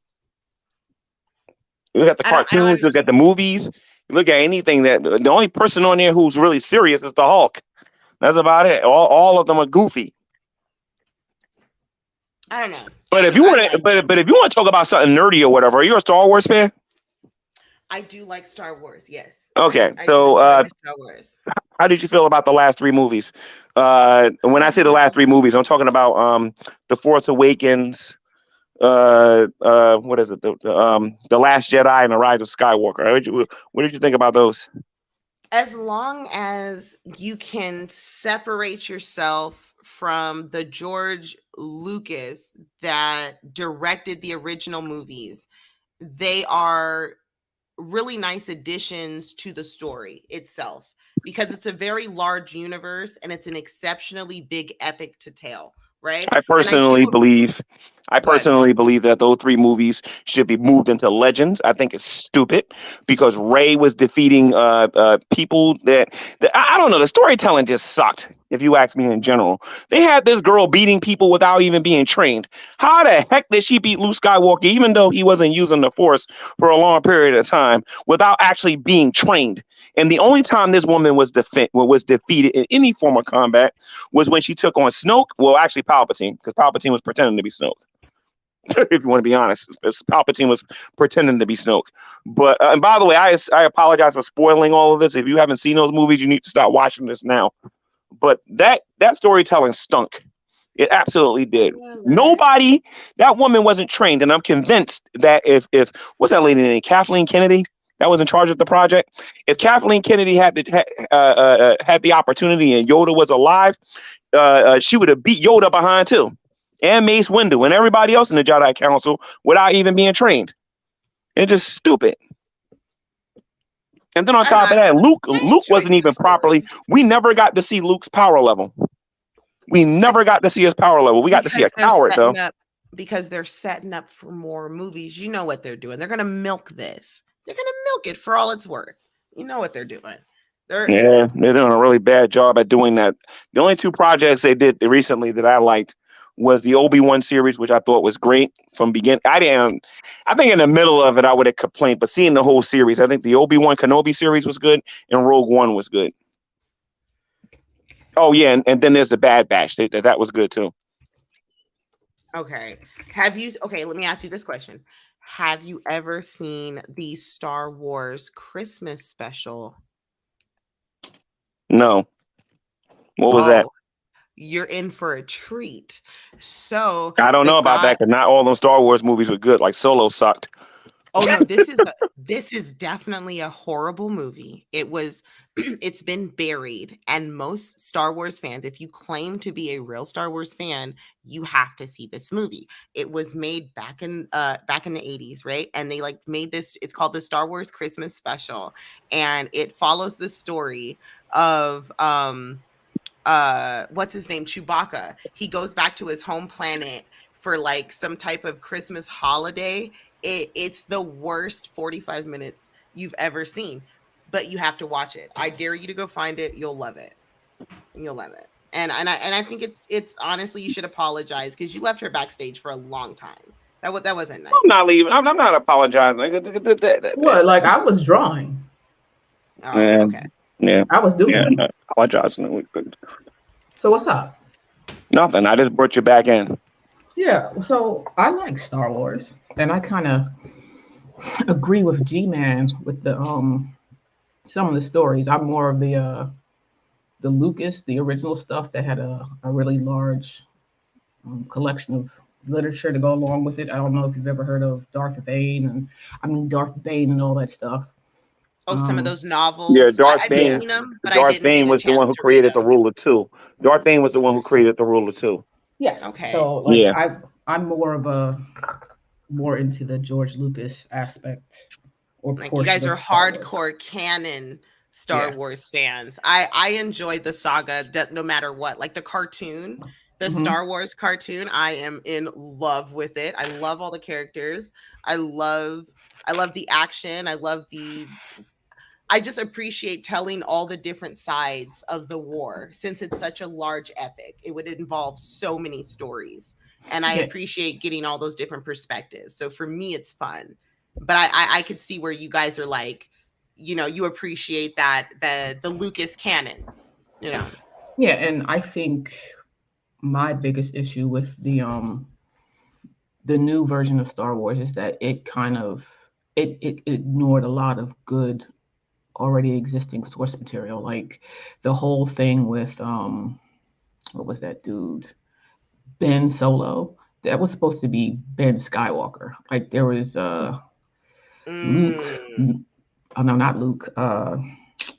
Leia married Han, and they had 2 twins, and then they had one son that they named after Anakin. Like there was a whole lot of stuff that they could have accessed to make new movies without like trying to, like you guys were talking about Marvel movies. Like if you pay attention to the comic books, you can see I was just thinking that the way that they have to adapt it for the screen, and it's like, well, you really didn't even have to do that. You could have left it the way it was and had a richer story for, you know, for the movie and set up for 5 or 6 movies, you know.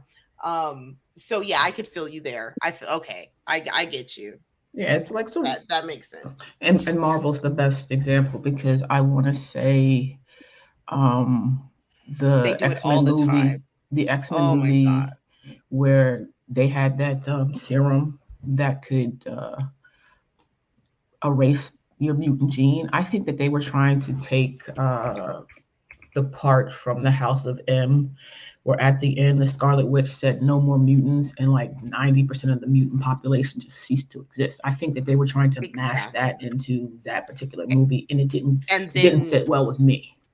Well, and because they also had to set up the show Vision, WandaVision. They were setting up the ending of that set up the series WandaVision, and WandaVision slingshotted 2 and 3 other movies. If you watch what's happening in the MCU, it's the movies that are being supported by the corresponding television series of those artists, of those same characters.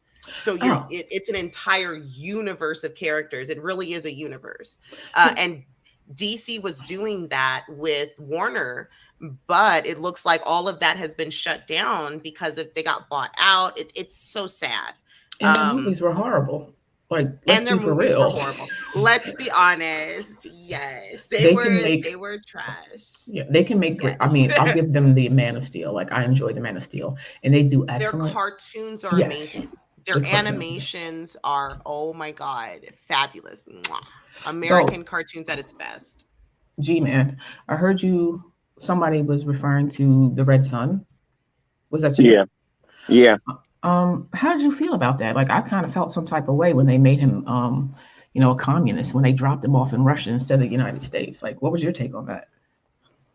I didn't agree with any of it. As a matter of fact, them making all these evil versions of Superman tells me what they really think of him. Like for example, in Injustice, Omni-Man, and what they're doing with what was his other guy named Homelander or whatever. I think that they're constantly trying to reinvent Superman or whatever and trying to make him look like he's evil or whatnot because they don't like the Boy Scout no more. I think that is part of what's going on. There's an attempt to dispel the fantasy that Superman is like perfect. Like I don't think he really has killed anybody outside of, and I'm not a DC, I'm a Marvel person, so I could be wrong. I don't think that Superman had killed anyone outside of that movie that they did, and that kind of stoked some outrage amongst fans because it was much darker than what they were used to from a Superman movie. Like if you compare it to the ones that came out in the early 80s, like he killed Doomsday. Oh, he did. I didn't know that. Yeah, he killed Doomsday, and he tried to kill Darkseid on multiple occasions. Okay. Batman stopped him, and a couple other things stopped him. But yeah, Superman. If Superman's going to kill somebody, it's definitely going to be Darkseid. He killed Doomsday. I believe that was in is it Superman Doomsday? It was one of the newer ones that they made where he fought Doomsday, and then he broke his neck because he was about to kill Lois or whatever, and then he flew like with all of his speed and all of his might, and he broke his neck. I haven't followed. You remember, like I think it was in the late 90s when they did the big arc where he was killed, and then he ended up being in a coma. Like I haven't really followed anything about Superman since that. Like I haven't even kept up with Batman outside of the time where Bane broke his back. And that was because it was a major thing that happened to Batman. It was supposed to be like this major thing that was going to change comics. And you know how comics are, they'll retcon anything. And what they wrote before won't exist anymore. But have you ever read any Image comics or any of the independents? Image comics, like what? Like any Image comics. Have you ever heard of it? I'm trying to think about what you're talking about. Let me think off of my head what I'm reading right now. I should have had something ready for you because I don't think you would have heard of anything. Oh, I'm aware of quite a few things. This is just one topic. I can talk about quite a few things. No, I am not trying to insinuate that you are not a knowledgeable person. What I'm trying to do is accept the fact that I didn't have a ready response to you, and that I think that you would be aware of, because some of the comics that I read from Image, and I'm going to be honest, I haven't picked up an Image comics in some months. They're not mainstream like Batman or Superman or Iron Man or some of the big name comics that you would think of. Like I think Lock and Key was done by Image Comics. And okay. You're talking about as far as like a brand. She's talking about like a brand, like DC and more. Okay, I got you. Yeah. No, I don't think I've ever read anything out of Image. When was the last time they released something? Image releases something pretty regular. Like I have, they did Saga. I think they did. What was it? Oh, I don't want to say it because it might offend you because it had something to do with God, and I don't think you're going to appreciate that. But they say a lot of things in those comic books about God. They said that they say He-Man beat God or whatever, and He-Man beat the devil and some other goofy stuff. I'm aware of it. I'm just trying to be respectful. I'm back in. I guess we've gotten our thing done with, and we're trying to have a smooth conversation. Yeah. So I'm going above and beyond to make sure that I don't upset you. It's not that, but just know that in the comics, there are scenarios where they're saying that a comic book hero went to hell and beat Satan, or defeated the God of the Bible or whatever. Because if you think about it, if you look at like people like Thanos. Mm-hmm. Some of these people in the Marvel universe anyway, what's his name? I forget his name, but there's a couple of people that's stronger than Thanos that can punch reality apparently. You know what I mean? And they're saying that those people fought like God or whatever. And then in the DC universe, you got some of them referring to what is called new gods. Now you got Triton, who I really believe is Satan at the end of the day. I thought it was funny that he was the one who beat I'm sorry for the people that didn't see this, by the way, but Triton, whatever the heck his name was, he destroyed Darkseid. He whooped Darkseid's behind. Yeah, beat him pretty good. That happened in Justice League. What was that? Justice League Dark. Justice League Apocalypse. Justice League Dark Apocalypse, I think it was called. Yeah, I don't. I was having with that stuff. I know we're talking about comics, and I was gonna say, did you know that Monty, the guy who was just on the show, he draws comics and he has an entire comic book series, and I have it up in the background, G-Man, and I'm gonna turn my camera on so you can see my hands aren't touching anything, and I'm away from my from my thing, so you can't. I'm not gonna like porn bomb you, but that's just some of his comic book right there. If you want to just look at it, I don't see anything. The lights off. The truck in the background. No, I have it. No. I have it. I shared the screen with you, G-Man. Oh, okay. And you can. Let me see. And I'm just making sure you can't see my hand, so you can see I'm not doing anything. Like I'm not touching. I'm not gonna porn bomb you. I don't want you to think I'm gonna porn bomb you. So this is it here? Yeah, that's just cool. one of his pages of his artwork, and I just wanted to show it to you. It's really cool. I can send you a copy of his comic book if you want to read it, G-Man. You're not gonna be okay. I'll tell you what. You can email it if you can. You can take some pictures. Yeah, of I can. Yeah, like I can. No, I have the whole thing. Like I have the entire thing. It's really cool. See, like it's a whole comic book. It's really nice. Really cool. That's good. Oh, okay. And that took time, and you know what? That took time and effort. That Monty has a life. For real, because it has a whole story, and all the characters are pretty entertaining.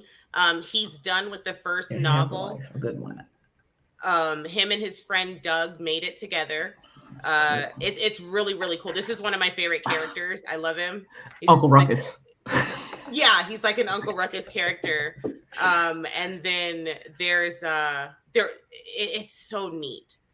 12 superheroes in a city surrounded by this wall, and they can't get out, and it's just really really cool. Is either of you fans of Nightmare on Elm Street?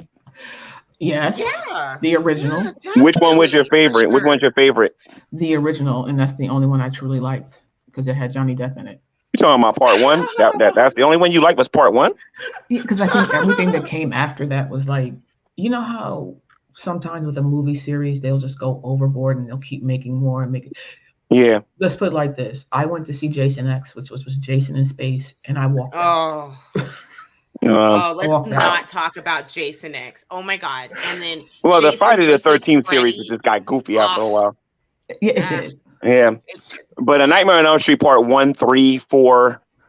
Yeah, that's about it. Well, A Nightmare on Elm Street part 1, 3, and 4 was my favorites. I'm a Freddy kind of girl though.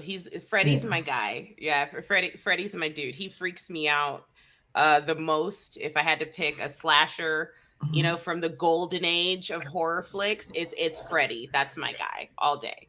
And it's the first two movies. Everything after that doesn't really matter. Exactly. But the first two movies is all that matters. Wait a minute. So you're saying that you thought part 2 was better than part 3?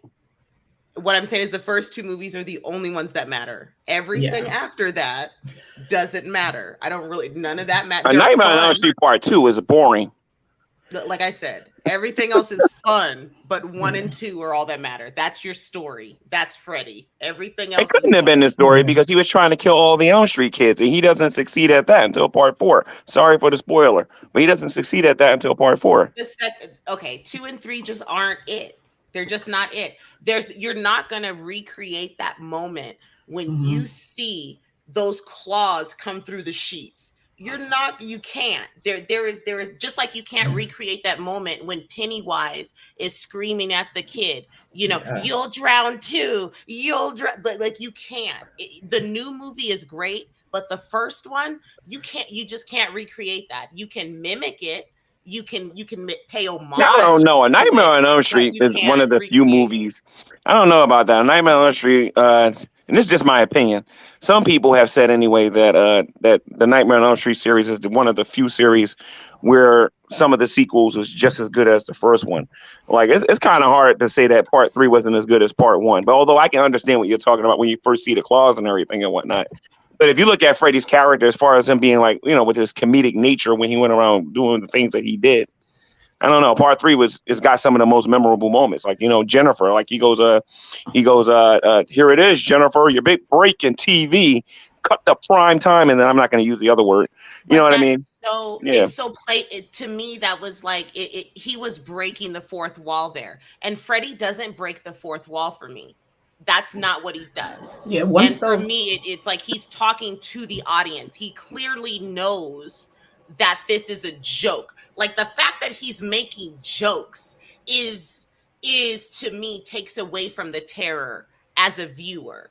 Like he Wait knows a minute. I'm watching. Wait a minute. He was making jokes in part one. He told Nancy, he says, "I'm your boyfriend now, Nancy," and then had his tongue come through the phone. But that wasn't a joke. Yes, that was. I was laughing. I was No, laughing my behind off when he did that. I think I was a kid and I was laughing. Yeah, that was assault.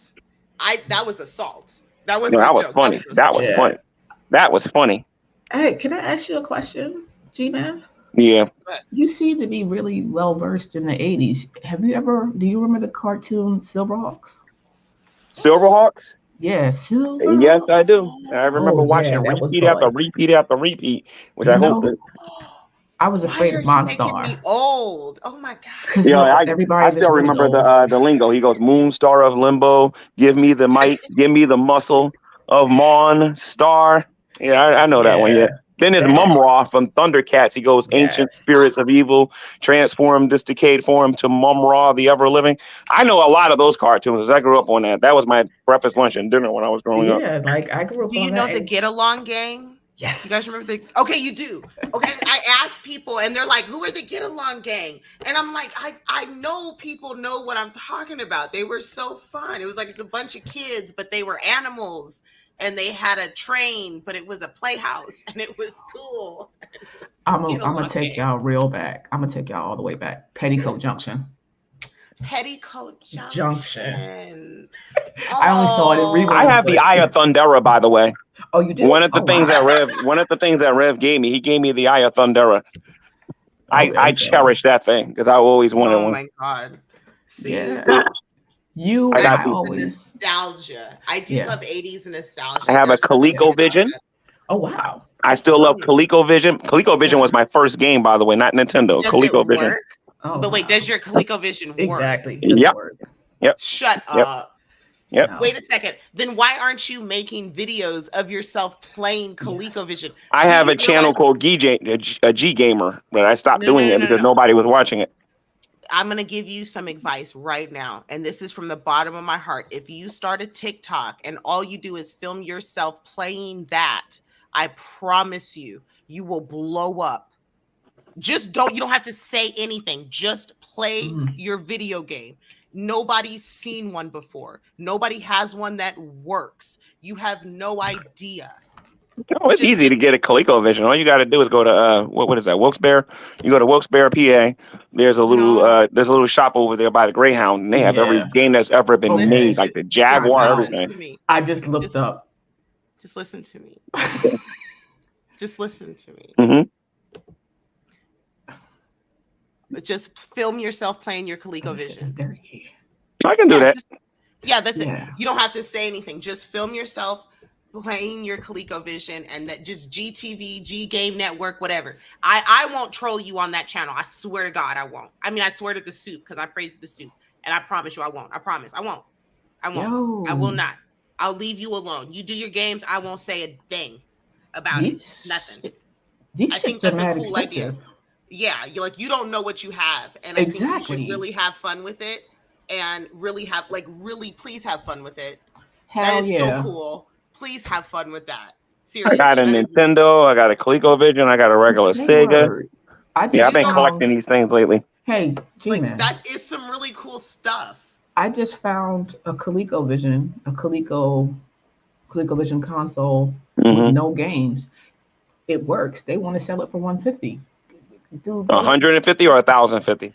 No, 150. I don't see anything like that. But you should if it's. Well, I also have a Neo Geo too. I also have a Neo Geo. How do you still have a Neo Geo? That is so classic. I got maybe 8 or 9 games for it too. So you've played Splatterhouse? Don't think I do got that one. I do got it. Yeah, I got it. Yeah. That's old. I played Splatterhouse when I was a kid though, and the arcade. Yeah, that's from the 90s. Yeah. There are people who've never seen those games before, and you can literally just have a whole retro channel just playing old retro games. Seriously. Oh, I might one day. I was wrong. Not one day. Just do that. Just do it. Well, I ain't got time. I might do it. We'll see. I have a goal on this channel I got to do, and I got a goal on my other channel. And then I got to try to launch the other one. So I don't know. I got to see. G-Man, and I am not do something that makes you happy. I am not trying to be mean or rude or anything. Like what are you gonna do with all these channels? Like I could see the gaming channel because like I would watch that without anything to say because I like games, but I'm trying to understand like what are you really trying to achieve by having all these channels and engaging people who I think don't like you and well, here's the thing, for as a whatever Christian. reason. Okay, as a Christian, I look for opportunities to basically do the only reason I'm on here to begin with, and that's to preach the gospel. So when I want to talk to the Hebrew Israelites, I talk about the topics regarding them. If I want to talk to an atheist, I got to bring up these topics that atheists care about talking about. If I want to talk to Muslims, at some point I'm going to have to start talking about the Quran and Mecca and all that stuff and whatnot. And then would you there's be the issue of the New Age. Would you be interested in talking to an ordained minister? My childhood pastor has been trying to get his, I don't know what he's trying to do on YouTube, but he's been looking for someone to talk to, and he's actually a Christian. And I think you guys would have an interesting conversation because he is an ordained minister. And I think you guys, it would be interesting to see you two vibe off of each other because like I said, he's a minister, you're out here trying to proselytize. That might be something that, gets you what you want. Like instead of going back and forth with non-believers, like get a pastor or someone, even one of your friends, and just begin to do, you ever thought about doing Bible study instead of arguing or getting upset with us? You can do Bible study, you can do all kinds of stuff. I do that all the time on my G podcast. I'm going to be doing it on Monday. Yeah, with others. I mean, like with other well-versed religious people such as yourself. I do that sometimes. I do that with Bacol. I do that with other YouTubers on here sometimes. It just depends. A lot of people's busy these days. But would you be interested in engaging my childhood pastor? I have a question. Like, if you're not willing to talk to her childhood pastor, which I think you should definitely do, because that would make the most sense. Yes. Would you be willing to do a Hey, 1 second. I gotta step away. I'm not leaving. Okay, no worries. Would you be willing to do a sermon on my channel for Sunday school? Because I host a Sunday school. Absolutely not. No. If I'll do a sermon, I'll do it on my own channel. Sorry, I'll do it on my G-Man channel, not on this one. I'll probably do it on my G-Man channel, but I got to be inspired to do something like that. Well, I was just gonna say, like, you can come on as a guest, because I know that ministers go to other churches and stuff and they speak to congregations as guests, and I thought maybe you could do that. And you can pick the topic. I'm not gonna choose. You can pick the topic, and you can stay as long as you want. Like, I'm not gonna mute you. No, you just want me to come on your YouTube channel. That's what you want. You want me to come on your YouTube channel. If you want me to come on your YouTube channel, just come up with a topic. That's what you got to do. I'm telling you that you can pick the topic. And yes, I want you to come on my YouTube channel. That's why I'm asking you to come on my YouTube channel. I have to think about that. I don't know. And I'm saying that you can pick the topic. That's what I'm saying. Will you come on my YouTube channel? You can pick the topic. I'll give you a whole hour. No interruptions. Nobody fucking there. I will keep the camera on and stay very far away so you know I can't fuck with anything. And you can do the whole thing however you want. I'll let you know. Okay. That's all. That's what I was saying. I was literally inviting you. But what I'm saying is, like, the person that I'm talking about, you can find him. Actually, let me get the link for you and I will put it in. He is Dr. Kenneth Stevenson. He wrote a book on the Shroud of Turin. So you might really want, and he's receptive to talking to people online.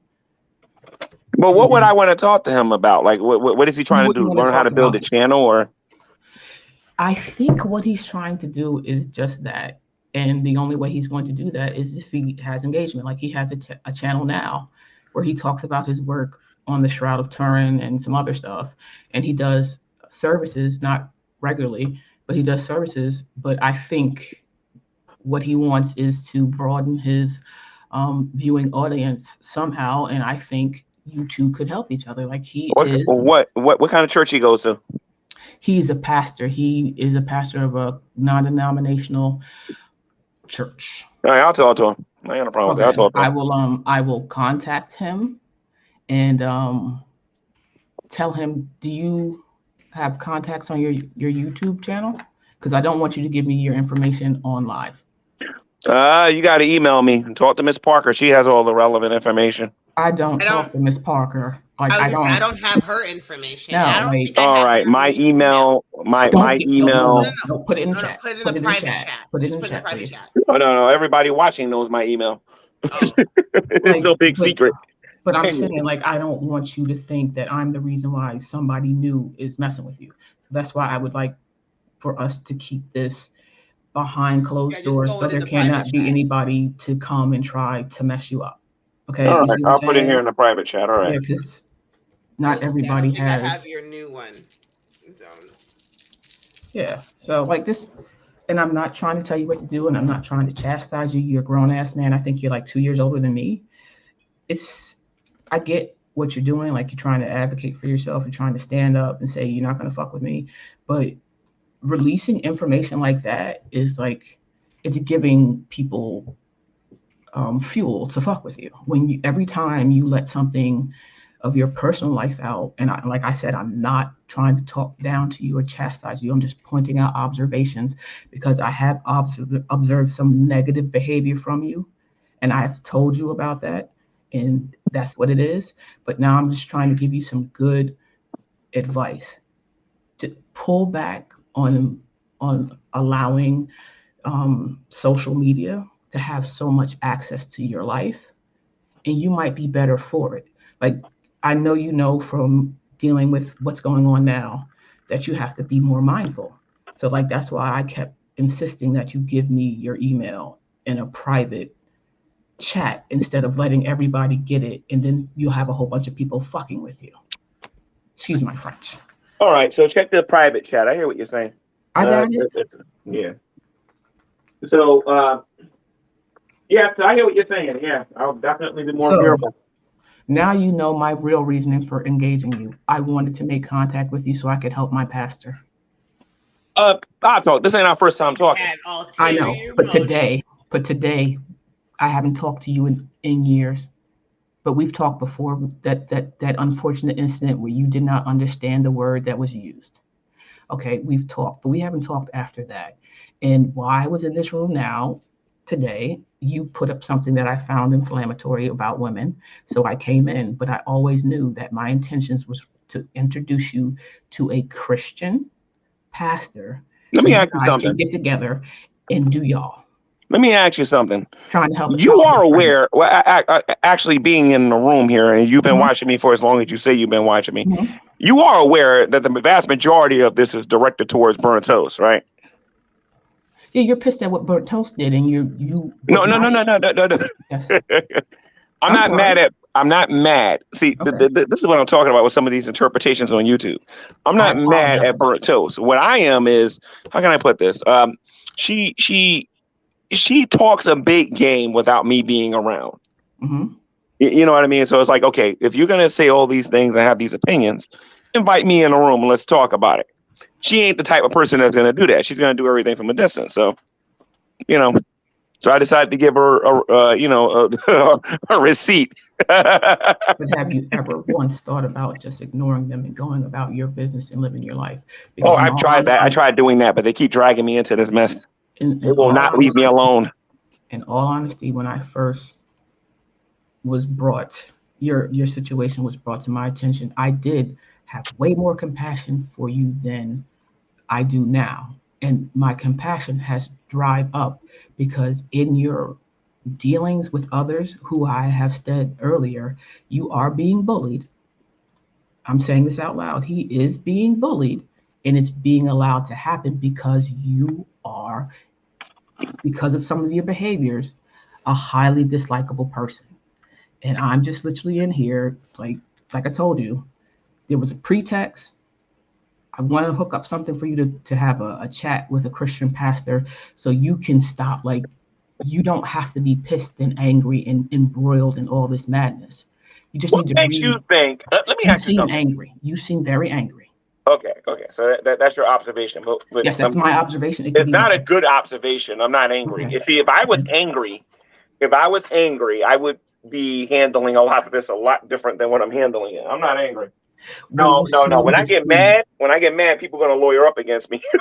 Okay, but poor choice of words. you seem displeased with the treatment that you're receiving online. And my suggestion to you, and this is that's a better description. No, I'm not a Christian, but I am. No. I said that's a better description. I know I said that's a better explanation than me being angry. Yeah, I'm letting you know that I'm not a Christian. But even though I'm not a Christian, I still keep company with other Christians. And because I have a soft heart for human beings in general, whether they are atheist, Christian, Muslim, gay, straight, black, white, I'm coming to you saying that, like, I can get you, there's a chance that I can hook you up with someone and you guys can mutually benefit from engaging each other. And then you can remove yourself from this contentious situation that you have going on online. Because, and I'm not taking the piss on you or trying to push you down or degrade you. We're all getting older, dude. This ain't it. You're a few years older than me. We're all getting gray hair. We're all getting old. Being online, arguing with people who have no other mission but to make your life miserable is not the move. Not when we're like middle-aged, about to turn 50. But you do what you got a ways to go. Don't be rushing me. I got 4 more years. Okay, so like I said, but we're getting to the point. Like, don't you ever want to like be able to have your own church and have your own flock and come in and be able to, because I think you would do better if you had your own flock and a house of worship that you could focus on them and not have to worry about everybody. And if you're feeding your flock, I'll answer that honestly. Okay. Prophetically speaking, how can I put this? Prophetically speaking, I don't think our churches are going to be around too much longer. There's some stuff about to hit the fence. So my mind is not on whether or not I want to have a church. What I want to do is I want to warn people about what's coming. That's what I want to do. I understand. What's coming? Oh boy, a lot of trouble. A lot of trouble. First of all, can you tell me, because you said you're here to warn people. So can you tell me? Okay. If you want, I can preach that on your YouTube channel if you want. I can. That's a topic I can do. Okay. I'm obviously, because if that has to do, my grandmother did tell me that if you care about your eternal soul, if you believe about it, if in any ounce, then you should take the time to understand what that means and how to protect it. So I'm willing to hear that. I believe that the United States is about to fall. I believe that that any Christian influence in America is about to be completely gone. What's left of it. I believe that we're about to go cashless. Paper money is going bye-bye, maybe as early as next year. That's what some people are saying. Are you anticipating the institution of the mark of the beast anytime soon? And I believe we're closer to that. And COVID, and my God, I got to stop saying that word on here. The global pandemic that's going on is has taught me that we're closer to that the mark of the beast are coming out a lot sooner than a lot of us thought. I also believe that we're going to be that America being its own individual nation is about to go away. We're about to become unions. I believe that we're going to have one global dictator. I believe a lot of things are getting ready to happen. Oh, so you believe we're in the end times? Because everything you said sounds like Revelations. Sounds like Revelations. I believe that we're getting close to the beginning of the tribulation period. Yeah. There's a tribulation period, and then there's a great tribulation period. But I believe that we're getting close to the tribulation period, time of trouble. That's a great conversation for you to have with Dr. Stevenson. Like, I remember many sermons that he had me scared to go to sleep, talking about talking about things in Revelations. He's like, you could talk about Revelations with him. You could talk about proselytizing, the best methods to do so, whether it be on the street or online. You could talk about his work on the Shroud of Turin. I'll tell you one thing that's going to happen. Mm-hmm. There's definitely going to be a global secular society. That's going to happen. Christianity's influence in politics is going to go bye-bye. We're going to become public enemy number one. I know that for a fact. And then when all of that happens, you know what I mean? I don't know. The world in general is just going to be different. It's just going to be different. All this hatred towards Israel is going to continue to grow. The economy is going to be doing good for a little bit until God gets ready to start judging this planet. It's a lot of stuff that's going to happen, but practically speaking, the thing that I'm noticing that's going to happen really soon, I think these meta banks, like a Cash App, Venmo, and all that stuff is going to continue to get popular, and like Bitcoin and things like that. Now that's not a meta bank, don't get me wrong, but I'm just saying like cryptocurrency and meta banks are all going to continue to grow, and paper money is going bye-bye, and we could see this as early as the summer next year. And I got my reasons for believing that. I'm not saying it's gonna happen. I'm just saying it could. Okay. In the chat, I put links to Dr. Stephen's YouTube videos. There's one where he's being interviewed about a book he wrote, and there's one where he's giving a talk about the Shroud of Turin. You should be able to access more of his information from the links that I've sent you. But he is an ordained minister. I think you will agree with his what is it? Not methodology. I have a question for you though. What? For Ms. Parker. Ms. Parker, you've seen the series that I covered on Christmas is a Lie, right? What is your opinion about modern day atheism as opposed to historical atheism? I think that you have a fundamental misunderstanding of what atheism is. So what do you think is the difference between historical atheism and what is commonly being known as new atheism today? I don't subscribe to either of those definitions. And like I said, I think you have a fundamental... You can disagree. But I'm thinking like William Lane Craig and some other people and whatnot. So my thing is what is your opinions about, okay, how about this? What is your opinions about how people feel about historical atheism, or what we would call historical atheism as opposed to what we would call new atheism? I can't answer a question based on somebody else's feelings. So you don't know what William Lane Craig's position is, or any other Christian's position is on historical atheism as opposed to new atheism? What I'm saying is I can't answer a question based on someone else's feelings. It's not based on feelings. Okay, like let's put it this way. We both know that John F. Kennedy was assassinated, right? And we both know that that there were reasons that was given on why he died or how he died or whatever, right? You got the Warren Commission, you got Lee Harvey Oswald, and all that other little stuff that goes on with it and whatnot. Whether or not the mafia had a tie in or whatever, an opinion would be that the mafia was involved, that the government was involved, Cuba was involved, based on all of the information that's out there, right? I don't like calling it a fact, but they did arrest Lee Harvey Oswald, and that was it. And they said that he was a lone assassin. If you're talking about what we got on the news and what they said actually happened, as opposed to the theories that exist out there on what happened with JFK, then I understand what you're saying. But this ain't based on feelings. It's based on information. So I was asking you, based on the information, what is your opinion on it? Now, if you don't have an opinion on it, you don't have an opinion on it. But it has nothing to do with feelings. Atheism about 60 years ago is not the same thing that we're seeing today. Okay, maybe I don't understand how you're defining atheism. Okay, back in the day, atheism was to be absent or to be without God, to be without a belief in a God or a gods. Today, a lot of them have changed that to it being what the heck these people say today? They said that they lack belief in God. I have to change gears now. Ms. Parker, can I jump in real quick? Yeah. Absolutely. G-Man, do you mind if I insert a comment before she answers? Sure, go ahead.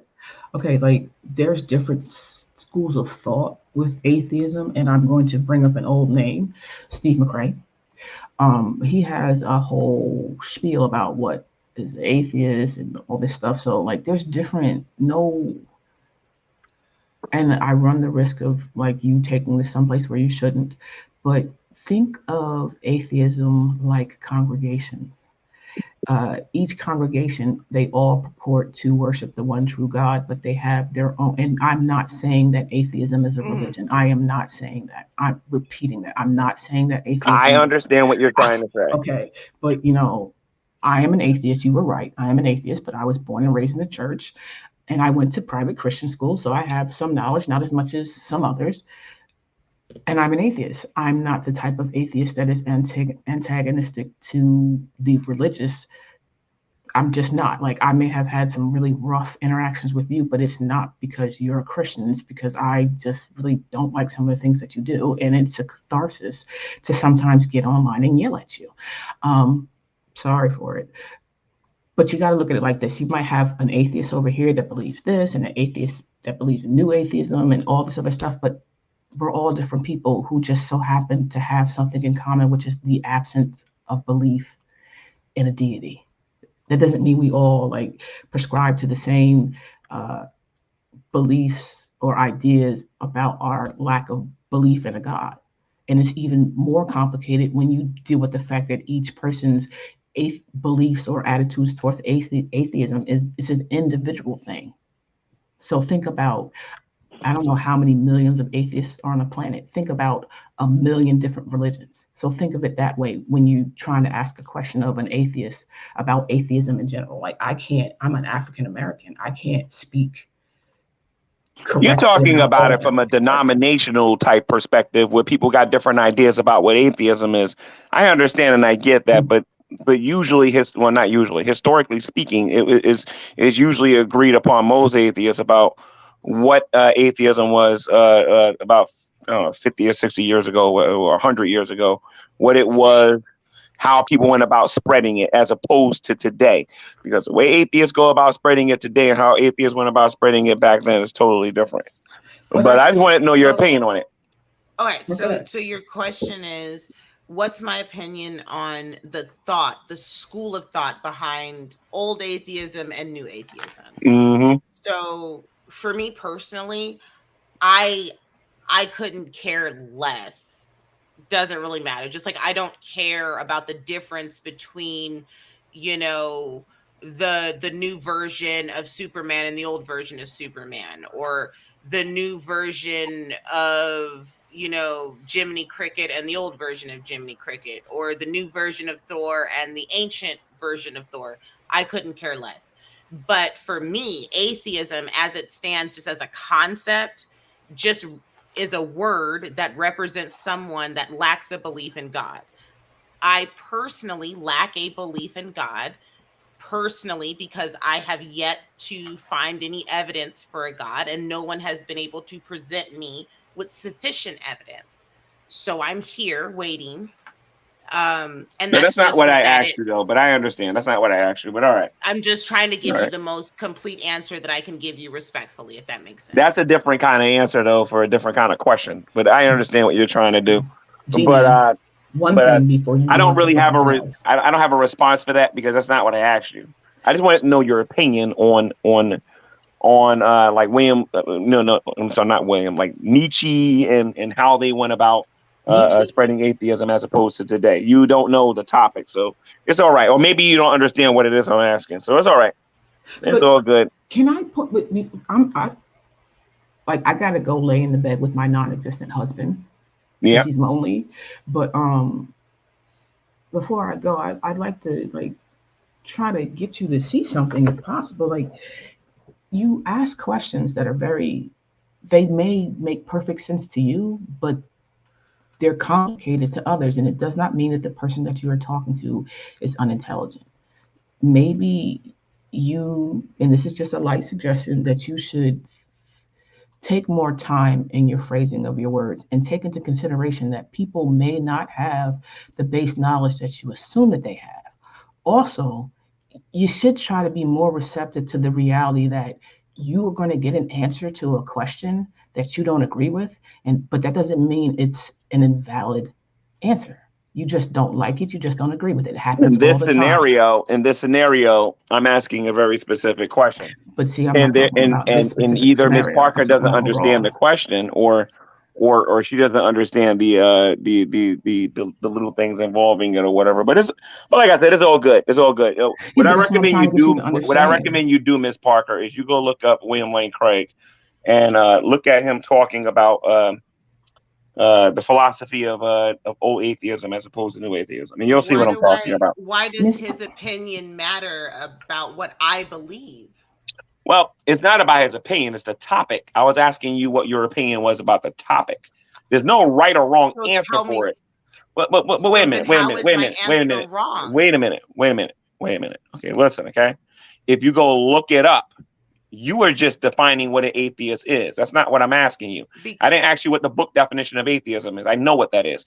And I already got an idea of what most people believe about that. I'm talking about historical. I'm talking about historical atheism. You asked me what my opinion was on a topic, and I told you on historical atheism. Hold on a minute. I told you but wait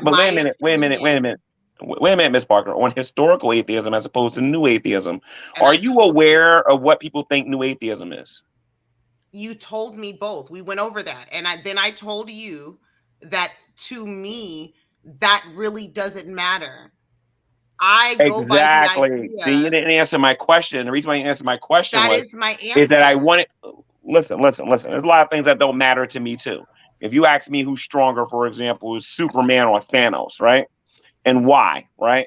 If I ask you what's the difference between the strength of Superman and the strength of Thanos, according to the comics, you would go into detail, I'm assuming, and talk about why Superman's stronger or whatever, right? And why he has more potential or whatever. If that's your position, maybe you think that because Thanos is a Titan, you might think he's stronger or whatever. I did follow and then talk about detail. Right. With long detail, and I explained my position as to I'm not questioning your intelligence on this. Thing why it did not matter to me, because I subscribe to the concept that atheism just represents the idea of someone that does not believe in a God. And that's what an atheist is. That defines me. Ms. Parker. That's what so I answered your question. You just don't like atheist. My answer. No. There's a difference. All it is. There's a difference between talking about an atheist and atheism. There's a difference between talking about a Christian and Christianity. They're not the same thing. Okay? When we're talking about Christianity, we're talking about a verb there. You know what I mean? We're talking about the actions, the belief system, right? I know as an atheist, a lot of atheists don't believe that they have a list of beliefs. I get and I understand that, okay? So when I ask you about old atheism and how Nietzsche and a lot of those guys looked at atheism, or Christopher Hitchens or whatever, you know what I mean, as opposed to the way atheists are acting today. That's all I meant by that. I understand that the thing that you got in common is that you guys claim that you don't believe that God exists. You know my position on this. I'm not trying to get into all of that. You understand what I'm saying? Let me get one last word in, because I wasn't really joking about me having to go to bed and keep spouse, my boogeyman spouse company. Once again, G-Man. And I would, and I'm, you know what? Miss Parker pointed out that she did answer you, and she did. I'm not taking her side because she's a female or she's like, she did answer you. And a recurring theme in the interactions that I have had with you and have observed you have with others is that when someone fails to give you the answer that you desire, you seem to become displeased and accuse them of not answering your question. In reality, I disagree with that. Yes, and this is just my opinion. It does not have to be true. This is my opinion, and I'm one individual observing this situation. It seems as if you go in to ask, you will ask somebody a question. It's like a leading question. Like you'll ask someone a question that if they answer you, you're not going to let them give you a full answer. You're going to cut them off. And then the times that you do allow them to give you a full answer, and that answer it's not what you wanted, you seem to switch into a mode where you become combative and you want to cut them off and tell them that and accuse them of not answering your question. No, it's not that. This is not a debate. This is not a something where I want to have a back and forth. I think you seriously misunderstand what's going on here. I just asked a question out of nowhere because we was talking about comics. We were talking about the conversation that we were having, and I just came out of nowhere and I asked the question of what do you think, about the differences between old atheism and new atheism. You know what I mean? I'm assuming, and it's a topic. It's a real topic that's talked amongst atheists and Christians. So I wanted to know. She said she didn't care. When she said that, I'm not going to get an answer out of that. But that is her answer. Because you don't got to care about it to talk about it. That's the thing. I am able to talk about it because I gave you a reason for me to talk about it. I explained to you that little nuance between this old and new doesn't really matter to me personally. So I have to speak to you from a personal place. And I did. I gave you the most honest answer I could. And instead of meeting me where I was at, you chose to insult me. No, Miss Parker, I did not insult you, Miss Parker. Hold on a minute. I did not insult you, okay? I simply said that it doesn't sound like you know a lot about the topic. And then when I suggested that you go look at William Lane Craig's channel to go look at the topic, I don't know, you seemed a little offended by it. So you want to know what? Just pretend I didn't ask you the question. Okay, so guys, Miss Parker, it was nice. Thank you so much. It was really nice meeting you. Yeah, it was nice engaging you for the first time. Hopefully we'll run into each other in these Ivan Van Veen says that I'd say that the biggest difference these days are people are allowed to say they're allowed to talk about it, and some people wasn't allowed to do it back then. So okay. they kind of understand a little bit what I'm talking about a little bit. So I'm trying to say my goodbyes. Thank you very much, G-Man, for allowing me in your room. I look forward to all the memes and screenshots and wild ass shit that people have to say about me. I probably will never see it. You have a good night, and I'll make sure to send your information to Dr. Stevenson. All right, thank you. Okay, so again, Ms. Parker, you shouldn't get so offended because of a question like that. Because what if you ask me, okay, G-Man, what's your opinion of Protestant? Just hold on a minute. What if you said, G-Man, what is your view on Protestant Christianity today and the church prior to the Catholic Church and Catholic Christianity going into the 21st century or whatever, 21st century, you know what I mean? Yeah. I wouldn't get offended by something like that. I would be like, okay, that's an interesting question. Let's look at the early church.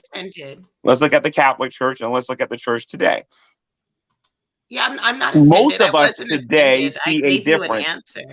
Most of us today see a difference with how atheists went about talking about atheism. Mm-hmm. And what you want to know, what I can understand why you might what you think I might be trying to do. Because honestly, I was going to hear you answer and then just change the topic again. But I would have to have that conversation with somebody else because I don't think you. How can I put this? Because no matter how I say it, you're going to get offended. Just forget I asked you the question. Just forget I asked you the question. Just forget it. But I never asked it. G-Man, I'm literally not offended. It's okay. You can totally ask. No. You said you don't care, so there's no point in having that talk. I would have to have that talk with like. But isn't that the best person to have the conversation with so that it doesn't get emotional? Because I wouldn't get offended, and I'm an atheist that's willing to think about it and give you an honest answer. I'll put it to you this way.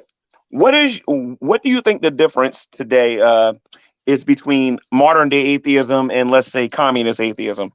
The atheism that was in the Soviet Union. Atheism that was in the Soviet Union. Obviously, today they're not burning down churches. Well, you know what? You ain't got to answer that question because I'm answering my own question in my head. I just wanted to hear it come out of your mouth. Like, what's the difference between Soviet atheism and atheism today? What do you think? I don't know. That's a very interesting question, is what I think. That's a very interesting question. And I don't have a response to that. So that was that's all I was going to say before. And I have nothing to say about that because I'm just curious. When I'm curious about something, I'll ask a random question like that. Well, I'm wondering, have you studied Soviet atheism? Is Soviet atheism a thing? Well, yesterday, I've never heard of Soviet atheism. I don't know if it was yesterday or the day before yesterday when I was talking to Drag. I accused him of being a militant atheism, part of the League of the Militant Atheists or whatever. And in the Soviet Union, they basically exist to try to discourage people from being religious or whatever. But wait. But Drag's not doing that. I've heard of a militant atheist, but what's a Soviet atheist? No, it's a Soviet militant atheist, and those were the people that was going out there trying to discourage people from being a believer in God. I just figured you had an opinion about it. What's a Soviet militant atheist? They were the ones that was in the Soviet Union during the time of Joseph Stalin that was discouraging people from being Christians and basically seizing the private property that belonged to the church. Obviously, atheists don't do that today because obviously atheists don't do that in the United States because the laws doesn't support such a thing. But that is honestly, I'm being completely honest with you. That's the very first time I've ever heard that phrase. You have to look it up. Militant atheist. I've never heard that phrase. Google it. I will look that up. Google it. I will. Look up the League. I will. Let me tell you what to put though. Put the League of Militant Atheists, and then it's going to tell you the historicity in the Soviet Union about what they were doing. The League of Militant Atheists. Yeah, look that up. But there's no point in answering that because I answered my own question, I think, because they don't really do that today. They do other things, but they don't go around burning down your churches. What was some of the? Oh, so they were burning churches and they were tearing them down, and they were ridiculing people in public to prevent them from becoming Christians. Yeah. Yeah, those are hate crimes. I don't support hate crimes. I think that's horrible. I think people have a right to believe in whatever God they want, and they have a right to worship however they want. I don't see a reason why the government should have anything to say really about someone's religion as long as it's not hurting another human being. You know what I mean? Like, as long as you're not like trying to sacrifice babies to some god, I don't really care about your religion. Like, you want to go to church, you want to pray to God. Some people are answering it in the live chat. They're talking about how that's a communist party. They're sitting there saying all this other stuff and whatnot. We'll have to talk about this another day because this is not a good day. I got to get some sleep. So I was just asking a question. Yeah, I don't know anything about that, but I'm just saying, like, I totally support people having a religion and being able to do their faith and like worship their God. Like, that's your thing. I totally support that. I really do.